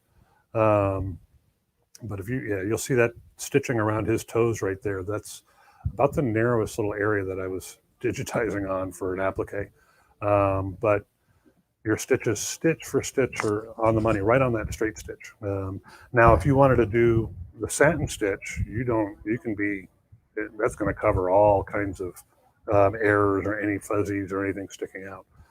But if you're fusing the fabric and then using a scan and cut or one of the cutters, the edges will be nice and clean, and then your blanket stitch over the top of them, you will be happy with them. What do we have there? I got it. Oh, We do have the scan and cut SDX 225 on sale for $5.99 if anybody needs a digital cutter. yeah, I saw Joyce's comment, Joyce Carpenter, or sorry if I said it wrong. Digitizing is relaxing, so it's I can go back there, and then unfortunately I'll get halfway through a strip on something and I need to close it off, but somebody come back and get me to come up front, or I have a phone call or something, and I'd rather just sit there and digitize and be in my own little world. Floriani, Total Control. Yes, when we have, I will do a class on the applique, and plus with digitizing, I'm not into a lot of there's a lot of tons of stuff in Floriani that I have no clue. I haven't gotten into, I haven't tried using. It does so much. Now, Kay is wonderful at getting into all that stuff that she likes to play around with in there.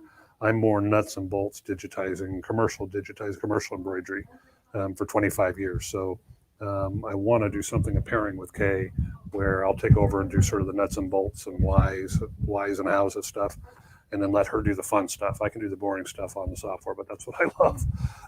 But the applique, I will do another class with applique here soon, try and get on the schedule for monthly. And I saw somebody asked about Glendale Story. I'd love to go out and do it in Glendale too. So, but we'll, timing. From Jerry. Darren's going to email me a picture real quick. That way we can show you guys what's going on. But we've got time. So actually, while Darren's doing that, do you want to, what's your take on this? Because Darren was saying that we're giving too much stuff away. Yeah, I've seen for the event. So I've got a banner that I'm making for the booth. And then all the vendors that are there. And then from this, we've actually had a couple other vendors that have asked so far to also throw stuff in. So it's actually growing. And I think there's going to be a bunch of boxes you'll put in for what you want to draw for. But when we're done, we're at 25,000 now. It's going to be a lot more. Just everybody still donating projects to it. So we're going to have a full sewing room booth set up with everybody's supplies all up in it, and that's what everybody gets a chance to win at. But you do have to be present at the show. So it'll be at the Rusty Bar Sewing and Craft, at the Sewing Craft Festival. And if anybody hasn't done any events or shows at Westworld, it's a great place. It's about the same distance from Mesa to Westworld as it is to get down to the Arizona State Fairgrounds. But it's Scottsdale. It is a lot nicer area. Brian Van Ort. Thank you, Brian. That's been a few years. Brian in our Tempe store, along with Keith and I, used to be on a soccer team for a dozen years or whatever, a long time. But that Westworld place is awesome. Nice place. I've done events there with a few of the Pinners conferences, and then there was also the Arabian Horse Show. And Keith out there at Westworld, he bought a fire truck a few years ago, and then he sold a fire truck last year. Yeah. You want to read this real quick while Darren's still going? Yeah. So this one, it's actually in a nice kit. Do we have? Oh, we do. Yeah, it's in there on the counter. And it's Gypsy Quilter, right? Yep. So I had Bernie, if anybody, my wife here in Mesa store works at the registers, and I've asked her just for Gypsy Quilter to go ahead and set up the whole front wall with just Gypsy Quilter products, because they have a ton. They keep coming up more and more each week. So a Teflon pad for your iron, Teflon pressing sheet, another Teflon or a fusing mat, and a Teflon pressing sheet. So pouches to hold your rotary cutters. And it comes with the ironing mat, the wool ironing mat or pressing mat. Yeah. And it's in a wool case by itself. This is actually nice. Really nice. So that's a total of $140 or so on sale for, I believe, 70. That's Gypsy Quilter. Yeah, $130 on sale for $79.99. Were there more questions out there for the applique stuff since we rolled up in there?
We're back.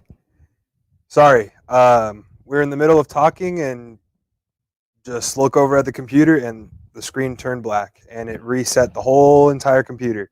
But thank you all for sticking with us. Put more quarters in More quarters in the box. Yeah, it's like a parking spot meeting.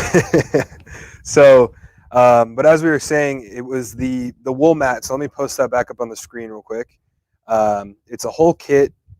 It should be the correct price on the website, but it comes with the mat itself, which is that what is it, a 10 by, or It's a wool mat. what's the size of it? It's a large wool mat, and then it comes with an iron rest, a applique sheet, fuse mat, carrying case, for a total of $130 retail, and we have it on sale for $79.99. So almost half price. 14 by 18. 14 inches by 18 inches. So That's for the wool mat that everybody loves. Yep. Perfect gift. $80 for your best friend. someone said YouTube isn't back. Let me make sure because it should be. YouTube. Ooh, an ad. Yeah, it's back. The wool pressing kit is an exclusive offer. We had to order them in advance, order a certain quantity. There was no other way to get it. Let me go there and I'll come over with you. How about Kinda that? limited to dealers that are willing to support them as the Gypsy Quilter. Remember, we had the Gypsy Quilter on a good few shows back, but you get the mat inside, applique pressing sheet. So that's what Ken would want above your applique when you're ironing it, so you don't get the sticky on your iron. The Applique Fuse mat is something that you would iron onto. You could put that on top of your wool mat. The Applique Fuse is, you could actually use it and hot glue on it. You could do all your crafts on the Applique Fuse mat. It doesn't melt. You can pour hot sugar on it. Yep. If you wanted to. That's actually where those got started. Oh yeah. Like in dessert shops and stuff like that. Here knows a lot about the hot sugars and stuff. Yeah. That's how you get a big belly. Wool allergy people use. No, it's a wool mat. So if you have a wool allergy, don't buy it. Yeah, maybe not. And we know about allergies because we got allergies in my family. I want to show you guys this real quick. That's not the right camera. It's this one. So this is the OESD Summer Glory. We have that in the Mulqueen demonstrated items as well. It is a multi-panel embroidery design. The nice thing about it is if you buy the pattern, you can also buy the Isacore thread kit. So you can buy the pattern, and then along with that, This you can is get the kit. their first tile scene that wasn't like Christmas related, I believe. Look how beautiful that is. I'm going to put it up really close so you can see that it is embroidered. Someone wants to know how you get the $79.99 price going on our website and purchasing it there. Yep. At Go to- mulqueen.com. This is OESD. They're going to be part of our event in December. Oh, Um, let me change that. but this is a design collection. If you have an embroidery machine and you're interested in doing embroidery in a large format where you do all the separate blocks and then you sew them together to make it look like one large wall hanging. I'm sure most of you have seen these wall hangings, but this is pretty incredible. This one, it's so detailed. Carmen, our expert embroiderer here, is the one that did this for us. Jarrett, if you don't mind, once you're done there, I want you to go to mulqueen.com. I want to. Give me 1 second. I'm going to edit something real quick. So let me show you one more thing that OESD just came out with.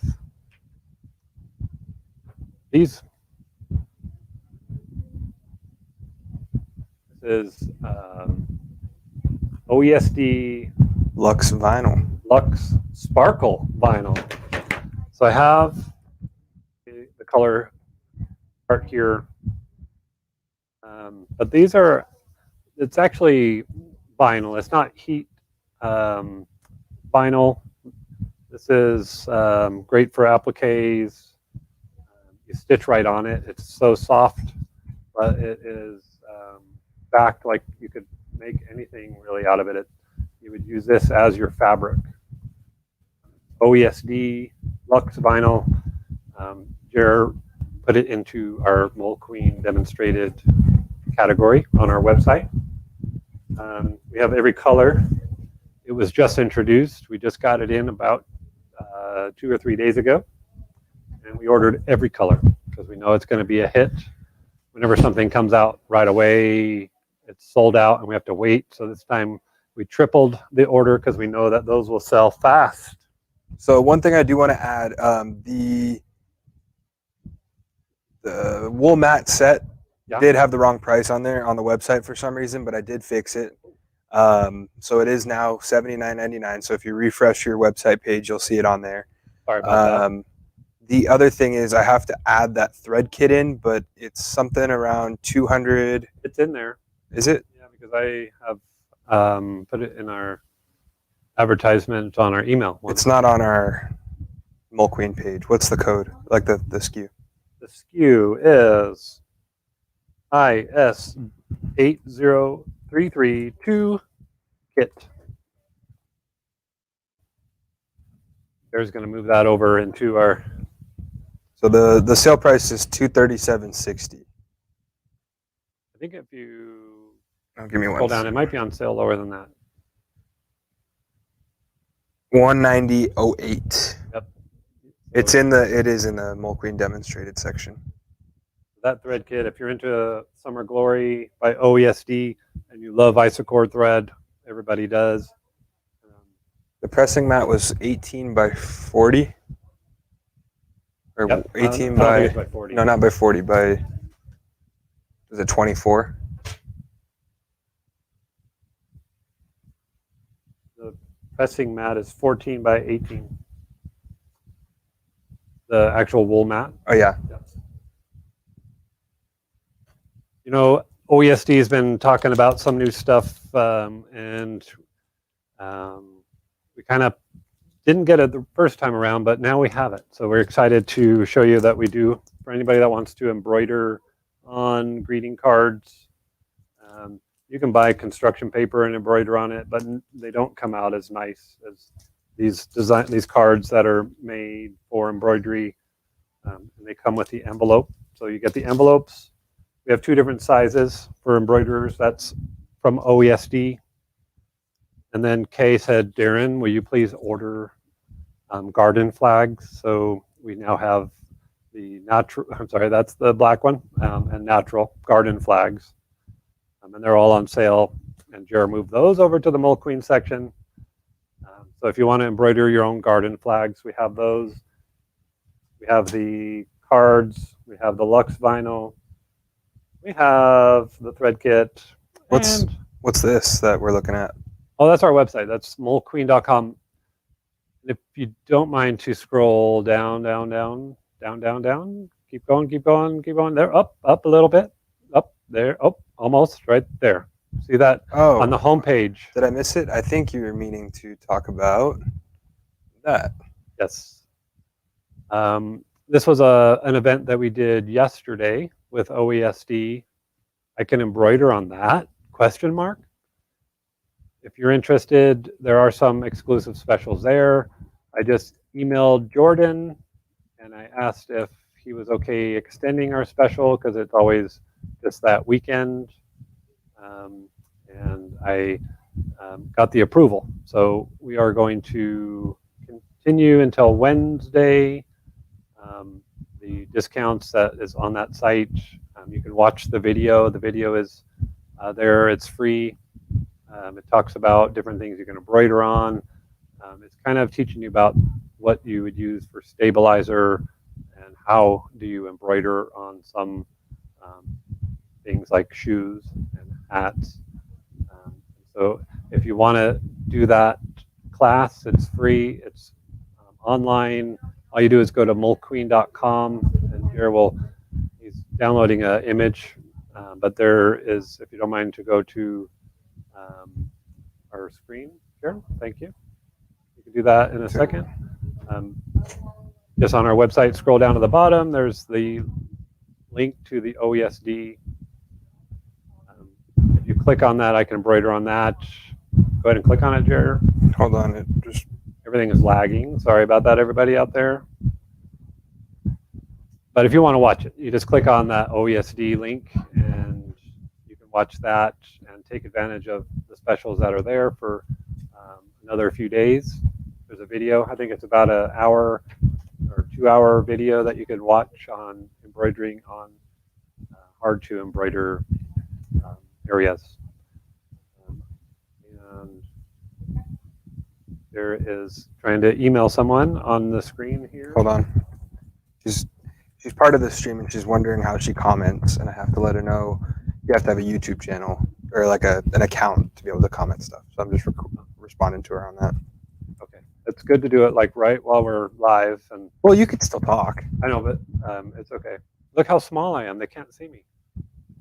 But if you have interest in anything that we talked about, mulqueen.com homepage, hit the balloons and the special event. All the towel kits, everything that we talked about is there. You know that my brother and Jared were talking about our $25,000 giveaway and how it's growing. Some of the items are cabinets, sewing cabinets. There's 3 different companies offering sewing chairs. We have Floriani offering thousands of dollars worth of software bundles. We have OESD is offering a free subscription for a year.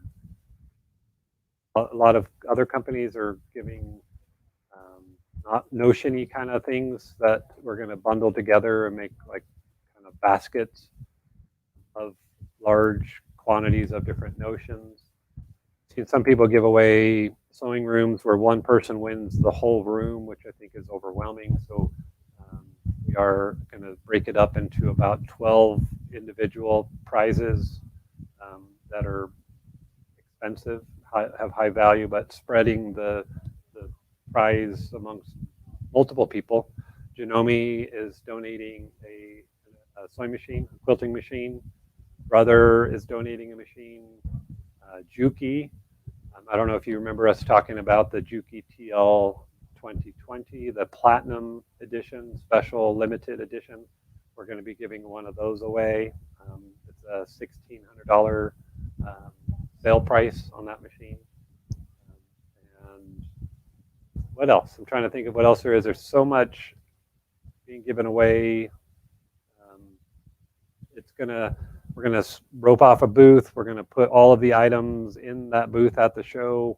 We'll have bin boxes all the way around that booth, and you put your prize tickets into the box of the prize that you're more interested in winning. If you don't have an embroidery machine, you wouldn't be interested most likely in the software, but you may be interested in the cabinet that we're giving away.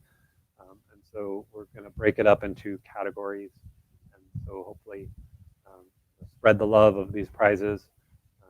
And how do you get these tickets?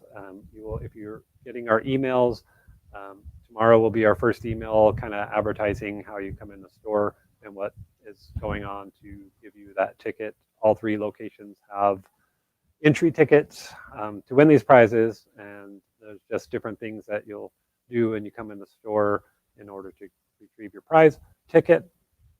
The more tickets you have, the better chances of winning. We have a lot of weeks before September to give away these prizes, tickets to win those prizes. Somebody's asking, what are these yellow bags? These are Mulqueen bags. I'm going to bring one up close. I'm not going to show you what's inside the bag, but you can kind of tell that there is something in the bag. This is 3 yards of fabric, and these 3 yards of fabric clash. They don't belong together. We're not going to show you the fabrics. And this is, right now we're going to only select 10 people.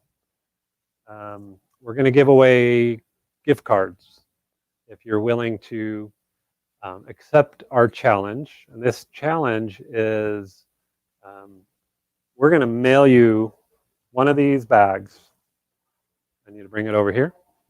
We're going to mail you one of these bags with the 3 yards of fabric. It's called Clash of the Cloth, and it's brand new for us.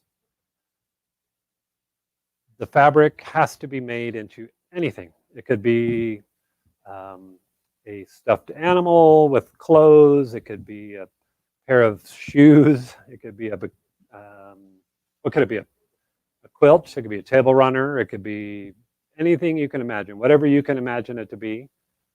We're going to give you 3 yards of fabric. You have to use at least 50% of the fabric has to be the fabric that's going to be mailed to you or ready for you to pick up.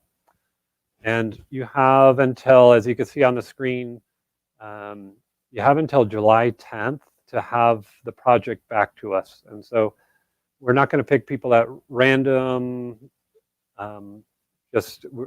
We are going to pick people at random, but you have to comment saying that you are interested and you will work hard at trying to get something completed by July 10th to where it's on its way back here to us. And then in our next live event, we are going to have photos on our website, and you guys will vote on your favorite of the 10 completed projects. And on the screen there, we're going to give away a $250 Mulqueen gift card for first place.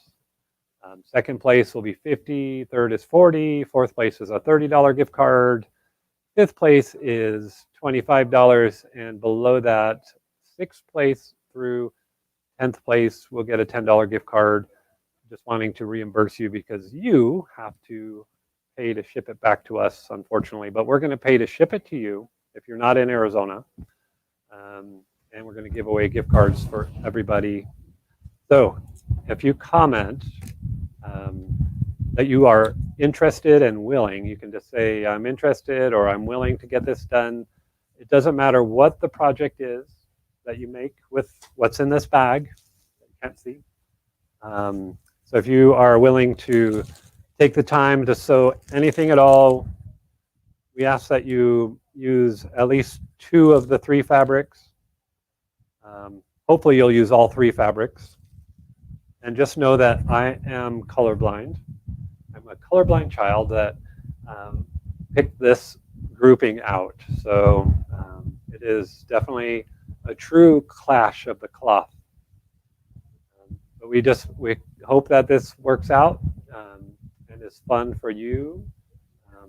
And if it is something that you guys like to do, we're going to grow with it and keep making bigger and bigger. But right now, we're doing 10 people. The fabric is free. There's no cost. Jer is frantically over there randomly selecting people that are commenting that they are interested and they are willing. So it's called Clash of the Cloth.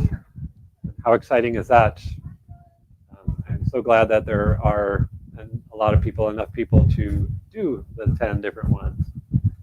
So next month, we will start putting these on our front page of our website. The 10 completed projects, we'll take photos, we'll put them on our home page, and we'll create a poll. And so you can vote on the winner of the contest.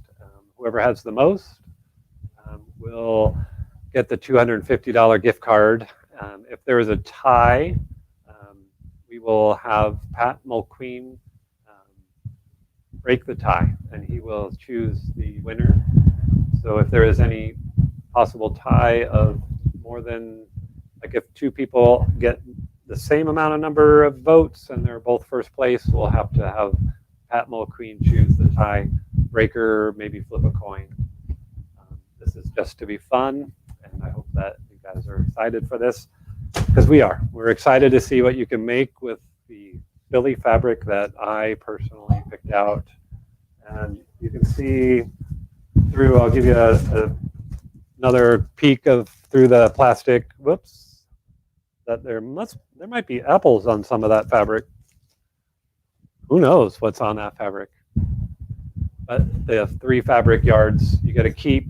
You don't have to send anything back. I'm sure that you'll like that fabric so much that's in there that you'll just want it in your collection anyways. But please use at least 50% of our fabric in whatever project you decide. Doesn't have to be an original project, and you have to use minimum of 50%, but yes, you can use your own fabric for the other remaining 50%. Yep. But 50% of the project has to be done with our fabrics. That's the whole goal, is just to warn you. Somebody that works here, I was showing them the fabric. They're like, oh my gosh, that does not go together.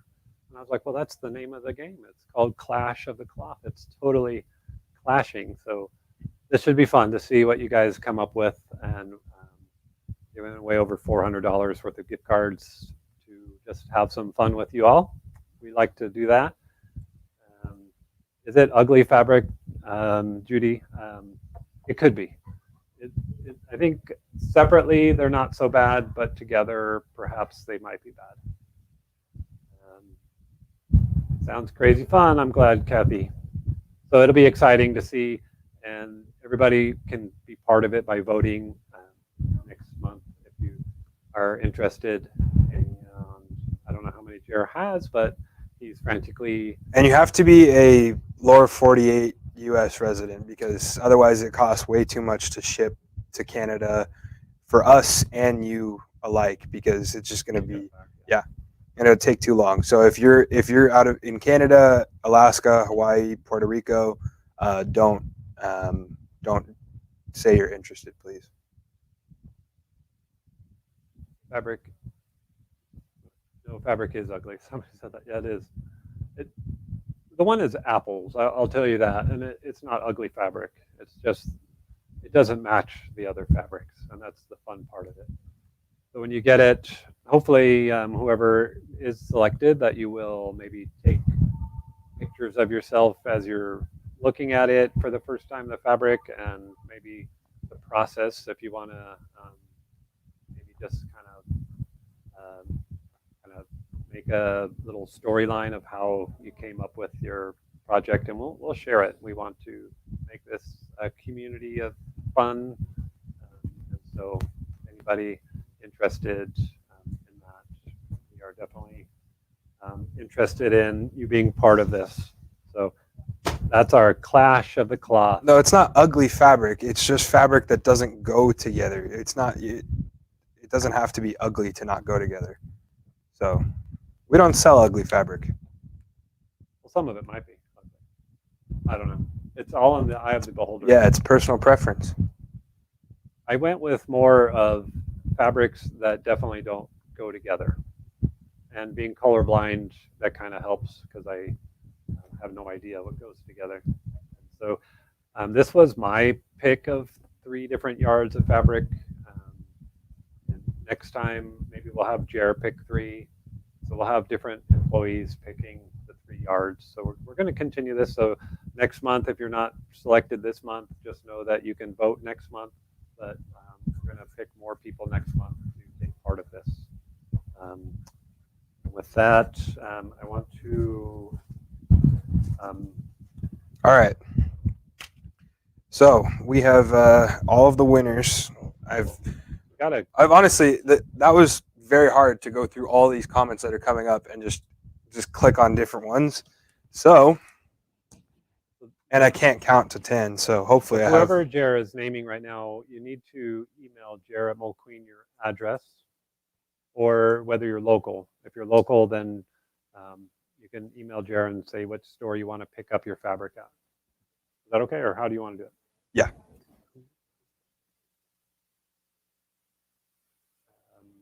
Campbell.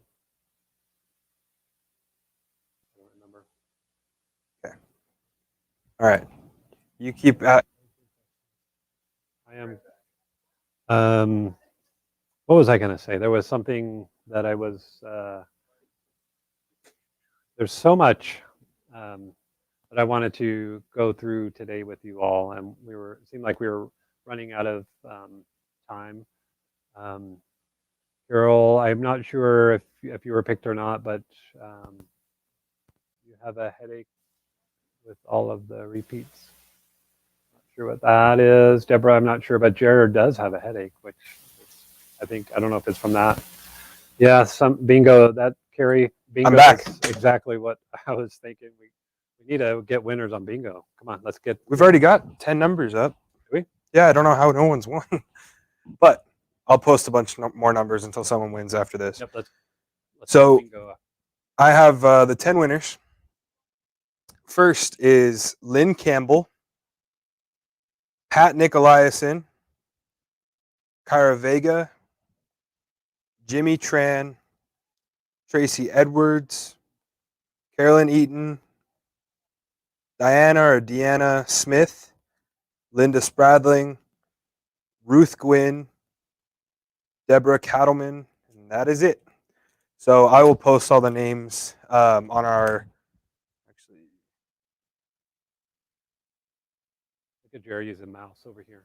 I'm not using a mouse. It's my mic. Oh, I'm sorry. I thought you were mousing something. No. So Jared's gonna type the names out and post them on the screen, but we're gonna play some bingo. So I'll remove. Look at the comic. I have to get all. about that comic Oh, again? the game crashed because the computer crashed. So it's going to be all different numbers. Oh, really? Yeah. Well, we might get a winner. Are we still live? Yep. Am I on there? Oh yeah. See that? Will you put that back up there? I don't want to make anybody sad, but 5 weeks ago on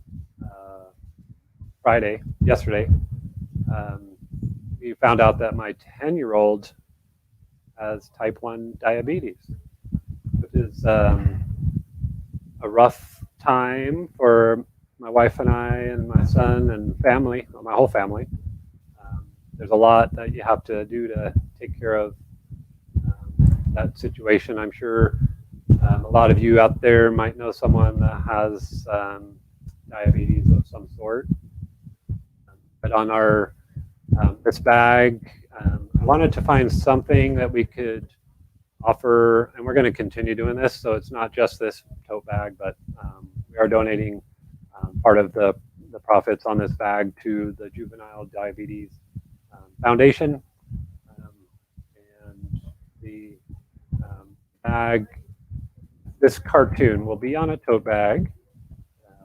And if you carry that tote bag to the Sewing and Craft Show in September, we're going to surprise people as they're walking around just randomly, just anywhere at the show. If we see you carrying this tote bag at the show, we are going to throw some prizes into your bag. And so it's basically $29.95. You get the tote bag that is being worked on as we speak. You will get 2 tickets to the Sewing and Craft Show. That's at the Westworld this go round. And the 2022 calendar for that was done by the cartoonist that did our cartoon. And so we are using this as our first way to give to the research of juvenile diabetes. And so it's near and dear to us here in the Mulqueen family. Darren, how'd I get a tote bag? Want me to show them real quick? Yep, if you don't mind, it's just on mulqueen.com. And if I announce their name, they have to email me at jer@mulqueen.com. So I'm going to post that. There's your bingo numbers. So there's 10 of them there. We got a lot going on. Rapid fire. So those are your bingo numbers. If you want, if it's okay, I'll call them real quick. It's I'll go backwards. B7, G52, O71, I19, O74, I21, N60, N37, B10, and last but not least so far is N41. Should we add 2 more real quick? Because we have not got a single. Just comment. Someone says there's only 6 bingo numbers. There's 10 on the screen right there for you.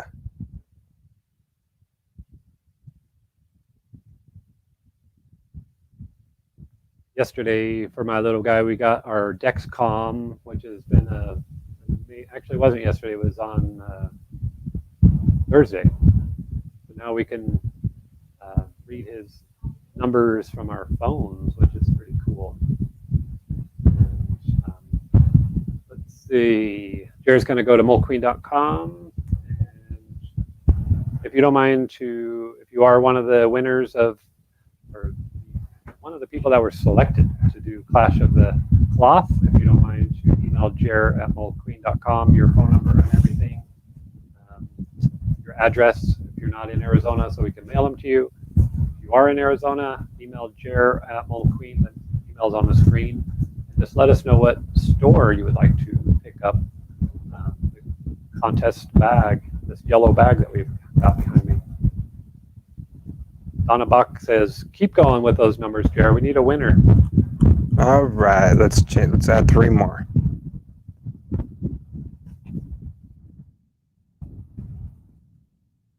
We need multiple winners. And I can see Heidi Pridemore is in our green room. We're so excited for Heidi to join us.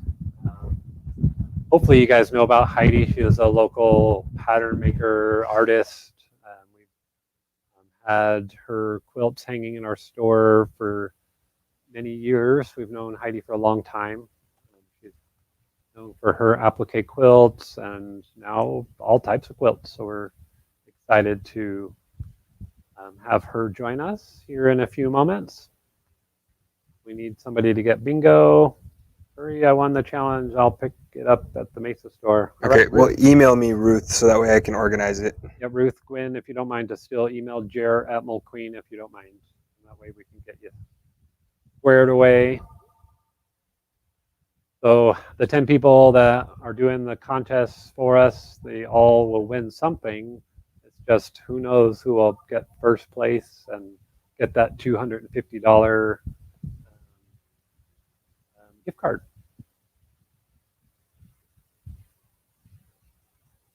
All right, so on our website right here at mulqueen.com, if you scroll down, click on live event specials, you'll come to this page where you've seen everything today, where we have, I don't know what just happened. So we have the By the Yard, So Fun, 10 Sisters, laser cut kits with Ken Mulqueen. We have kitchen towels and linens for the, where did Heidi's stuff go? And Heidi's next, so Heidi's stuff will be up here shortly. Yep. So then we have the towels and linens to go along with the kits, and then all of the products that we were talking about before. But someone had asked where was they're editing it right now. That's why it's all over the place. So if I go ahead and click on that again, of course he's doing this as we're on there. But if I go to Mulqueen demonstrated products, someone was asking about How do you get the tote bag? the tote bag. Yeah. I think they have it a little bit jumbled right now. Oh, yeah, they do. That's why I'm getting thrown off. Okay, so the tote bag, you'll go into live event specials. You'll click on the By the Yard. Oops. Click on By the Yard, and it's the third one from the left.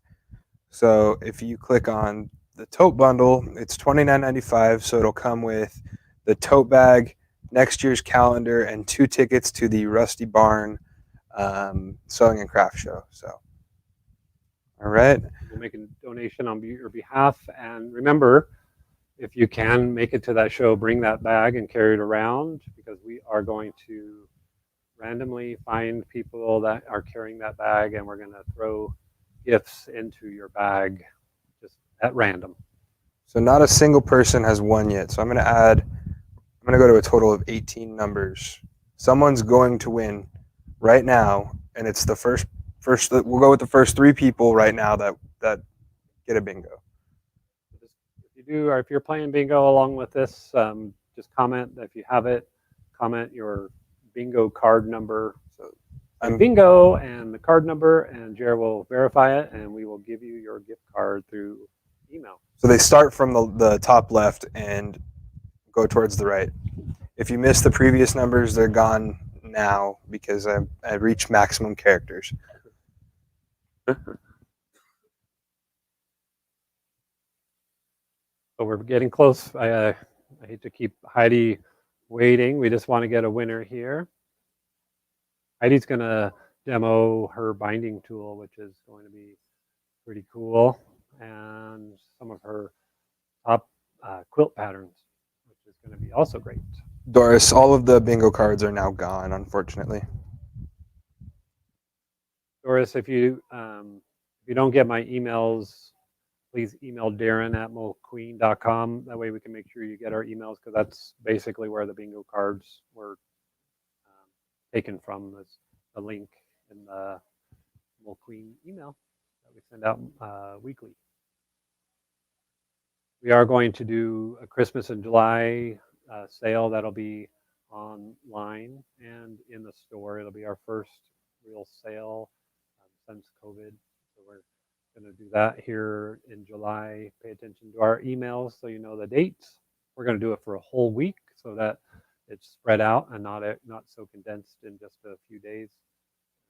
So we're going to have a discount on all of our fabric online and in the store. How do we not have a winner? That's crazy. It's like the first 5 numbers last time we had a winner, but this time I've called 18 numbers, not a single person. Okay, we'll call up to 20. So probably because there was 500 bingo cards that were given out. I'm going to delete half of those. There's going to do his magic here and put more numbers on the screen. And we're just waiting for the bingo winners. And I think we demonstrated all of our products, but I'm really excited about this vinyl. I think that's going to be a big seller. Most of you know Miss Kay Carmen that works here, that does our scan and cut classes and our software classes and embroidery club and all that. She is going to, she's fallen in love with this, and I know that it's going to be a big part of her classes coming up, along with the cards. She's going to do a class on the embroiderable cards. And we have those on our site, and the garden flags.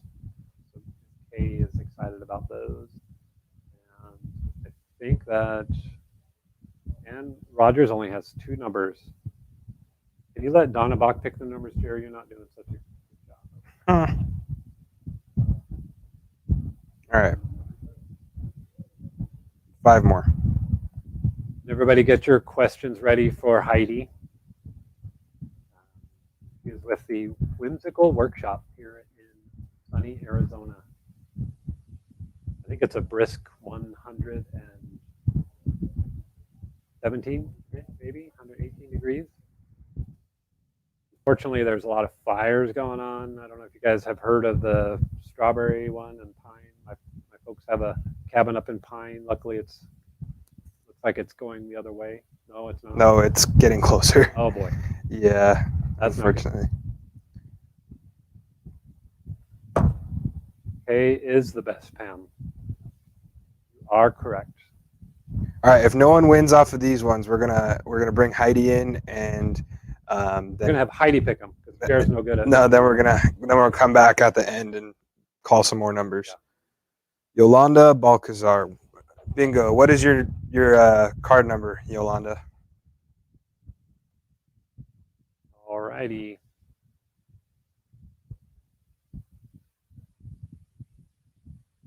Bingo. 182.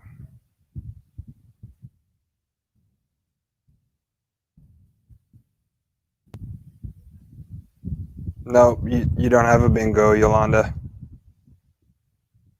Need 64 or 22 still. Michelle Cooper, 155. Do you think that it's from the numbers that before we crashed? Do you think that It counts it all. Yeah. Oh, So it's the same. Michelle Cooper did win, so she wins a $20 gift card. Yolanda, you did not win, unfortunately. Deanna has a okay. Rainey's first. She has 213. I'm gonna have Jer. Let me just do one more, and then we'll bring Deanna in. Let's do What's the 12? maybe 3 of those people or 4 if they have it. Let's just, 3. 3. We'll call it. Okay, so Rainey Brown, Deanna Dunnigan, and Michelle Cooper. All 3 of you can email me at jarrettmulqueen.com, and we're going to go ahead and bring on Miss Heidi. We've had Heidi's product in our store for many years. We're so excited to have you. Hi, how are you guys? Good. How are you? Good. Thanks for having me. Yep. We love having local artists. We had Bruce Allen before. We love supporting anybody that's here in Arizona. Well, I apologize if I'm looking over here. My camera's here and you guys are there. So I'm going to look this way. So it looks like I'm looking yeah, at really, you. we'll be sideways all week. So, Yep. well, I appreciate you having me. You said you would be here in the studio if we wanted, but we thought with your setup, you're got everything going on there. So we've been doing Zoom classes and lectures, and started a YouTube channel last year, so everyone can go to the whimsicalworkshop.com on YouTube. There's over 170 videos there on quilting. So, oh wow, yeah, it's a good resource if you want to learn any. Some tutorials, some are basics, some are just like, hey, this is what's going on in the design studio. So, how did you get into this? Were you a sewer as a kid? Yeah, I started at 27. 27? Oh wow. Yeah, I was young. I have a degree in industrial design for product development, and first job out of college was in the craft industry. I moved here in '99 and went to a trade show that had a bunch of fabric companies there. I was just learning how to sew, and I went into all those booths and told people, hey, I could design quilts for you, and the rest, as they say, is history.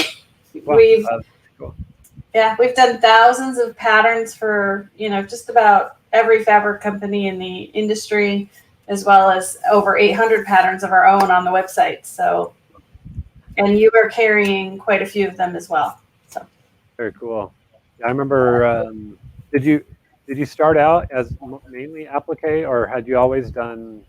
Well, the fabric companies, as a general rule, do not like fusible applique for free projects because it's a very love-hate relationship with applique. So when I started my own company, I embraced applique because I think that that's the most unique style for me. Everybody can design piece quilts, but for me to do applique, I have to draw the characters and design it. So for our private label, we did do a lot more applique, and we still are. I have one to show you today that's very near and dear to my heart. So is it the fish one?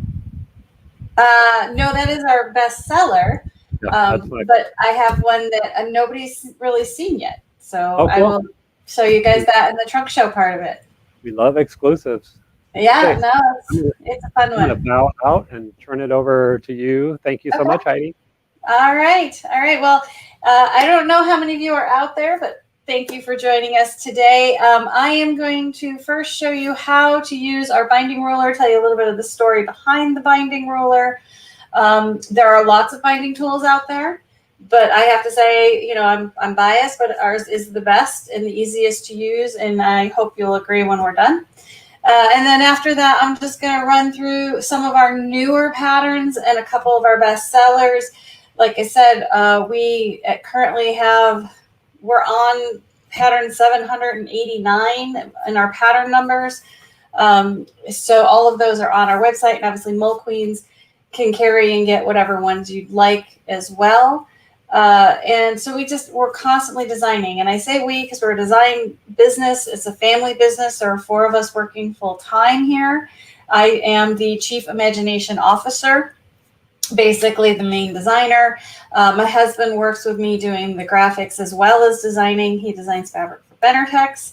And I work with my in-laws who handle most of the instructions, patterns, and all of the retail side, the pattern orders and the website and everything. So it's a big job, and we all do it, and we love it here at the studio. And so let's talk about how the binding ruler came about. I wrote instructions, and I'm going to do the overhead here in just a sec so you can look down on my table. But I wrote instructions on how to do your binding by machine back in like 2005.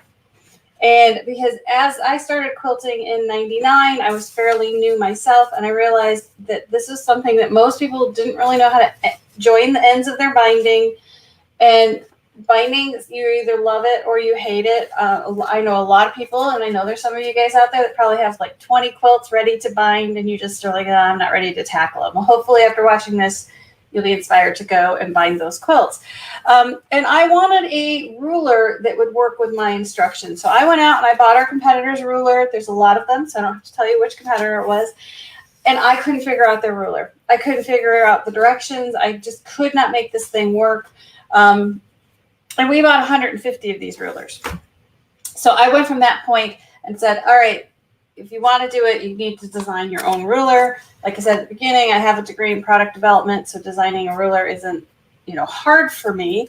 And I came up with our ruler. Now, our ruler has all of the math built into the ruler, so you don't have to do any guesswork. So now I'm going to switch you over to the top-down view so you can watch the demo. This is our handy-dandy boards that we use to demo this. So how to use the ruler.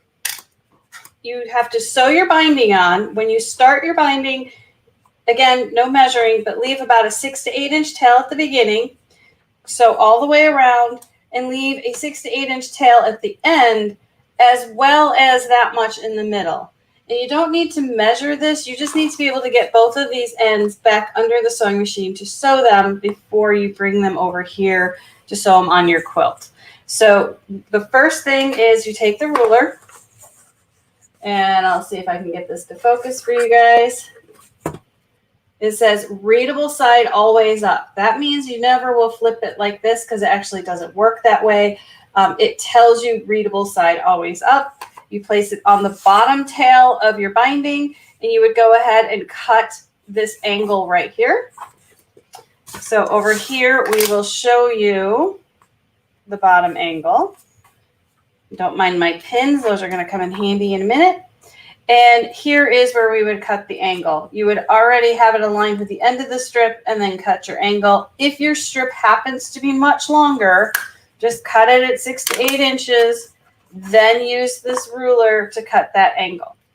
To do the top of your binding, you're going to bring the top binding piece down. You're going to open the top binding up, put the bottom binding inside of it, and you're going to put a pin at the top of the bottom binding. So you're putting it in the top binding right where that bottom binding meets, right there. Now, this is not rocket science. You need to be close, but you do not need to, you don't want to be way up here, but you don't have to be so precise that you're right on top of it. Now, here's the ingenious part of my ruler, if I say so myself, is what happens when you put a piece of plastic on a pin, okay? It slides, it rolls, it moves around. So what you want to do is you want to take our ruler, and what I did is I had them cut a groove the same thickness as our straight pins. I even sent them a variety of our pins that all of us have because we all use different pins, and made sure that this groove would work with a variety of pins. You place the groove on top of the pin. Now this will not slide anymore. So once you have that in place, it's locked. You go ahead and cut your length. Then you can remove the pin. Well, don't move the ruler like I just did. So let's go back to my demo here. So you have it in place. You go ahead, you cut the length. Then you take the pin out and cut the angle. And I'm going to show you what that looks like. So here we have the bottom one we cut first. Okay, and here is the top one I cut second. And you will notice everything matches the ruler. Right side up, right side up. This is correct. Now, if for some reason you were to accidentally flip this ruler and cut it this way, All you would have to do to correct this error is cut the top one in the same direction. So they need to be in the same direction. Obviously, if you do it the correct way, you can use the groove in the ruler, but I wanted to share with you a way you could get yourself out of trouble if you got yourself in. Now that we have these two sewn, you just line up the two edges. It'll line up perfectly. You just go ahead and sew your 1/4 inch seam. You don't have to trim any excess fabric. And there it is. It comes out perfect every single time. So that is how you can put a binding on using the ruler. I do want to go over really quickly here. If you are new to quilting, first of all, if there's any questions, please just type them in. Jared will let me know what they are. But I do want to show you when you're sewing your binding on, you need to do a French fold in the corner. And I want to show you that as well. That has nothing to do with the tool, but if we're going to go over binding, I want to show you this step as well. So when you're sewing your binding on, so I've sewn it on here, and I get to my corner, and you stop a 1/4 inch away from the corner. Then what you do is you flip the binding up straight, and you hold your thumb there, and you bring the binding over this 45-degree angle. That is what they call a French fold. That is how you fold your corner on a binding. And now you start at the end and continue to sew it, as you can see here. And then when you go to finish your quilt, you can flip it over and you will have a nice 45-degree angle. If for some reason you do it this way and you're not getting a 45-degree angle, what you want to check is that when you flip this piece up, that this right here is 45 degrees, and it should match the angle of this ruler, because this ruler is a 45-degree ruler. So if I were to do it like this, that corner is going to be really messed up when you turn it, or if I bring it over and it's more, like that, it's not going to be a very nice corner. So if you do struggle with corners, you can also use the ruler to gauge your angle, make sure it's a 45, bring it back down, and continue sewing. So those are the French folds. That's how you use the ruler. And I want to show you as well how we finish our quilts, because remember, the pattern is binding by machine.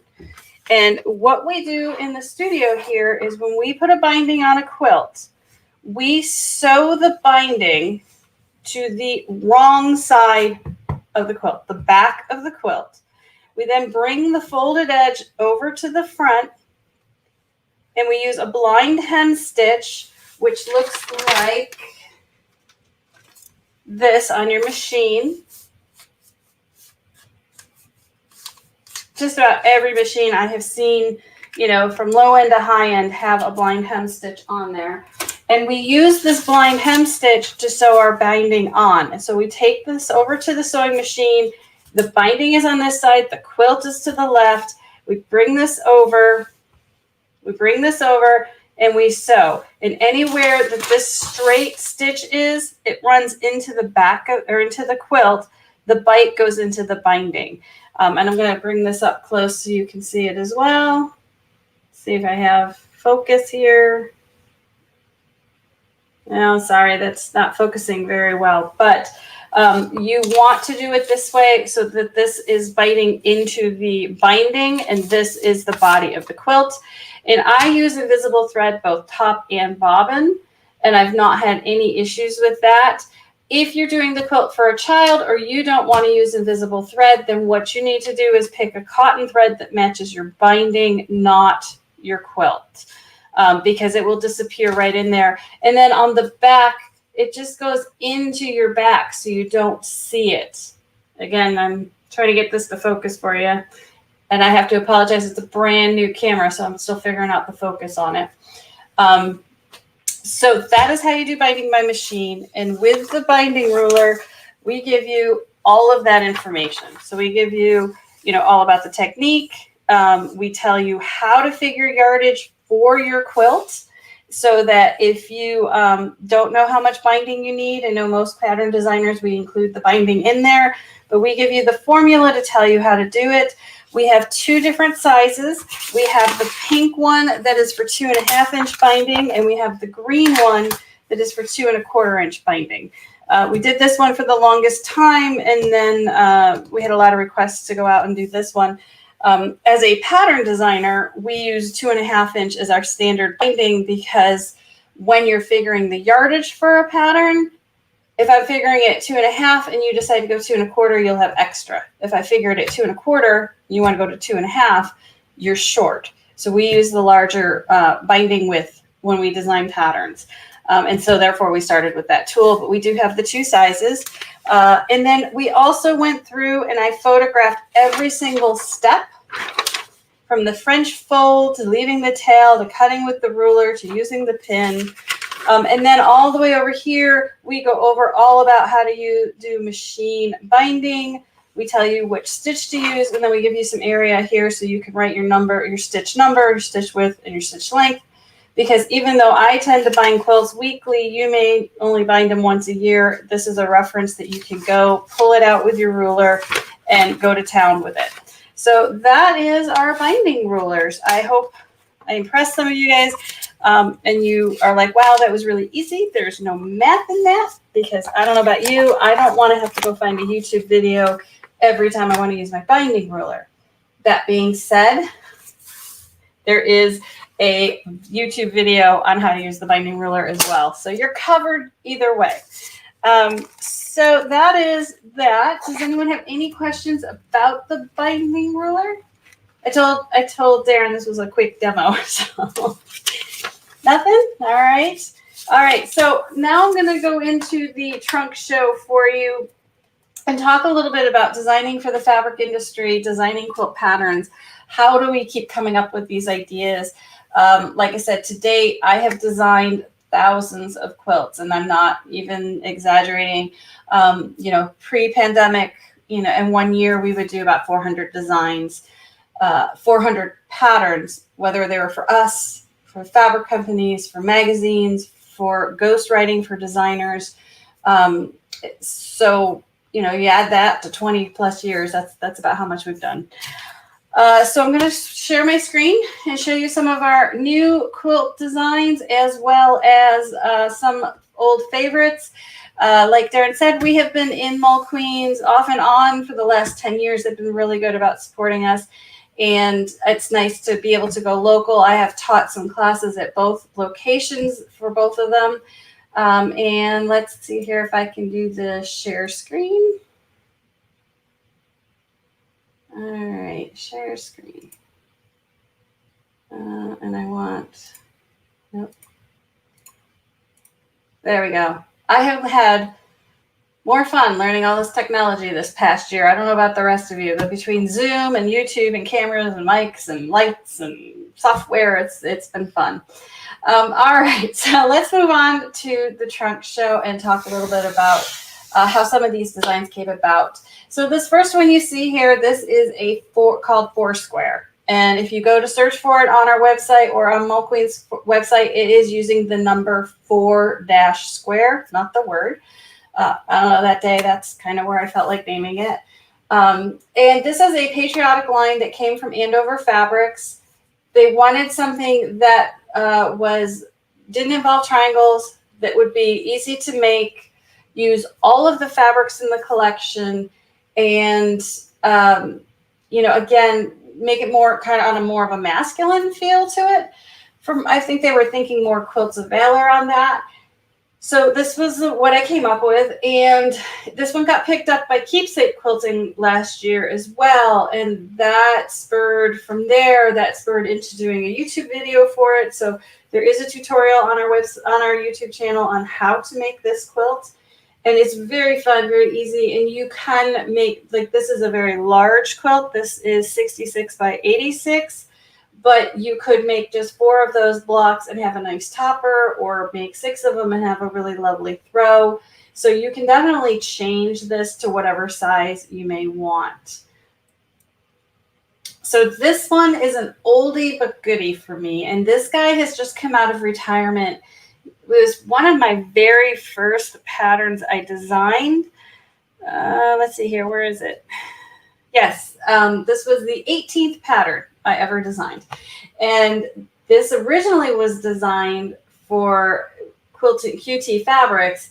and it was using Mary Engelbreit fabric. So I'm truly dating myself because this was way, way back in like 2002. I originally designed this.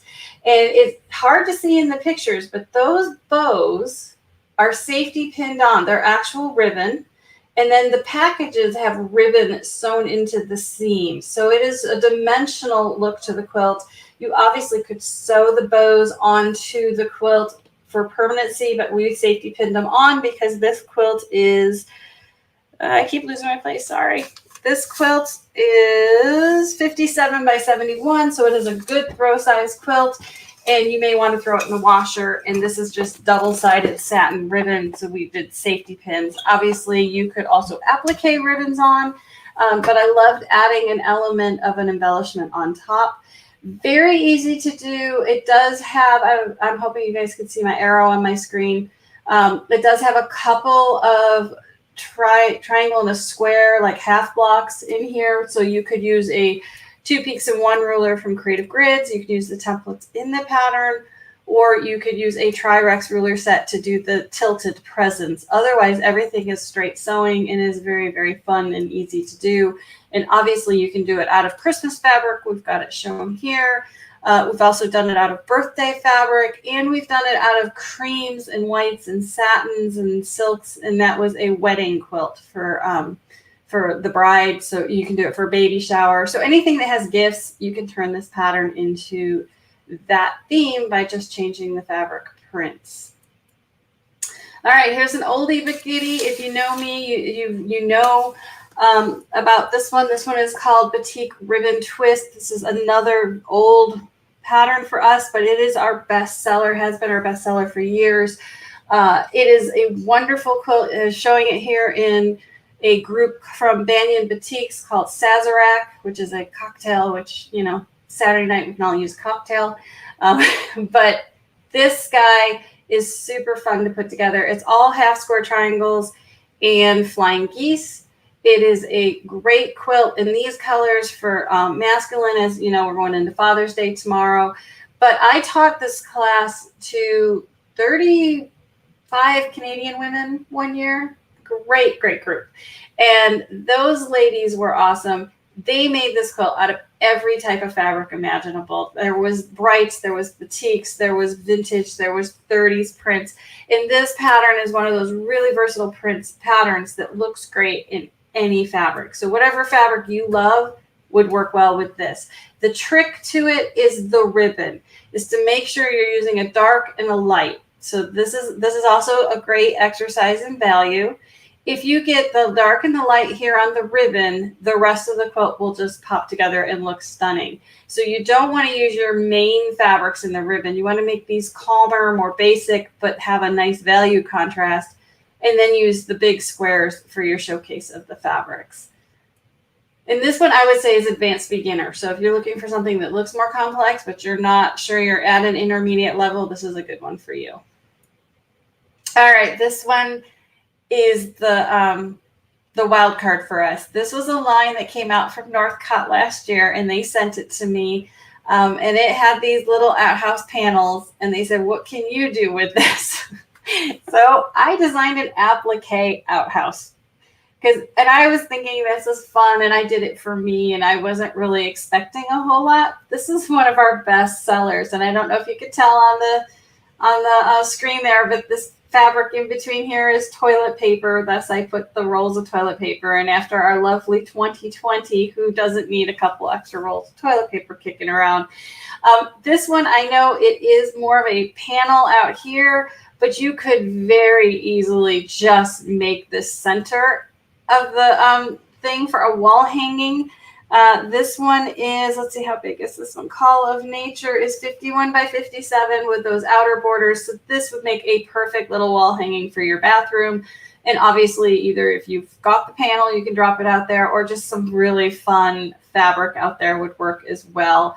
But this one is called Call of Nature. And again, it was just, you know, I was doing it for me, and it turned out that other people got the humor out of it as well, which always makes me happy. All right, this one is called Chain Reaction 3.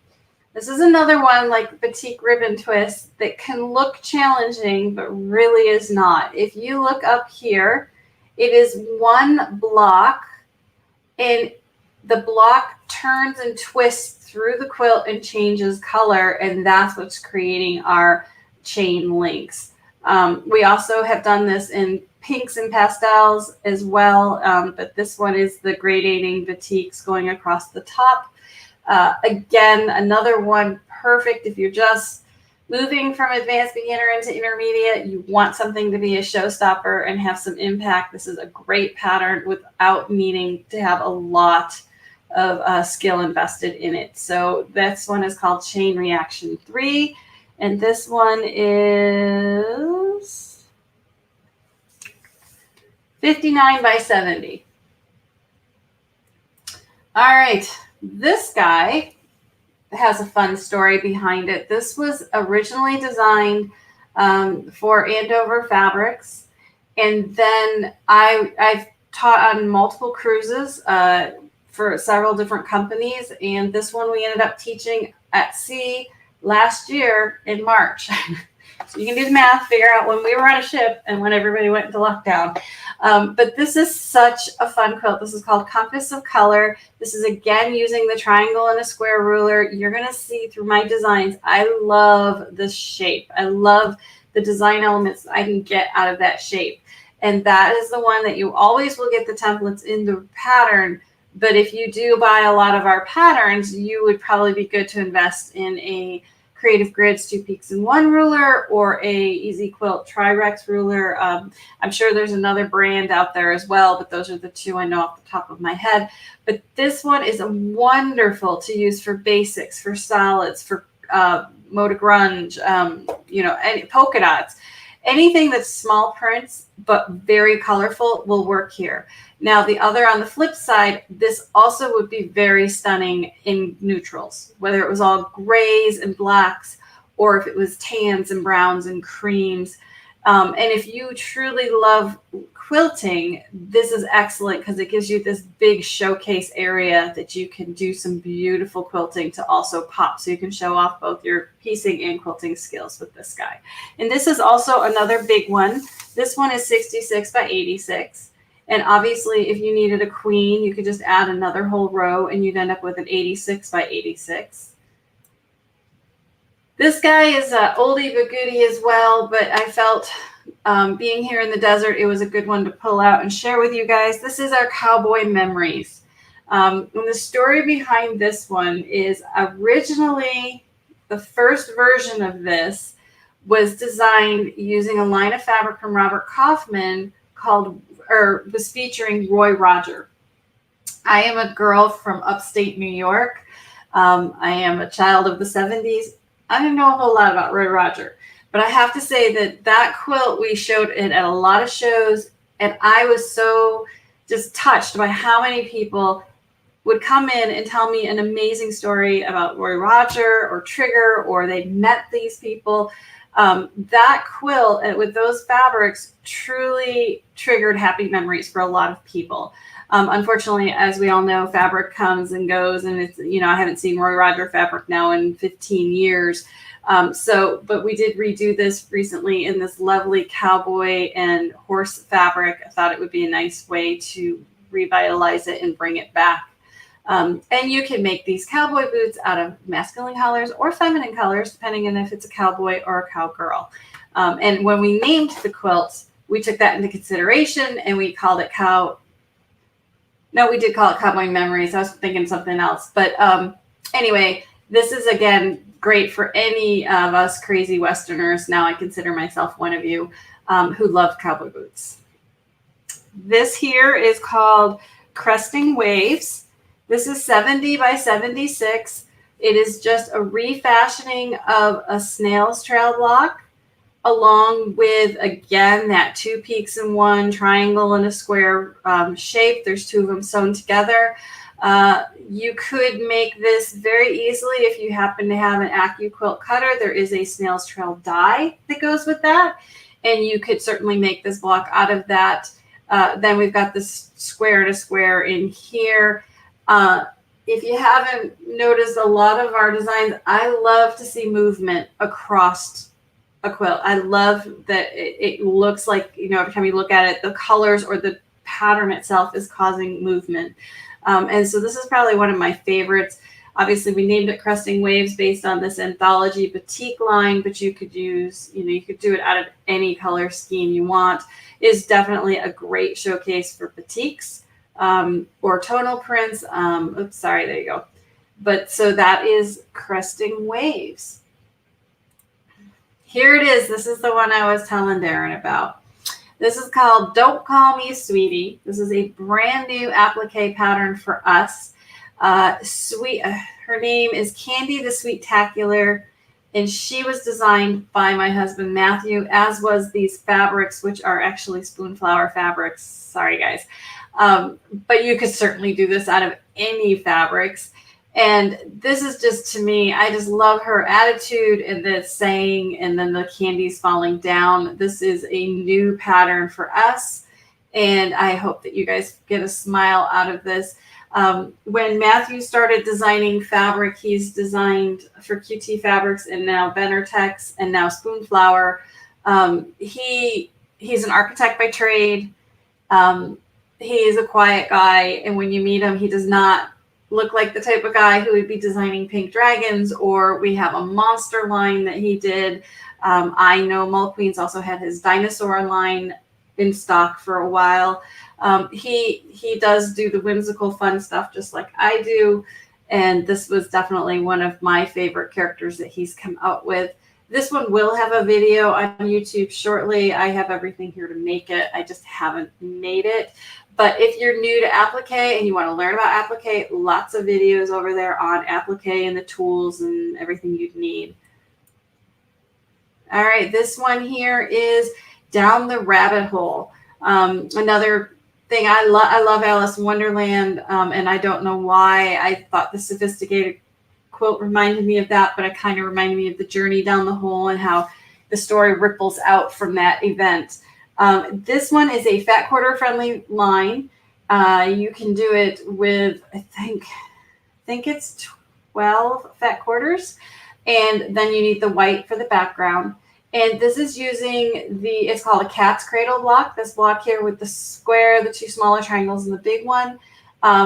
Creative Grids does have a cat's cradle extra large ruler where you do not need to cut any triangles at all. You cut squares and rectangles, and you end up with 2 of these for each pair. I love that ruler. There is a tutorial on this quilt as well as that ruler on our YouTube channel. And I know Mulqueen carries a lot of the Creative Grid rulers. They may have that one. But this is such a fun quilt because you do not need to sew triangles, and because those blocks are 8 inches square, so it goes together really fast. And the fact that you can use a pre-cut like a fat quarter bundle to make it. So to me, that was, 3 pluses, and it's a wonderful quilt. We do show this in the black gray colorway as well on our website, so you can certainly look there to see if you want more inspiration. And now we're on to this guy. This was a fun one. This is called Dutch Wonderland. It's 100 inches by 100 inches. It could be done as a block of the month, though the pattern is not set up as a block of the month pattern. But I did do at the beginning of the pandemic, I did Facebook Live classes walking through every single block. We did 1 block a week. We did 10 weeks. And those are all on the YouTube channel as well under their own playlists. So you can actually make this quilt by following along. And this one here is showing it in the jewel tones. We also show it in primary colors. But it was called Dutch Wonderland because originally Wyndham Fabrics came to me and asked if I could design a quilt using their new basics. And they wanted it to look Amish. That was the conversation. Let's make something that looks Amish. And I said, okay. And I came back with this one. And then they're like, well, what do we name it? And at that point, we were going to use this as a free project for Wyndham, which is another thing our company does. We design fabric or design patterns for the fabric companies to help them promote their fabrics. And so they're the ones that came up with the name Dutch Wonderland, which I thought was very, very cute. Long story short, when we went to write the pattern, we realized how involved it was because there are so many blocks. And so they said, how about if we offered it as a paid pattern, and they purchased them from us. So that's how this guy landed in our lineup. It looks very hard. It is not very hard. This is it's an advanced beginner. You just do one block at a time, and you have to pay attention when you're making your blocks where you put the backgrounds. Make sure you get those right on the pattern, because this is a courthouse step block, half of which is black, half of which is white, and that's what's creating that optical illusion where you really have a hard time seeing where one block starts and one block ends. And to me, that always is a very interesting and fun and successful design. So that is the Dutch Wonderland. I'm not sure how many more we have. I think we're not done yet. So we're going to go from this to super simple. This guy is called Galactic Bars. And this is a project we worked with a Hoffman line.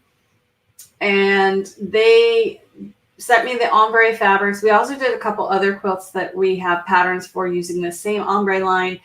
But I don't know about you, but when I first started looking at ombre fabric, I love it. It's beautiful. It's so fun to have around. But then you're like, oh my gosh, I'm going to have to fussy cut to get it to work in a pattern.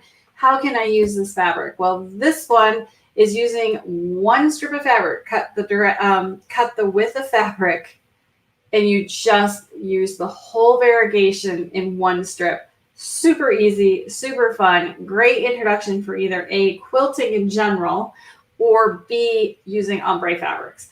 And I love when these ombre fabrics are, when you can use them really, really easily. Now the outer border is 2 strips of the ombre fabric sewn together at the very center. And that is about as challenging as this guy gets. And this one measures, let me find it, Galactic Bars, 73 by 87. You'll have to forgive me. I did not put these in alphabetical order, and next time I will. So anyway, next one. This is called Jubilation. Again, it's got a lot of movement. You can't really tell where one block starts, one block ends. Again, I'm using that 2 peaks in one shape in the corners here. But the quilt itself is built on point. So if you turned it 45 degrees, you will see the blocks emerge. It is a Storm at Sea block, believe it or not.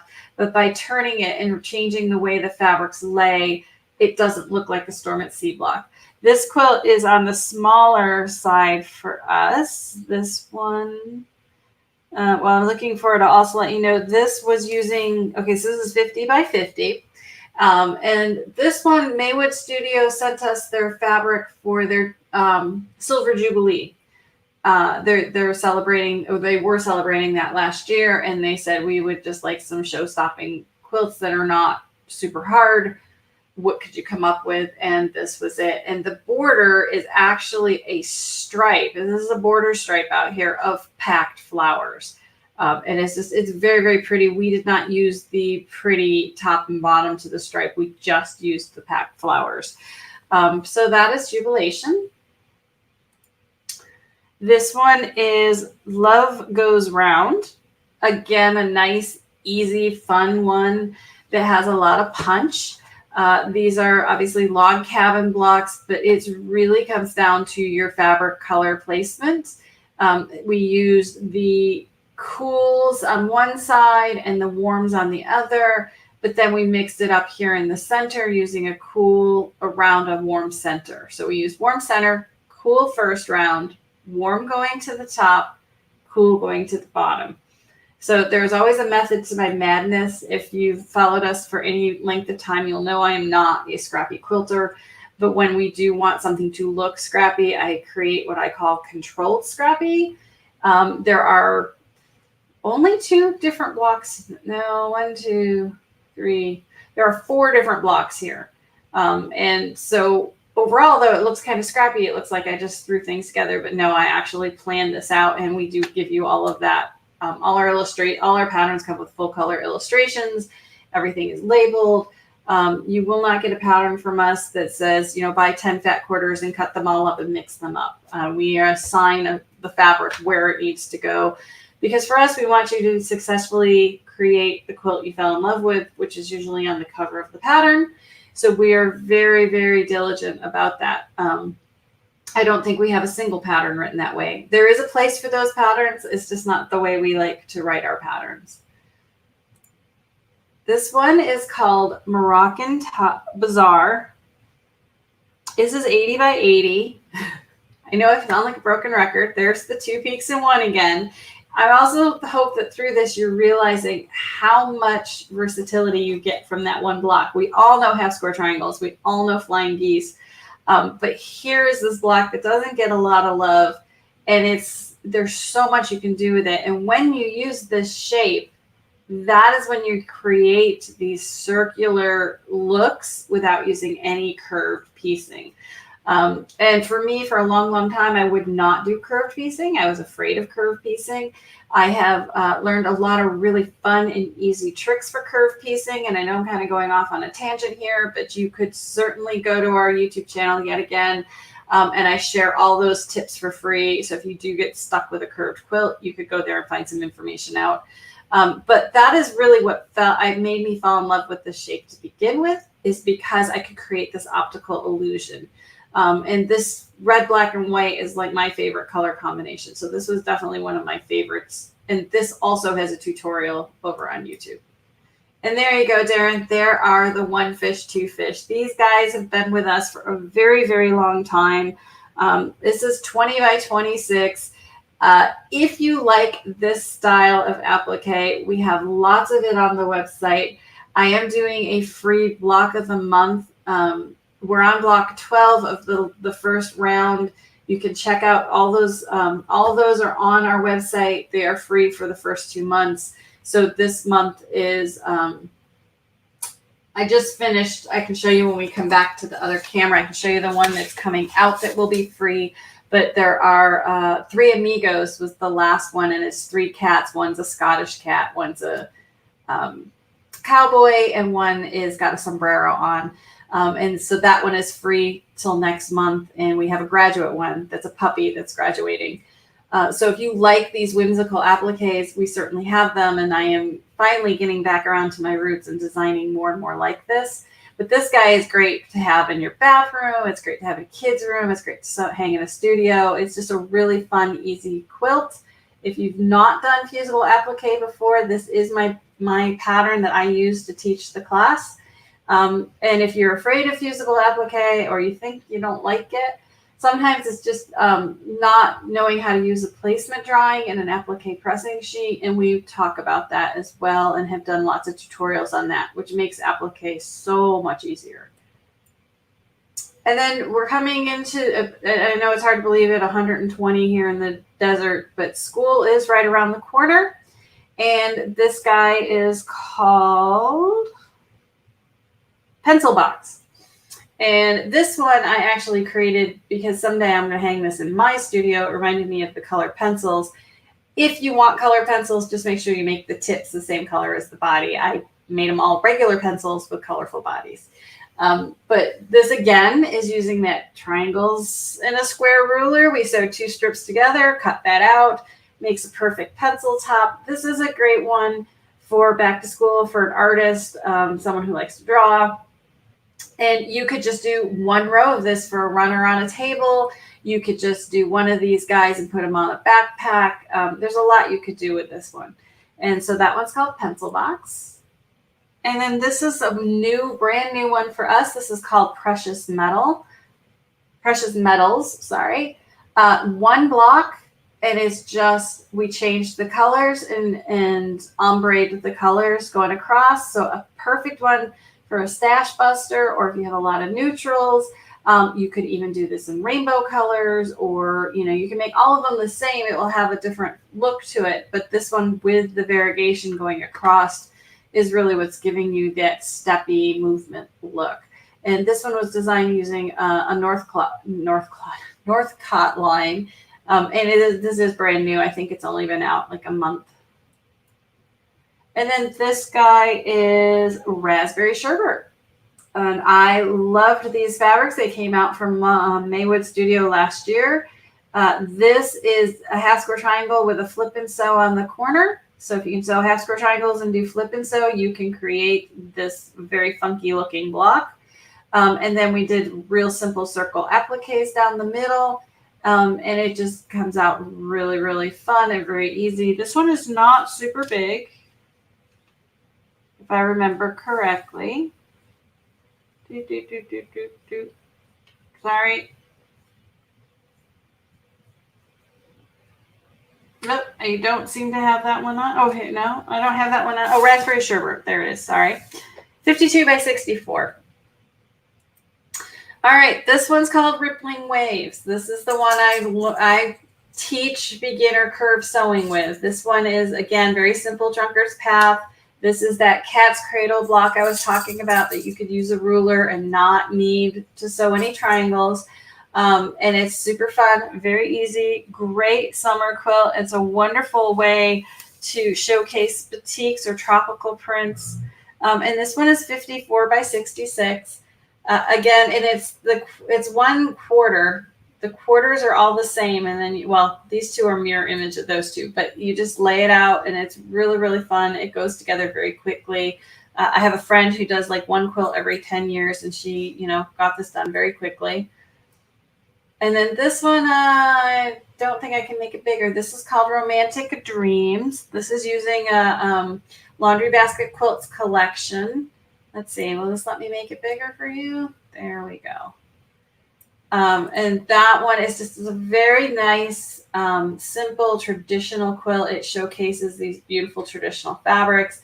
It's a great one if you have a collection that has a lot of value contrast from light to dark, because that really is what making this pop, are all these soft colors and then those bright reds popping out.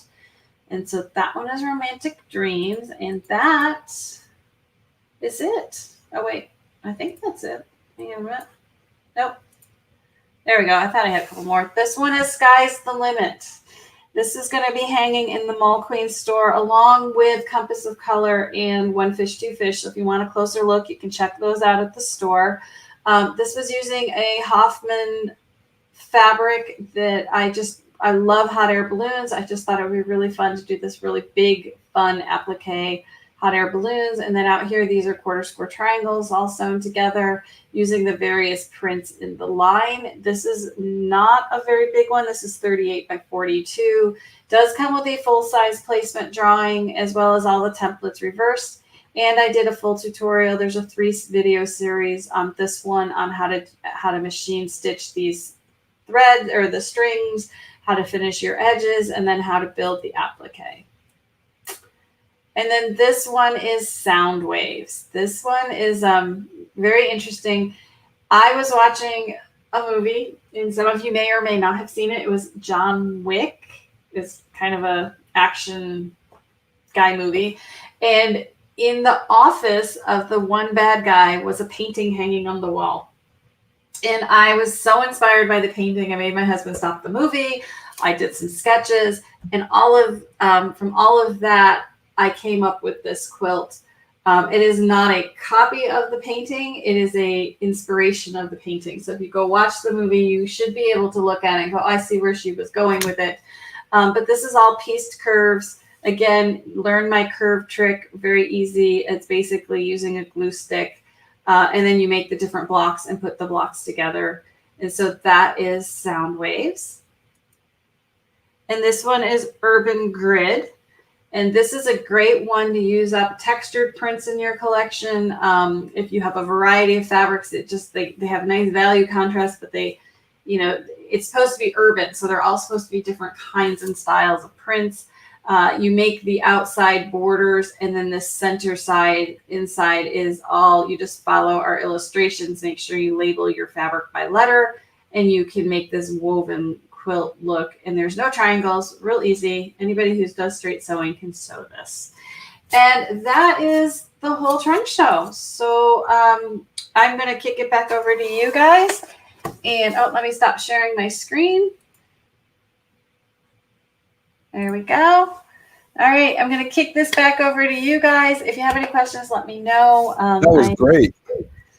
It's a lot of like I said, we have tons of quilts, so it was hard to pick which ones to share with you guys. Right. Yeah. No, everyone, all the comments are saying so pretty. These are fun, gorgeous quilts, fun quilts. Thanks for sharing. And I'm pretty sure all of these are going to be on your website. I sent yeah, the list I over to believe you they guys. all are. Mm-hmm. We're trying to switch it over, but right now they're all in our Mulqueen demonstrated section instead of Okay. their own. Well, they're in their own, but it's under a different thing. So Oh, yeah, it's going to be fixed right now. But just to let everybody watching, they can certainly come get it from Mulqueen's. They're there. The binding rulers will also be there. So everything should be, in your hands, and hopefully people will want to bring some of it home with them. do we have any questions for Miss Heidi? Irma says, love it. Thank you. Oh, thank you, Irma. I know if you guys are in the Valley, a lot of you have probably met or seen me. And those of you I haven't met, it was very nice to meet you today via camera. All right, let's see. Well, we've got nothing coming yet. Binding ruler is in my cart. Oh, wonderful. Wonderful. Yeah, again, I designed it for my own needs, and then I was like, other people may need this too. So They want to know what your website is. thewhimsicalworkshop.com. And on there is all of the links to our social media. So you can go to YouTube from there. We're on Instagram. We're very active in Facebook, Pinterest, you name it, we're out there. But all of those links are at the very top on our website, which is thewhimsicalworkshop.com. Perfect. Thank you. So many ideas, so little time. Tell me about it. And Martha, you never emailed me. You actually won a gift card earlier for sharing the stream. So, Martha Arambula, you won a gift card. So email me at jarrettmulqueen.com. And let's see. Do you have any more questions or just praise? Looks like just praise. I appreciate that. You're all very kind. But Darren's getting that dealt with. But Heidi, it's been great. Okay. We appreciate you coming on. No problem. So, thanks for having me. Hopefully we'll get to have you come and do something in person sometime. Oh yeah, we're just starting to open up here as well. So anytime, let me know. Perfect. Well, you have a great rest of your weekend. You too. Bye, everybody. Thanks so much. Bye-bye. Darren, are you back? We're back. He just walked in. Are we doing a class this winter in Phoenix? That could be a possibility. She was talking about Heidi. Oh. But do we bring Darren? Let's bring Darren back, and I'll head over to Darren. I wish we could share our screen. Oh yeah, you come on over here. I'll just come on over. We got the wireless mouse. I'll stand back behind here. So we asked in our Facebook group. I don't know how many of you that are still out there that have joined our Facebook group. Sorry, but we ask questions every Friday, and we call it Funtastic Friday. And we do have a winner for this Friday's prize. So the question this Friday was, when things open up and classes start again in person, what classes would you want to see us offer? And so we just randomly pick winners. And this week, the winner is Scotty Goldman. So every Friday, we give away gift cards on our Facebook page. If you go to our Facebook page anytime on Friday, and you can just answer the question, we randomly select a winner. We do have a Facebook group that you can find by going to our Facebook page. There's about 3,000 people in the group, and I think it's nice because people ask questions and then other people automatically answer it. And it's one of those friendly groups. I've seen some of the other Facebook groups I'm in, when somebody asks a question, it seems like everybody is kind of mean. It's weird. But ours is a happy group. Right, Jer? Except for when I'm answering questions. Yeah, we don't let Jer answer any more questions in there. No. I made Darren cry one time answering his question. So those are the emails that we still need, or no, those are the 10 people that are on the screen right now. If your name was drawn for the special Clash of the Cloth program that we're doing. Don't look in there. That's going to be difficult. That is tough. You got your work cut out for you. Who do you think's gonna win out of that group? Do you know? Do you have any? What's the over under? Probably Jer at Mulqueen will win. You think so? No, I don't know. They're You know that we should have made an extra one and had me do one. yes. Next time we'll have Jer do one. I'll do that next when we do it for the August voting. I'll put one for myself in there, so we'll have 11 to vote on. We'll make a shirt probably. So Darren will have to wear it. thank you all for joining us today. This is recorded as usual, so you can always watch playbacks if you wanted to see any part that you might have missed. I know that we are getting thousands of views on our videos after the fact. Where's Jarrett? Don't forget, September 2nd through 4th is the Rusty Barn Sewing and Craft Show. And No, Darren, you have to. Where are you at? I'm on this side. Oh wait, Jared, let me get on that side then. Okay, I'll go over here. Okay, so that's 2nd through 4th of September. Hopefully you're still in town. Hopefully you'll make it a point to be in town. Don't schedule a vacation at that time because we get our first hands-on, like booth-wise. There's going to be some sort of classes there. It's the at Westworld. Don't forget, it's not at the fairgrounds. It's at Westworld Sewing and Craft Show. We are giving away a lot of prizes. If you need anything, email us, jer@mulqueen.com or darren@mulqueen.com. We would love to help you. Come in the store. We will let you know in our email coming out tomorrow how to get extra entry tickets. We did a lot of demoing, not really demoing, but just showing new product kind of quickly because we were running out of time. If you need anything, just go to mulqueen.com. Until then, till next time, it'll be 4 weeks, right? Yep. Jared's got the controller in his hand. Watch, ready? Oh, your hand is moved down. It's no. Oh, it's not going to be cool anymore. So we love you all. Thank you for joining us. And we'll see you In a month. in a month. Bye. Bye.